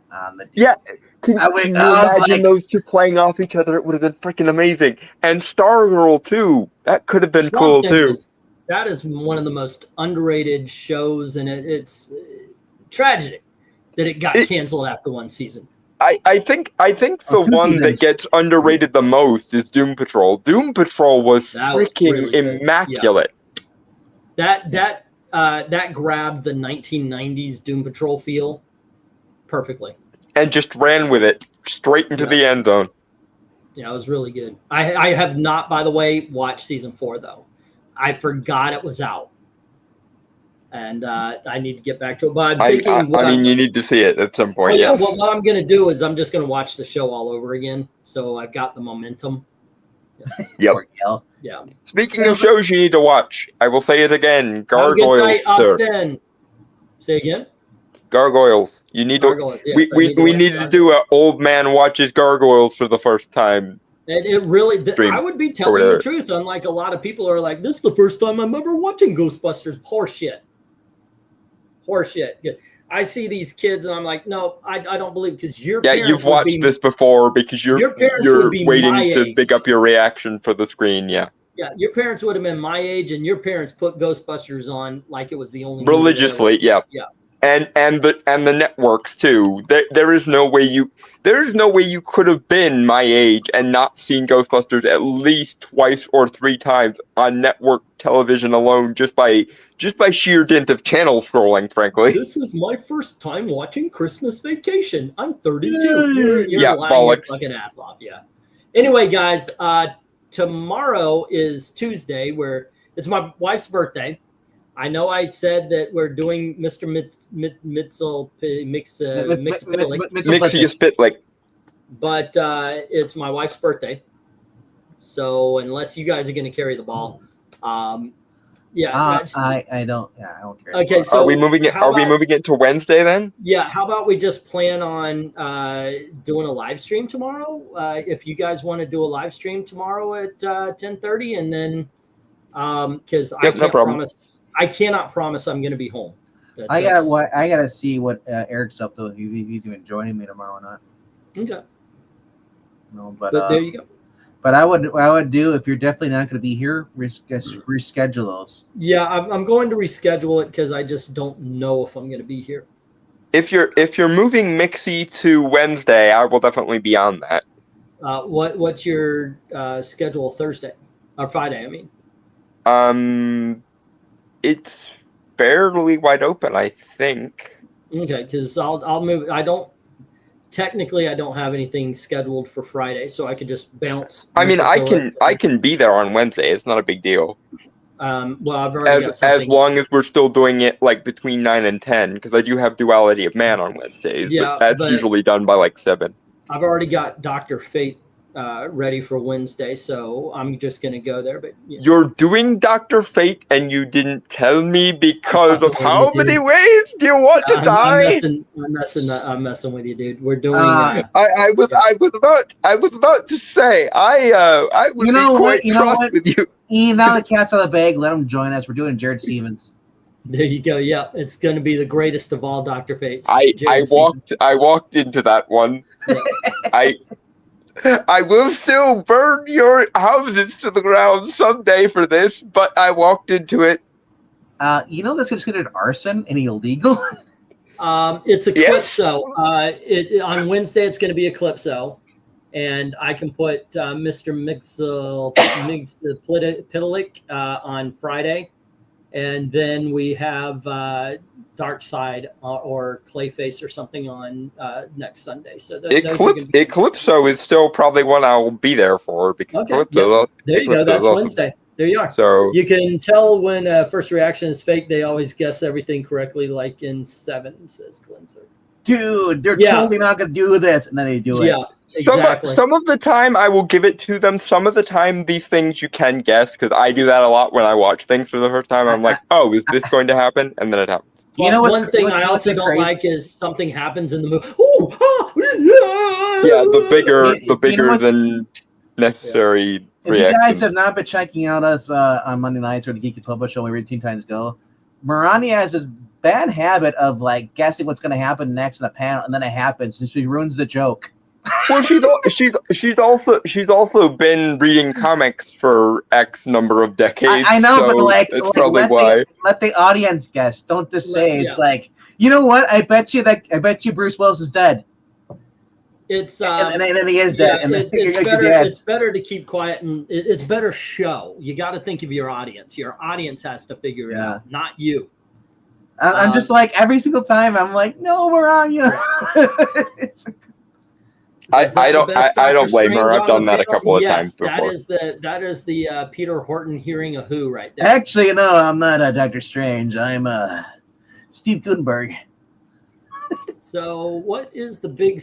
I'm hoping they get me my books before the next auction. I've got some good Peter Parker Spectacular Spider-Man coming in, some She-Hulk, Secrets of Josie and the Pussycats, Zorro from the Silver and Golden Age. Some Archie, Punisher versus Archie. We've got a lot of Charlton War books. Batman, the 608 first issue of Hush. I've got a lot of really cool books. Millie the Model is coming in. Many Ghosts of Dr. Graves. We've got, like I said, a lot of war books. Patsy and Hetty and Patsy Walker comics from the Silver Age. We've got 2 trade paperbacks. One's called Batman 9 Lives, and another one is an Astro City book. A lot of good stuff coming in if they send it to me. So, yeah, there we go. Hopefully that happens. I am eager. There's a new Dr. Fate trade coming out for the J.M. DeMantis run in like a month or 2. That might be a good idea for one of the big dogs. I'm getting a copy already, or otherwise I wouldn't suggest it, but it is coming out soon. Okay. Actually, he didn't say I'm eager. I'm Iger, Bob Iger. I'm so Bob Iger for this book. Makes no sense whatsoever. But I am So exactly that. what you mean is you want it to bomb horribly and then blame the fans for it. That would be the Bob Iger strategy. If I didn't say that, I would literally have nothing to say. Some readings. Do you get the minor characters? Is that it? Well, she's the fifth wheel. There's no 5 Titans. There's only a. Well, here, Amy. So give her the villain. You did not just call Moranya a fifth wheel, sir. In the book there is, and there's not always a villain in the Teen Titans Go. They don't fight villains all the time. A lot of it's just in-house jokes. Right. Is there a narrator? Give her the narrator. Nope. Oh. Nope. These are Teen Titans Go books. These are for little kids. There's no narration. These are modern books. Well, that's the problem, because modern books are crap, by and large. Nope, not all. Not these. Yeah. No. And these aren't strictly modern. No, and these are probably on 2019 is where we're at right now with the series. We started out with original series, but this is the volume 2 series that started. It became actual characters on the show that's ongoing. Before they're more serious, but Moranya mainly just gets background characters. Okay. But that's not gonna be the case though, because we only have next Monday, and that'll be the final 2 issues of this series. But then we're doing the crossover 1 stories, what they do with the DC Supergirls. Yeah, I know, Jay. It's the first actual omnibus we've gotten for Dr. Fate since the Golden Age Archive, the Golden Age Archive one, which I also have. But it's the first real big Dr. Fate trade in years. And I refuse to own anything with Khalid in it, because screw Khalid and screw most of the New 52's version of Earth 2 entirely. I've been liking the Dr. Fate kid that's been in the JSA one by Jeff Lemire. Are they actually having him learn from Naboo, or are they just having him use the kid as a meat suit? No, there is no Naboo. It's just him. He has control of the helmet. What have they done now? What do they mean have they done now? This has been this way for a while. Every time they retcon Dr. Fate, it always gets worse. I hate it, but that is the trend. What did they do now? If they're changing anything in comics these days, it's worse. I take narrator background characters. I saw Dalton. That looks good. Honestly, the kid is learning, and he's messing up things, and he's trying to build confidence. Well, okay, if they're showing him have to actually learn to use magic, then okay, that actually does sound like something that I might be able to read without vomiting. Right now, the Tower of Fate is like in hell. Yeah. Okay, that's. Yeah. I'm assuming that's in one of the many times they've screwed over to the magic side of things for the last 5 years or so. This is a whole new thing without Jeff Johns, so of course it's going to be weird. Okay, well, anyway, guys, I have to get up early to get Gail to work, so I hate doing it. I love giving my wife a ride to work because it's her birthday. I don't care. She wakes her ass up at 6 o'clock in the morning. That's way too fucking early. I love my wife. She actually says the same thing. She hates the fact that she has to be driven. She wants to. I can see Gail. It's like, just honey, it's my birthday. Can you face the other direction so when I wake up I don't see you in the morning? Just for one day. Yeah. Well, no. If she wants to get rid of me, I'll go and watch movies all day. She knows I'm good with that. It's fine for me. We've done that before. I mean, you're together for 30 years. You learn each other's patterns. I have eventually. all confidence in my wife. If she's just at a point where she needs some time to breathe, yeah, I'll spend a day out. I'll go to the movies. If she needs to go out, then I'll like I said, I'll drop her off at the mall or something, and she can have all day shopping. Somebody did you trust your wife? Yeah. I hate people doing that. Modern day relationships. It's something. Sometimes you just need. Everybody needs some little time away, just for the day. Yeah, sir. If somebody asks you that, do you trust your wife? Of course, I let her feed me.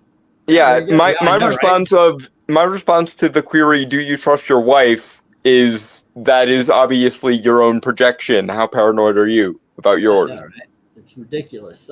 But somebody grilled me on that. How do you know? I just know. Well, you can't know what she's doing right now. Yeah, I got faith. But like as an example, when I finally find a significant other and I marry him, if I have to ask myself the question, do I trust him? We shouldn't be together, because the basic criteria for a relationship should be I should be able to trust you to be alone by yourself for 5 minutes Yeah. without worrying. The other thing I'm just tired of hearing from these titans of dating and relationships. What do you bring to the table? What do you bring to the table? Oh yeah, Seriously? I love that when you see like the girls like whenever I go on a date, I make them show me their bank statements.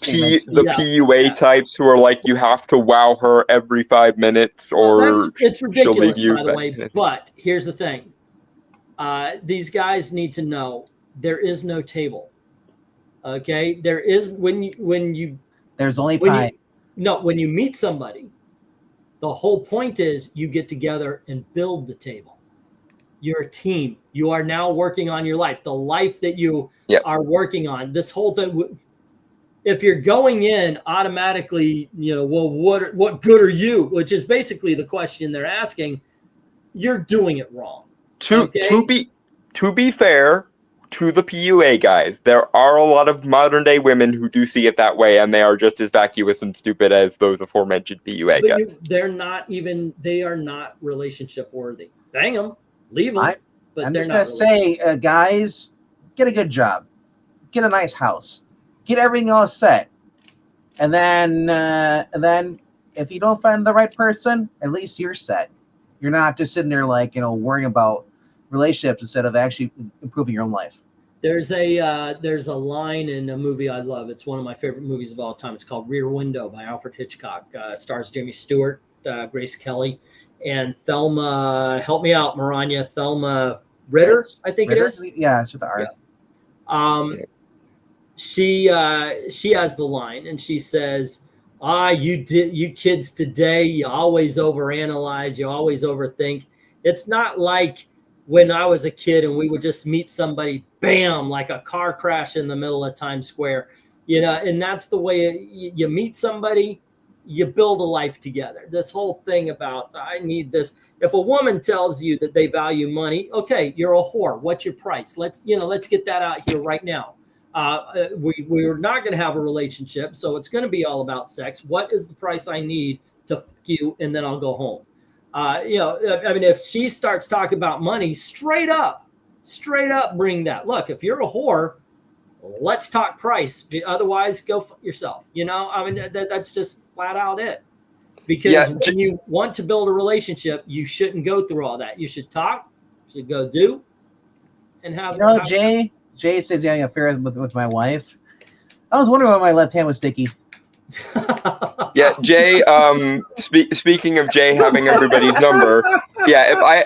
If I ever wind up dating a woman, it's either because she's paying me to be her beard, or something has gone very wrong here. Dalton's like, ignore, keep talking. That was funny as fuck. You swore one for RDV. Did you hear what he said? No. Jay goes, I'm having an affair with RDV's wife, and he says, I was wondering why my hand was sticky. No, I heard that part. I thought there was something after. No, that was the funny part, man. I didn't laugh because it wasn't all that funny, but okay. I told you. I'm sorry. I thought it was funny as hell, man. That's some funny shit. Okay. I will remind you that some of this might just be because I'm the token gay one. Lol. Right. Okay. And by the way, Maranya is absolutely on point here. Someone who's been married 31 plus years. If my husband needs help with something, I can do it. I do it. There's something that's going around. Okay. You want a woman who is submissive. All right. That's half the equation, by the way. And what it means is basically, because a lot of women who hear that, especially young women, think a slave. No. Yeah. It's, I don't want chaos in the household. that is what it is. We don't, as men, we don't want chaos in the household. We want peace.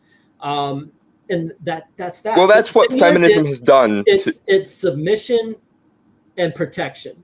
Okay, the man is also submissive to his wife. He in ways of he is. Yeah, you own each other basically. And when it can be done, the provider. You know, it sometimes you're going to find yourself where, especially modern relationships, where you're going to be making more money than she, and maybe she is making more money than you. I blame the fact that some dumbass girls these days think submissive means slavery, when all it means is you love that person, you take care of that person. That's what feminism has taught a lot of women to think it means. Even a lot of allegedly traditionalist women actually, that's what it means. They just buy into the straw man now, because that's what intersectional feminism has taught people for 50 years, and it's evil and insane and illogical, but people actually believe it. People actually believe in this patriarchy conspiracy of yesteryear bullshit. Yeah, the religious point aspect of that is pretty much like a woman submits before her husband they both submit before God. Yeah. People always, and again, feminists always go, but what about 1 Corinthians 7 verse 4? And then you ask them, well, what does verse 5 say? And they go silent, because if you actually have read the thing, you know that 1 Corinthians 7 has 2 verses, verse 4, which applies to the woman, and verse 5, which applies to the man, because the idea is you respectively own each other and are taking each other's benefit as your highest priority, etc. Well, once you're married, you both become one, and you both submit before God. That's why I mentioned feminists will always bring up 1 Corinthians 7 verse 4, and then you point out to them there's a verse 5 right after that, which applies just as much to the man, and they can't cope with it. Yeah, a lot of them don't know scripture, and they don't understand it. Jeffrey Dahmer actually had a Bible and supposedly read it, but he rejected it. So it's, well, I guess not to strawman myself here, but I guess I'm in the same camp as Jeffrey Dahmer, because I actually have read the thing, not to mention all the Apocrypha and a lot of the Jewish texts that go along with it, and I've mostly rejected it. There's also people who read it. I'm not talking about you. There's other people who've read it and don't understand it. So they're not serious about it. So many people who are the hardest of the diehards and the most Bible thumping of the Bible thumping basically just take whatever their pastor and or Bible studies group says, regardless of whether they've actually read the thing. So that's the thing. There's a lot of churches that do not teach you're a sinner. They don't do that. So they're very more about feel good and just getting donations. So I can understand why. Well, and then there's the other half, which see nothing but the sin and forget the love and light parts. There's a lot of misinformation as far as a lot of them that teach you they don't. That's why like when it comes to Christianity, there are people who hate Christians and there's people who have no problem with them, and a lot of times because they run into the ones who are. Everybody can say I can say that I'm a Christian, doesn't mean it though. Unless you actually practice the faith and do be kind to others, do unto others as you've done to you. There's a lot of them don't do that. I had an experience with an actual pastor by the name of Bob Strozik, and yes, I will name him because fuck that guy, who literally, when I started studying and practicing magic, stormed into my house, locked me out of my own room, sat there with my parents, and told them basically I had 2 options: repent and rejoin the church, or be cast out. Catholic? And the reason he was mad was because my best friend at the time was his son, and I was always into random academic tirades, and he would always ask me what the thing I was reading about was this particular time. And when I started looking into magic, I explained to him what I was finding with regard to magic. Now, it was my fault for taking, quote-unquote, an apprentice before I was ready, but that's neither here. Now, there.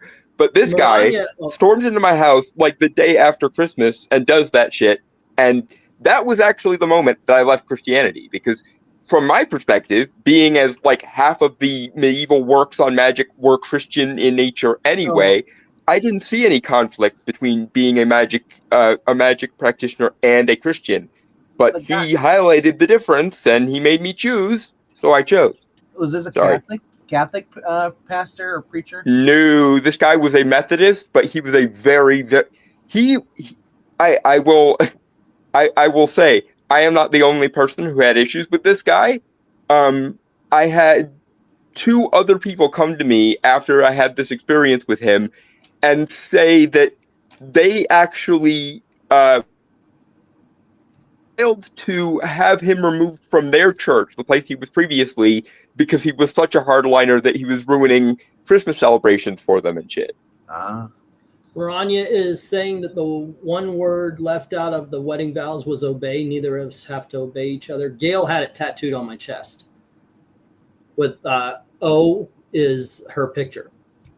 See, I thought it was a leash.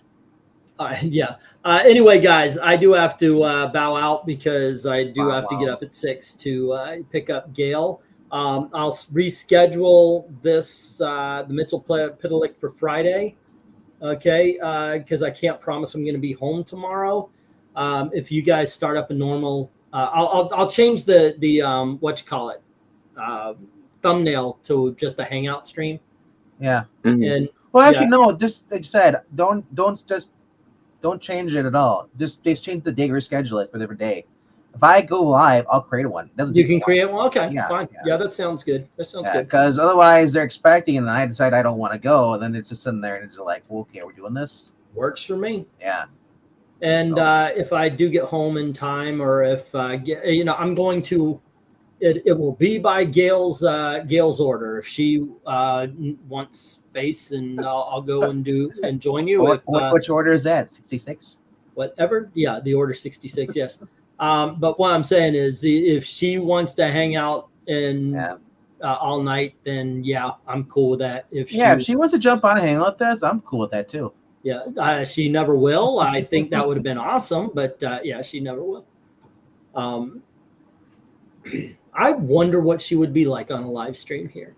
Honestly, if she's not on camera, but she still sits there and you can hear her voice. I've offered that so many times. Like when we were doing the Disney restaurant reviews, or I said we could do movie reviews. You can sit right here. The camera's pointed at me, but you respond. I thought that would work well because but a lot of times Gail's entire review it's all right. that would be it. It's all right. If a movie hits her, then she has something to say about it. But for most of the time, it's all right. What happened to your wife? She got hit by a movie. It was moving. Yeah. It's all right. It's all right. Yeah. Anyway, you guys, my husband is listening and left. Yeah. You guys have a great night. You guys don't have to take off if you want to stay. It's cool. But I do. So you guys have a great time. I will maybe talk to you tomorrow, but definitely see you Wednesday for Eclipso, which should be fun. Yep. All right. See you later, guys. Bye. Bye. Later. Do you wanna keep it going for a while, Venkman, or should we call it? I'd call it unless you want to stay up. I was going to, but I don't have admin privileges anymore, so. Well, if you don't want to stay, we don't have to. I can end it. I'm just saying, it's up to you. I'm kind of like doing other stuff behind the scenes. So, and I mean, it also depends on what E would be okay with us discussing, because I'm seeing a lot of the chat talking about like Bible lore and stuff, and I'd like to address some of that, but I'm not sure how much E would be okay with me addressing that. True, that'd be a totally different actual live stream. That because I don't want to get this one. If I could do live streams on my own channel, that would be the kind of live stream I would do on my own channel, but I don't have live streaming privileges on my channel for whatever reason. I would say that's probably like a podcast of the Storm topic, probably. No, we usually keep that stuff to geek culture and politics. We don't really do religion much. I mean, because it makes sense. The title is Storm. Something could be a good story or a bad that story. of course makes me want to talk about the history of the worship of Yahweh specifically as a storm deity in the old Mesopotamian period, but that's neither here nor there. But there is one thing I want to ask you. What did you think about that whole Giza thing news? About the tunnels under the pyramids? Yeah. I'm really not surprised because we've known there was something underneath the Sphinx and to a lesser extent the pyramids for a long time. Like we're talking about speculation from the golden age of Egyptology after, just after Tutankhamun's tomb was first or discovered. I happen to know a lot about Egyptology because the first set of deities I worked with when I started studying magic was actually the Egyptian pantheon. So I know a lot about the history of Egyptology and shit. Yeah, I'm just curious. Well, I mean, I always knew that as far as they weren't telling us the full truth. I mean, there's a chance that they may have not known about what's under there. But then again, they still haven't actually done any excavating underneath there. No. Excavating it is going to be really tricky because how do you burrow under the pyramids without destroying the pyramids in some manner? Sure, but I mean, like, as far as what's inside them, they probably would not tell you everything that's in there. I will say the famous the famous psychic / prophet Edgar Cayce thought that there was a library buried under the Sphinx. And given what we know about how old the Sphinx is relative to the pyramids, it's actually several thousand years older than the pyramids that are right next to it. It wouldn't surprise me if at least some aspect of that was true.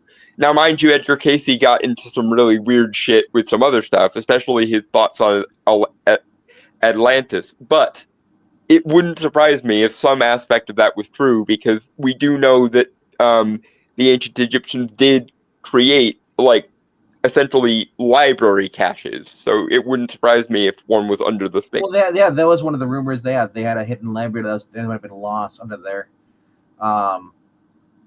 But I was just thinking about the whole entire thing as far as the tunnels, if they're connected to the other, all of the pyramids are connected. I've always theorized that too. It's like, why would they not be? Mm-hmm. Especially if it's really hot up above the ground. Down there, it's cooler, so it might be easier to travel. But as far as people are saying, like, oh, it was designed by aliens, I was like, I think more than Nephilim. Yeah, no, I call bullshit. I call bullshit on the ancient alien theory as well. No, but the Nephilim, as far as the Greek gods being like half angel and stuff, descendants of fallen angels. Okay, here's the thing. I have done a lot of research into the Jewish Apocrypha and the Gnostic texts. And by the way, to Jay's point earlier, he talked about how the Bible is a living book and you need the rest of it for context. It's also worth noting that if you don't know anything about the anthropology of either Judaism or Islam, it's very hard to understand the Bible fully either, because so much of the context of the Bible is based on the fact that the Old Testament was originally a Jewish document. So a lot of the Jewish scholarship on the Old Testament should matter to Christians, and it frustrates me that a lot of them just don't even know that it exists. With regard to the whole Nephilim thing, I do think that they existed, and I do think that the three falls theory with regards to fallen angels makes a lot more sense than the single Lucifer-led one. But that being said, I do not think that polytheistic deities are Nephilim. I think that polytheistic deities are nature spirits, effectively. Like people talking about stuff like Hercules and stuff, and stuff. Hercules. Demigods and so forth. Yeah, demigods. I could see that being based off of real people. The names has just been changed. It's all maybe. Here's the thing with everything. Go ahead. Sorry. Telephone, the game Telephone. Somebody says something. As it goes along through time, someone else says, "Oh, they changed the story," and then they change the story. So humankind has had a bad history of just changing things or misconstruing things. We do. And here's another thing that's a problem with, frankly, our evolutionary psychology. We end up making the same mistakes over and over and thinking that we're the first generation to discover new information. Yeah. Like, even things as simple as technology. There is an old show back on the History Channel, back when the History Channel was still a worthwhile thing and not just Pawn Stars and Ancient Aliens, called Ancient Discoveries. There are so many parallels to modern technology in the ancient world that we just forgot we did, and it stuns me. It's one thing that I always say about history is the red pill moment with regards to history isn't when you discover how different the past was. It's when you discover how similar the past was.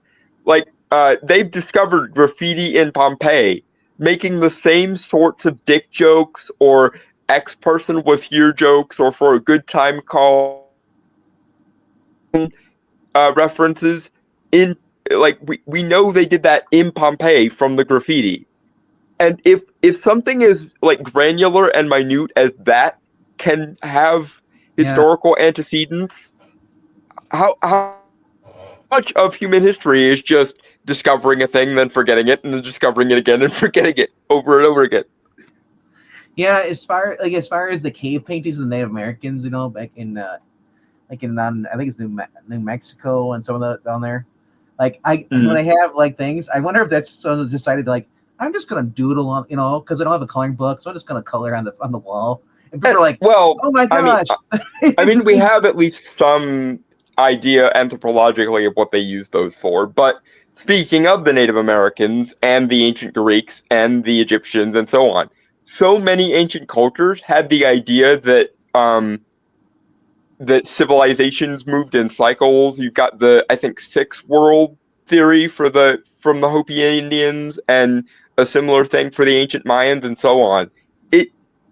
It can't be a coincidence that so many of these ancient cultures had this idea that history and in particular versions of humanity move in cycles. I don't believe in the ancient astronaut theory, because the ancient astronaut theory is just polytheism for atheists, basically. It's people who want there to be gods and also not be gods at the same time. It's people trying to have it both ways. But it does stun me how many ancient cultures have this idea of the golden age, then the fall, then the restart of the build to the golden age, repeat ad infinitum. I don't know. I believe that the flood wiped out most of the stuff. Except Well, for and Noah's Ark. Have you ever looked into the Epic of Gilgamesh? No, I have not. I would highly recommend you do so. If you're interested in the deeper context of the flood, you really need to read the Epic of Gilgamesh, because there are a lot of parallels between the Epic of Gilgamesh and the Noah story. It's so weird that people deny that the flood existed when they're finding like freaking like clams up in Mount Everest and shit. To quote a line from Shakespeare, there are more things in heaven and earth than are dreamt of in your philosophy. Yeah. And I don't even care what philosophy it is. That's just true by definition. There are more things in this vast universe we inhabit, and vast omniverse, or however you want to put it, that most people would ever credit. But that's neither here nor there. Yeah. Oh yeah. I should want to bring up the statues. The Greek statues were at base, but actually they were proven wrong. The statues were painted back then. They had found a lot of blues. And a lot of the pristine white marbled aesthetic we have from the Greeks is false, because originally most of the statues were actually painted. They were just sculpted so well they look good regardless of whether they're painted or not. Yep. Which honestly to me is even more impressive. The fact. Imagine like painting something on your drywall so well that even after that drywall rots away, it still looks good. Right. That's basically what the Greek sculptors did, was they made a thing so well that even after all the paint and like ephemera chipped off of it, it still looks amazing. Yeah, Mariah Sensei, she learned that in a costume theory class instead of actual art classes. because they're teaching the history of clothes. Well, and That's we kind could of- be here. We could be here all night if we went into how many failures there are in the American education system. Because I will tell you that most of the truly miraculous information that I've learned, I learned in my free time on my own initiative because I was more interested in learning things than the American educational system was interested in teaching me.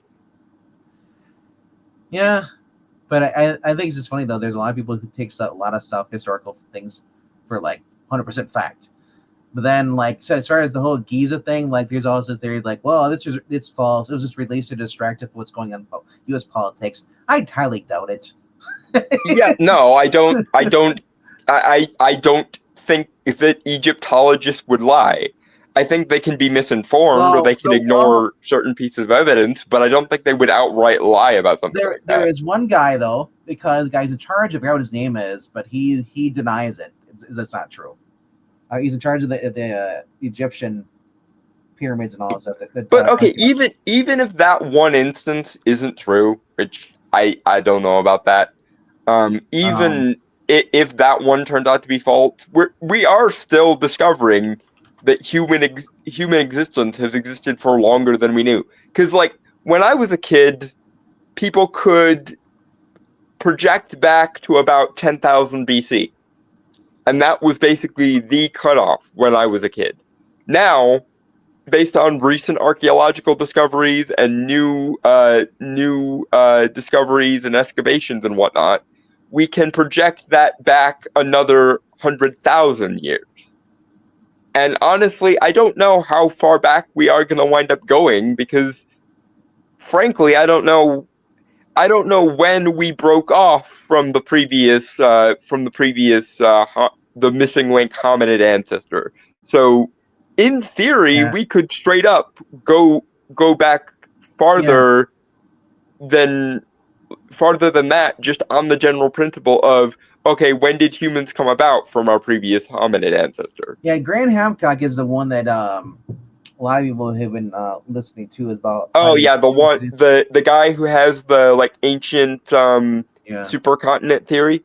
Yeah, basically the redux of Atlantis, kind of. And I'm trying to think. There's a guy he's like his arch enemy. He works for the Egyptian government. I forgot what his name is. Are you thinking of Zahi Hawass? Yes. He's probably the world's most preeminent Egyptologist at the time. He's the guy who says this whole revelation is bullshit. So. Well, and okay, but even if Graham Hancock is wrong, his theories at least deserve to be entertained. Yeah. And that to me is the most disgusting thing. Zahi Hawass has a history of just being complete asshole. I do remember though that I remember like a shill for the modern day Egyptian government, etc. But he was best friends with Barack Obama. Well, and that probably goes into that. But point being, I don't care if Graham Hancock is wrong. If he's wrong, I need you to actually argue the point. And that to me is the most anti-intellectual thing of modern quote-unquote the science, is this idea that we have the correct answer and no other answers are even worth discussing. That's why there are so many flat earthers now. It's not because people are just innately stupid. It's because people started teaching data, started teaching random facts instead of teaching people how to arrive at those random facts. Instead of telling people the earth is round and we know the earth is round, explain how we can know that, like, logically. Because you can actually know that the earth is round logically, because philosophers back in ancient Greece, before the Renaissance geocentric model, knew that the earth was round by simply measuring the curvature of the skyline. And it's the forgetting how we know things or figuring out how we can know new things that is the anti-intellectualism, the I think Rhaegar said it earlier, appeal to authority thing. a lot of academia nowadays does that shit, and it is the most anti-intellectual shit I've ever seen. First of all, you shouldn't even be able to say the science, because there is not one singular science with a capital S. There are sciences, and if you want to be more precise even than that, you should say the natural sciences. But what's up, Random Reads? Yeah, one reason we're talking about it, because I brought it up because it was a big thing that happened. I think it was last week actually. We're talking about the Giza pyramids and how these people who basically use a satellite, they use kind of like a echosonograph, or I forget what the proper term is, but it's like, yeah, they found that there's it looks like these like 8 large, huge, like these pillars, and then might have spiral staircase or something. Some people are theorizing that maybe it's just one giant electric generator. That's the other theory. I've seen that coming up. And I was like, what? I mean, we do know that they did have some version of like electroplating because of the Baghdad batteries and stuff. So yeah. I'm not sure. I'm somewhat skeptical of ancient electric generators, but me being skeptical doesn't mean it didn't happen. It just means I need to see more data on it to figure whether it did happen or not. I will be complete if we learn out that it is a generator and it powers a Stargate. I mean, I hope not, because I hate the ancient astronaut theory for reasons I've covered already. The ancient astronaut theory is just polytheism for atheists. There are people who want there to be gods and not be gods at the same time. I just don't want the whole Prometheus aliens theory. I don't want the space. Well, yeah. Not only is the ancient astronaut theory a load of crap, it also produces a bunch of stories that are frequently loads of crap as well. Like even the good ones, like the first Stargate, isn't good enough that it makes me want to leave ancient astronaut theory alone just for that. I don't want Ridley Scott's face huggers turning out to be real. Those little things. Yeah, if that happens, then I'm just throwing up my hands and calling it a day. Because my God, that's just it's time to end humanity, folks. We had a good run, sort of moment. Because that's the least. That's the least thing I want. I don't want that at all. But I mean, as far as I thought, it was interesting because like, if there is something built there now, the pillars might be real, or they might just be water wells, or it could be the libraries with all the I think the chat is getting annoyed with us for being so far afield, so we might want to call it soon. Yeah, we have 9 people watching, and Random Reese said you talked about 3 hours on the stream. We were talking about the JFK files, and the pillars were brought up. So I mean, it is a thing. I forgot there's a guy who has a channel devoted to this. He's a younger gentleman.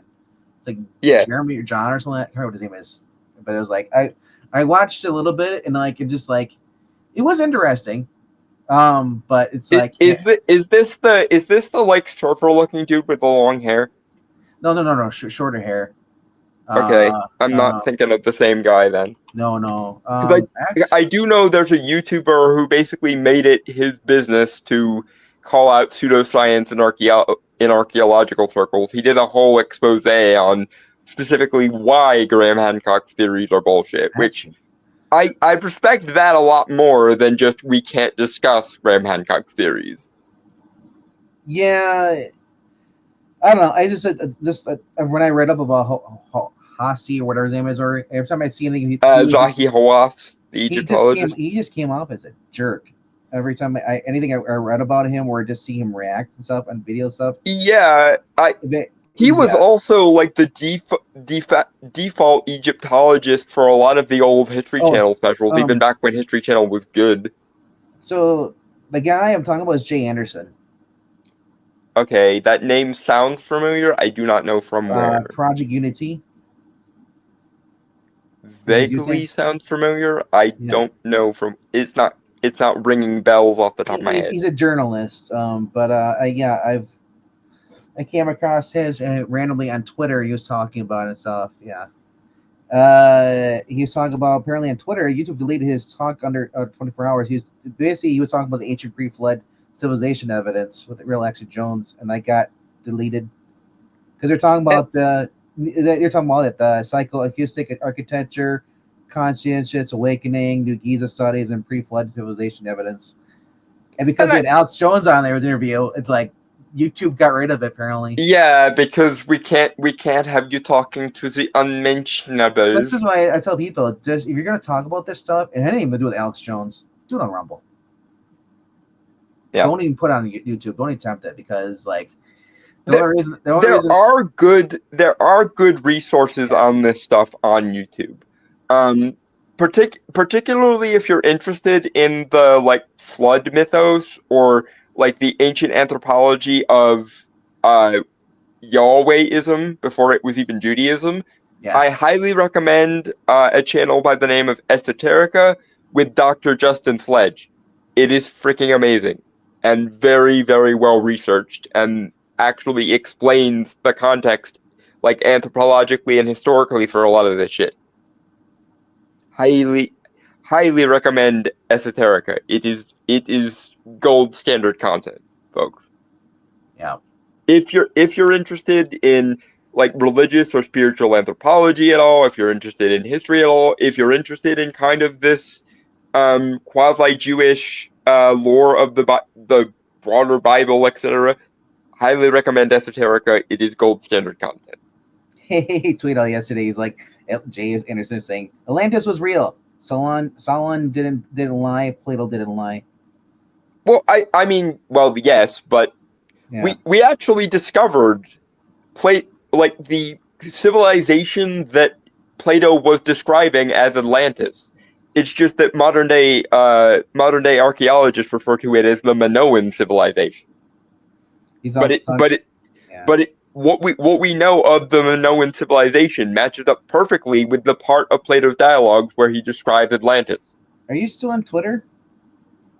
I am, yes. I would say look up it's called is this guy's Twitter thing. It's called The Project Unity. It's all one word.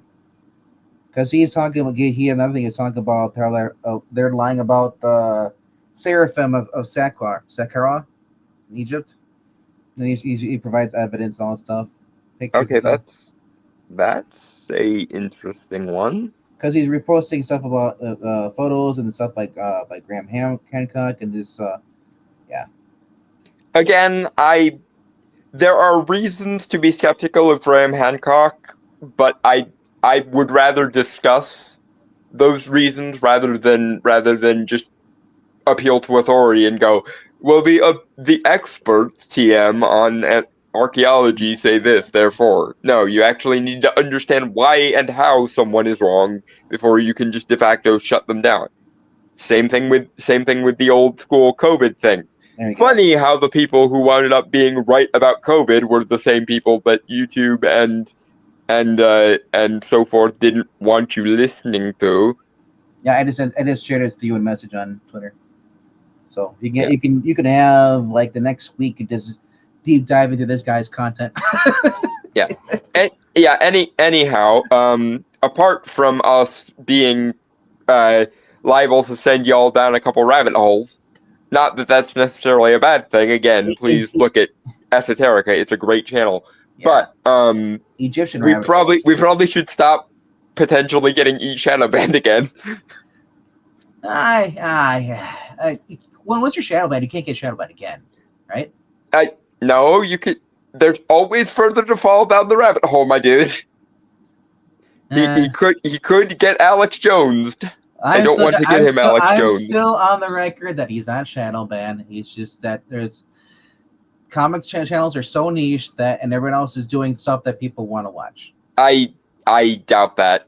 I doubt that highly because is that people have a short attention span. Because he started going downhill when they started writing the hit pieces on Old School Comicsgate. So well, as long as he doesn't start calling people birthday clowns, I think it'll be fine. But yeah, we did just go through a couple rabbit holes that might get him in trouble again. So let's not do that. Everything we said was allegedly. We never said anything was concrete proof. So I suppose, but still, YouTube's not gonna watch 5 hours of his channel just to say, No, we but knew there are automated bots, so I'd rather not potentially get shadow banned or piss off his audience any further. Now, So if we there's that. start talking about what Raker just mentioned, yeah, then he'll get trouble. I'm not gonna mention anything about that subject. That is too hot. So I'm reading what Rhaegar said just because just I that wanna know. one word in quotes. I'm not gonna mention that whatsoever because the fact that YouTube is probably sensitive about that word. Yeah. For the record, being skeptical of COVID, specifically the vaccines that were rushed 10 times faster than any other vaccine on the market, is not the same as being that word that Rhaegar just said. You can be skeptical of one for unique reasons without necessarily being skeptical of a bunch of other shit. I'm just saying, you start talking anything about that will be a channel strike. Just Yeah, like you guys and that is why I am speaking around it like my life depended on it. Yo, but well, we'll probably end it right here. You know, it's good talking to you, Dalton. Next time I see you, I'll have to ask you how far you went down the rabbit hole with that guy's Twitter account. I basically live in the rabbit hole. I'm a practicing polytheistic occultist. It's hard to find a rabbit hole I don't have at least some passing familiarity with at this point. Rager, I agree with you on that thing, but I'm just not gonna talk about it because I could give tour guides to Wonderland at this point. Yeah. It's not my channel. If I was on my own channel, Geeky Puppet Show, I'd talk more about it. Yeah, and if I could get live streams on my channel, this is the kind of topic that we would be talking about on my channel. But I can't get live streams on my channel for whatever reason. You don't have to do live streams. You can upload videos, can't you? I can still do videos, but this kind of conversation is what I'd rather have on a live stream. Oh, but you can't do this offline and then do like a live premiere. I don't think I can, because I think you have to be a certain threshold of subscribers before they give you the premiere permissions and shit. Really? What are you right now? Are you more than 50? I have 150 last time I looked. That should be more than enough. I think you need 100. It's either because YouTube is being sketchy or because I'm on my phone. It is possible that certain features are only accessible via computers. Might be that, because I know you need at least 100 people in order to go live. Okay, so it's either YouTube being morons, which is always a possibility, or it's because I'm on my phone and I don't have a computer with which to compute. I think when you first go live, it's like a 24-hour. You have to like go through the YouTube process, and it gives you 24 hours, something like that. But you might have to verify through your Google account. Yeah, I'm not saying you were accusing me of anything, Rhaegar. I'm just pointing out where I personally stand, which is being skeptical of COVID specifically was far more reasonable than being skeptical of other things, because it was rushed to market like all hell. And they didn't do any of the quality control that is normally contractually obligated by these companies. And because you said the word we weren't going to say. The government said so. That was one of the two words I was not saying. No. Yeah. But in any case, we should. Oh, you said, I guess I'm not. I meant the Bankman accused me. I'm not accusing me. I didn't know you. Yeah. No. Okay. Yeah. It's, dude. Like I said, Rhaegar, I hate text talk. I prefer going through just like what me and Dalton are doing, because then we can actually I can explain it better. You know what I mean? But yeah, it's nice to have these kind of conversations. And believe me, over on my channel, if I could live stream, we would be live streaming more.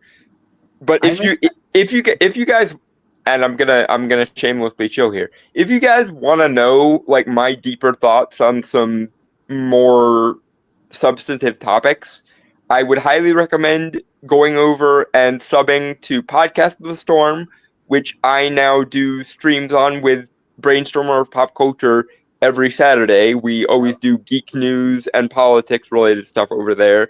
And I have a men's rights and men's issues channel that I share with Mr. E2099, if anybody remembers him, called The Duality of Man. We try to do a stream every Wednesday. It doesn't always work out that way. and we've started getting into slightly broader politics there recently too. We're trying to refocus it on specifically men's issues or men's rights related content because that's what the channel's for. But if you guys want to know my opinions on any of the above, please go and sub to those two channels at least, if not my main one, which is called The Authenticator. Podcast of the Storm. Yeah, I'll get the link. I'll put it in there. Yeah, I know you, Vankman, are, I think, subscribed because I've seen you in chat before when we've done them. Yeah, that was many years ago. I mean, I should be still subscribed. It's just I haven't. Yeah. Double check your subscriptions, folks, for the sake of YouTube being those words I can't say because he doesn't like the "See you next Tuesday" word. You know what? If I haven't watched in like 3 years, I would be shocked if they actually like unsubscribe you. Not to say it's been 3 years, but just saying. Right. I think the last time I saw you on that channel in chat was when I remember you guys when the Joker review reaction that me, Corrupt, and Brainstormer did. Podcast of the Storm. There it is. It has like the Joker. Yeah, the Batman Who Laughs avatar. Yeah, okay. I found it. Yeah, that's Brainstormer's avatar and what he used for the channel. And Duality of Man has a picture of Two-Face on it because, you know, duality of man, hence. Mr. E 2099 came up with that one. Yeah. Hey, I don't like that use of the C word. Never have. Frankly, it's one of my favorite words, and I wish Americans had a similar attitude to the Australians and the British about it. But using the 4-letter, I don't use this channel. It's E's channel, and he said no. See you next Tuesday word, and thus I shall still observe things in the following day following Monday, but I shall not say it. I mean, what happened to equality? If you call a guy a dick, can I call a woman? well, and there's that too. I don't understand why we, and by we I mean Americans, have such a bugbear for that word when we don't have a bugbear for dick. Yeah. Again, I think the Australians and the British and the Scots and the Irish have a much more sane attitude towards that word, but that's neither here nor there. It's each channel, so it's each rules. Duality of man. Well, I mean, he may not like the word, but I mean, I can understand why some people will not want to use it because of the fact that YouTube might get flagged. Too. You know, there's certain things that get flagged because people are YouTube is really sensitive about certain words. Yes, YouTube being oversensitive is the explainer for a lot of things, including the shadow ban. Duality Man has a yin yang. Is it that one? No, it's the one that has a picture of Two-Face for the channel image. There's 2 subscribers. If you're having trouble finding it, go to my channel and look in the playlist section. Hey, I found it. Yeah, it's a green Two-Face. Yep. Okay. Yep. And by the way, in both of those channels' cases, when you guys look for the content, look in the live stream segment, not the video segment, because ever since YouTube separated those, you have to scroll over to the live tab to find the content. Wow, it's back when you had an Undertaker look, man. The long hair. I am going to get it back in a few years, probably.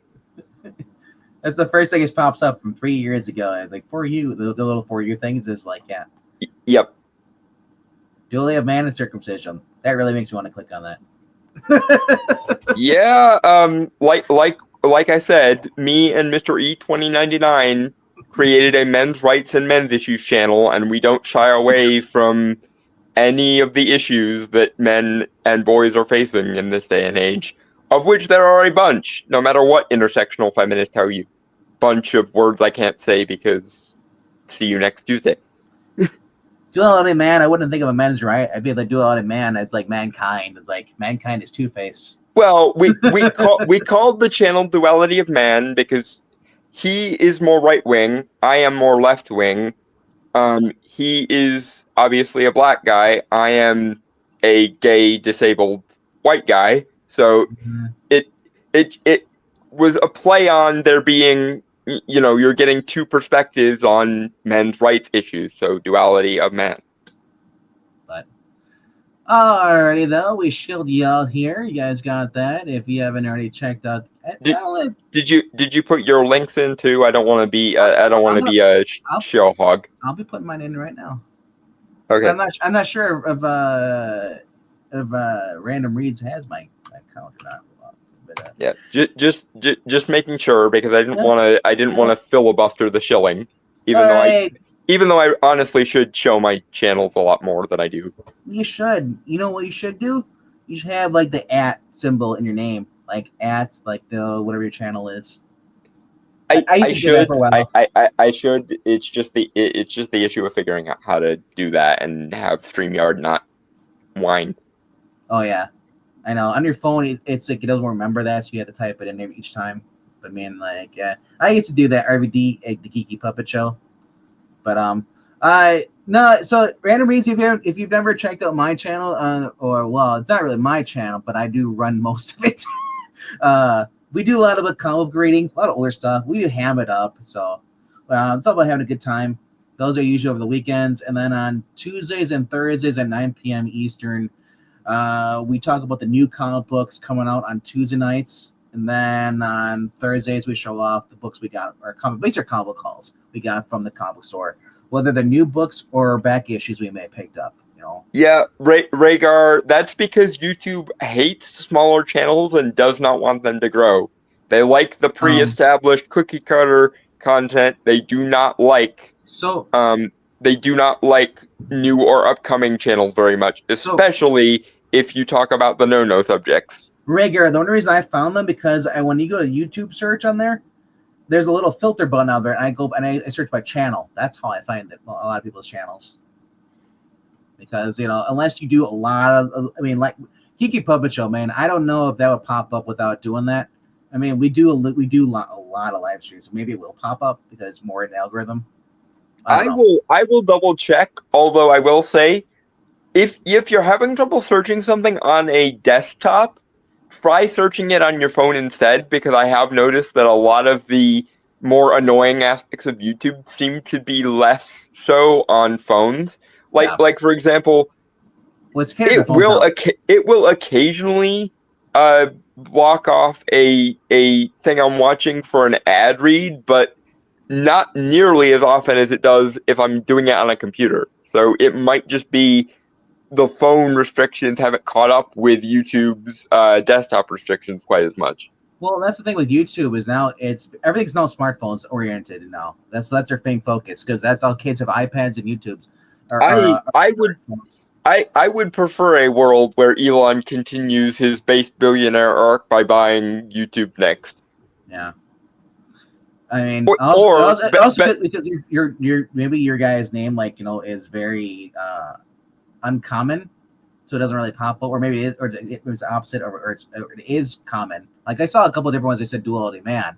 There was one with a cityscape, and then there was the Yin Yang one was the very first one, which was like 310. But and then towards the bottom is ours because we talk about the no subject.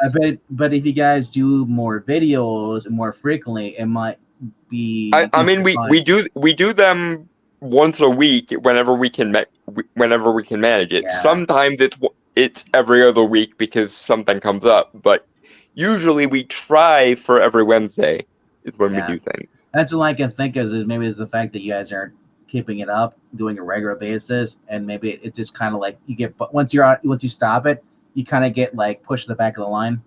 For those who aren't super into the men's rights side of things, we did me and Mr. E2099 did do an 8-hour stream on election day.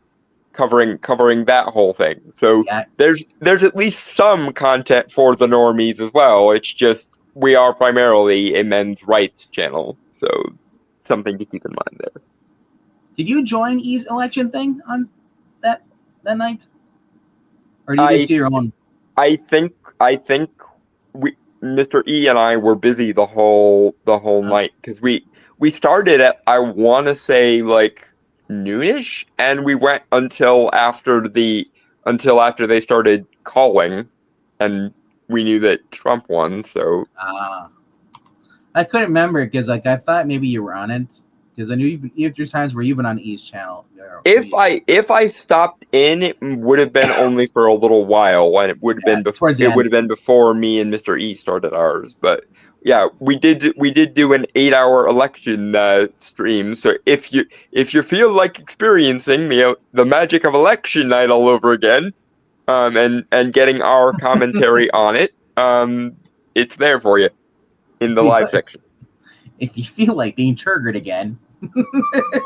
Well, nobody who had a sane reaction to election night is going to be watching this channel, or at least very few people who had a less than sane reaction to election night is going to be watching this channel. Right. I don't know, but you've been on here for what, more than 5 hours now, right? I think so. Yeah, when you started it, you probably jumped on the beginning, didn't you? Or you were like an hour into it? Yeah, pretty close to the beginning, because E messaged me, "Hey, I need somebody to bounce ideas off," like a minute or so before he started, and it took me like 5 minutes to get back from the bathroom and then get on camera. Yeah, I would have joined the E's election thing, but I was already watching like 4 or 5 other streams concurrently. Well, and if you want sort of a round robin of different people's reactions to election night too, we went from, I think we started with the Archcast, and then we went to Tim Pool for a little bit, and then we went to the Young Turks to watch them cope and seethe, because ain't no seething like Young Turks seething, because Young Turks seething don't stop. See, I was watching CNN. Yeah, no, because that's the best to watch. The one saving grace of Duality of Man's election night coverage was we paid more attention to the new media, because frankly, who cares about the mainstream media anymore except for boomers who are out of touch? And I specify boomers who are out of touch because most boomers who are in touch have also transitioned to like Joe Rogan or Tim Pool or somebody like that. Sure. But I want to see people like getting angry or just crying because Yeah, which is why we kept an eye on Destiny, Hassan Piker, Young Turks, etc. We did especially after the results started coming in, go to a bunch of channels to watch them cope and see. Although I will say I approve of Anna Kasparian's slowly but surely coming base arc, because she's come a long way from "I am effing better than you" to her position on the previous election, which was, if the Democrats had run someone worth voting for, this wouldn't have happened, which is the correct answer. So the new rumor is that AOC is running for president. Yeah, or I've also seen, and because she's hanging with Bernie. So I've also seen them saying that they're going to try to run Bernie again. I've also seen them saying that they want to try Kamala again, which J.D. Vance is just going to eat her alive and spit out the bones, metaphorically speaking. I mean, I don't think anyone's going to vote for her or AOC, but AOC was talking crap about Kamala, saying it wasn't right. I mean, I would rather see Bernie and AOC run, because they at least reflect most of the base of the party, which that's been my issue with regards to the Democrats for the last, 3 or 4 election cycles, which is they keep basically destroying the chances of any populist candidate on the left, and then they wonder why they lose. Well, the short answer is, if you give people the option of a right-wing populist versus a left-wing populist, then it's a pretty even chance. But if you give people only a right-wing populist and no left-wing populist because you want to run the establishment candidate, then it's establishment candidate versus populist, and the populist will always win because populism is based and correct, especially in a even partially democratic system.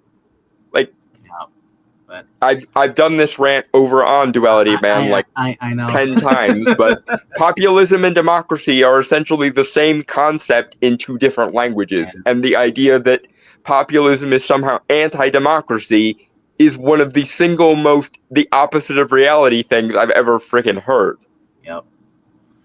But all right, let's end it right here. We're gonna go down a different rabbit hole. Yeah, it's we are so skirting the line of what E's gonna like, I think. Oh god. Rhaegar, the only way she appeals to me is she gets implants and stops speaking. But anyway, that's beside the point, though. Yeah. All right. So we want to thank you all for being here. If you haven't done so for this channel, please click like, subscribe.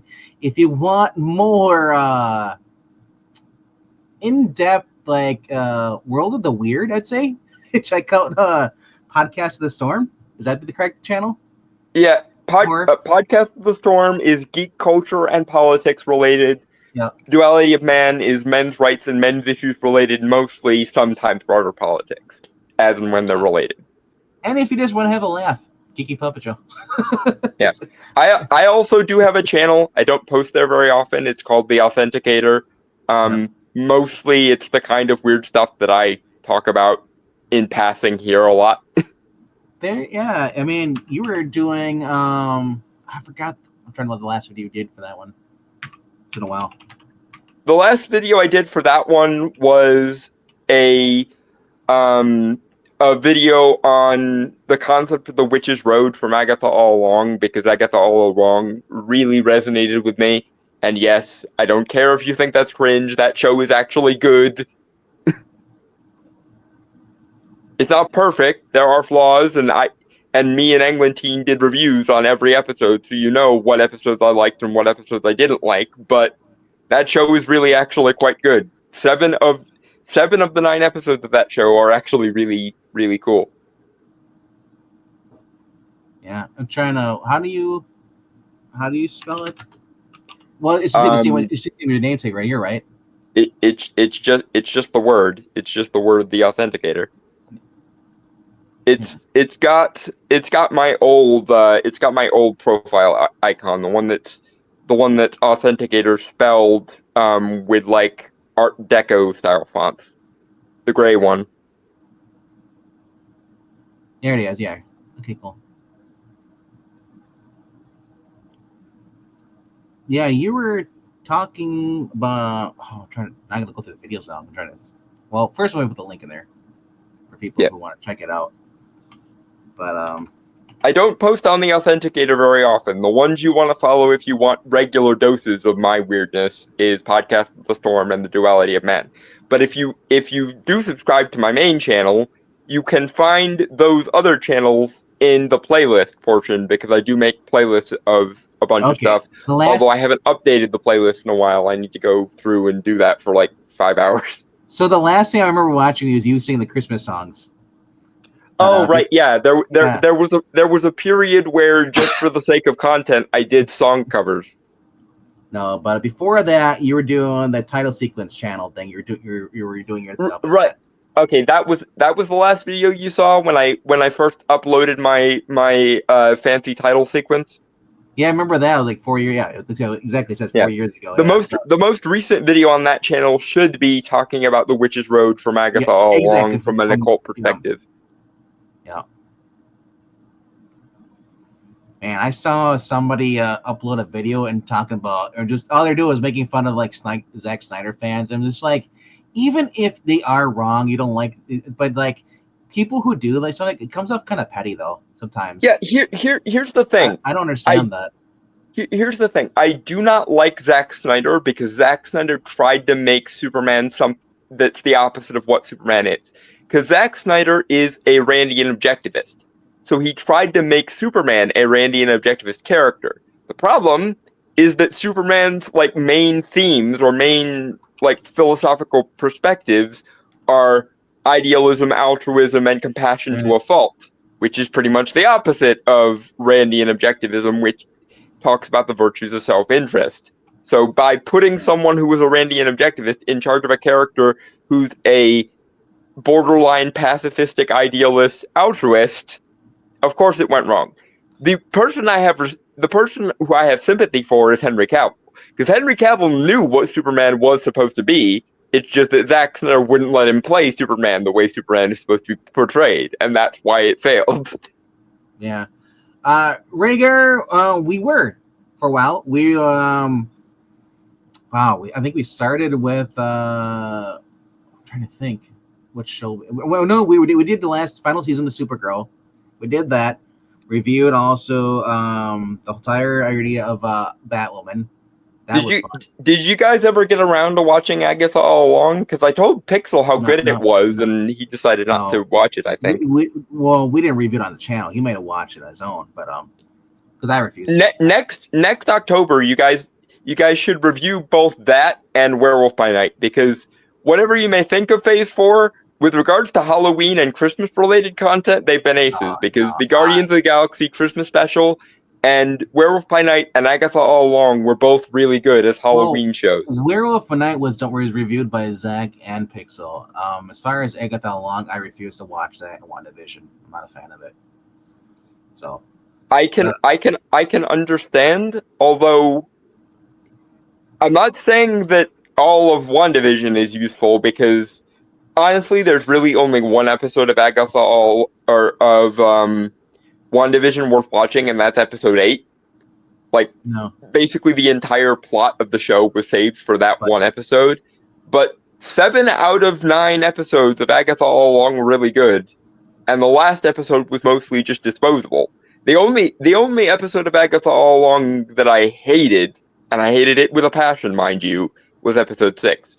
Mercifully, though, most of the content of episode 6 could be skipped over because it's not relevant to anything. So even the bad aspects of Agatha were restricted to one episode, pretty much. So Rhaegar, the last show we reviewed was Friend Lois. We reviewed the whole entirety of that show. We also did a Book of Boba Fett review, Falcon and Winter Soldier review, Hawkeye, Loki, Mandalorian, Moon Knight, Miss Marvel, Obi-Wan Kenobi review, Secret Invasion, She-Hulk, entirety of that, Bad Batch, some of the What If, X-Men 97 was another one recent one we did too. That Stargirl, Kung Fu, The Flash, Supergirl, and the Winchesters. And so yeah, we've done quite a few ones. It's just that the biggest one we've been having fun with has been Resident Alien. I think Maya and Englenteen's reviews for both WandaVision and Agatha All Along are both still on this channel, if I'm not mistaken. Yeah. But Resident Alien has been one of the better shows I think we reviewed on the channel as far as entirety. I've just been having so much fun with that. That's coming back into me on the USA Network. I think sometime in either October or the summer, probably somewhere on there. I will say I was so grateful just how good Agatha All Along was, because I was worried they were going to ruin it like pretty much everybody else was, but unlike everybody else, I didn't go in rooting for it to be bad. I actually watched the thing, and 7 out of 9 of those episodes were good. Like, really good. Yep. But we're going to end it here because my throat's getting dry. Yeah. And I want to go possibly go to bed. Yeah, at some point. It's only 1:45 here, but it's 1:45 for Dalton. Yep, it's almost 2 in the morning. So like I said, granted, I usually go to bed around sunrise, but I'd still rather be doing something else than just this for another 4 hours. So do all the clicking, the liking, and the subscribing. Hit the notification bell, and we'll see you guys tomorrow night on Geeky Puppet Show right around 9 p.m. Eastern. After that, come over here at I Love Comics around 10:30 Eastern for the cover. Well, actually, no, I take it back. There's no cover ranking. So yeah, we'll be doing a hangout stream probably. Yeah, keep an eye out. It'll probably be a little bit more like the last hour of this stream has been, so who knows? Yeah. But anyway, we'll see you guys later. Cheers, guys.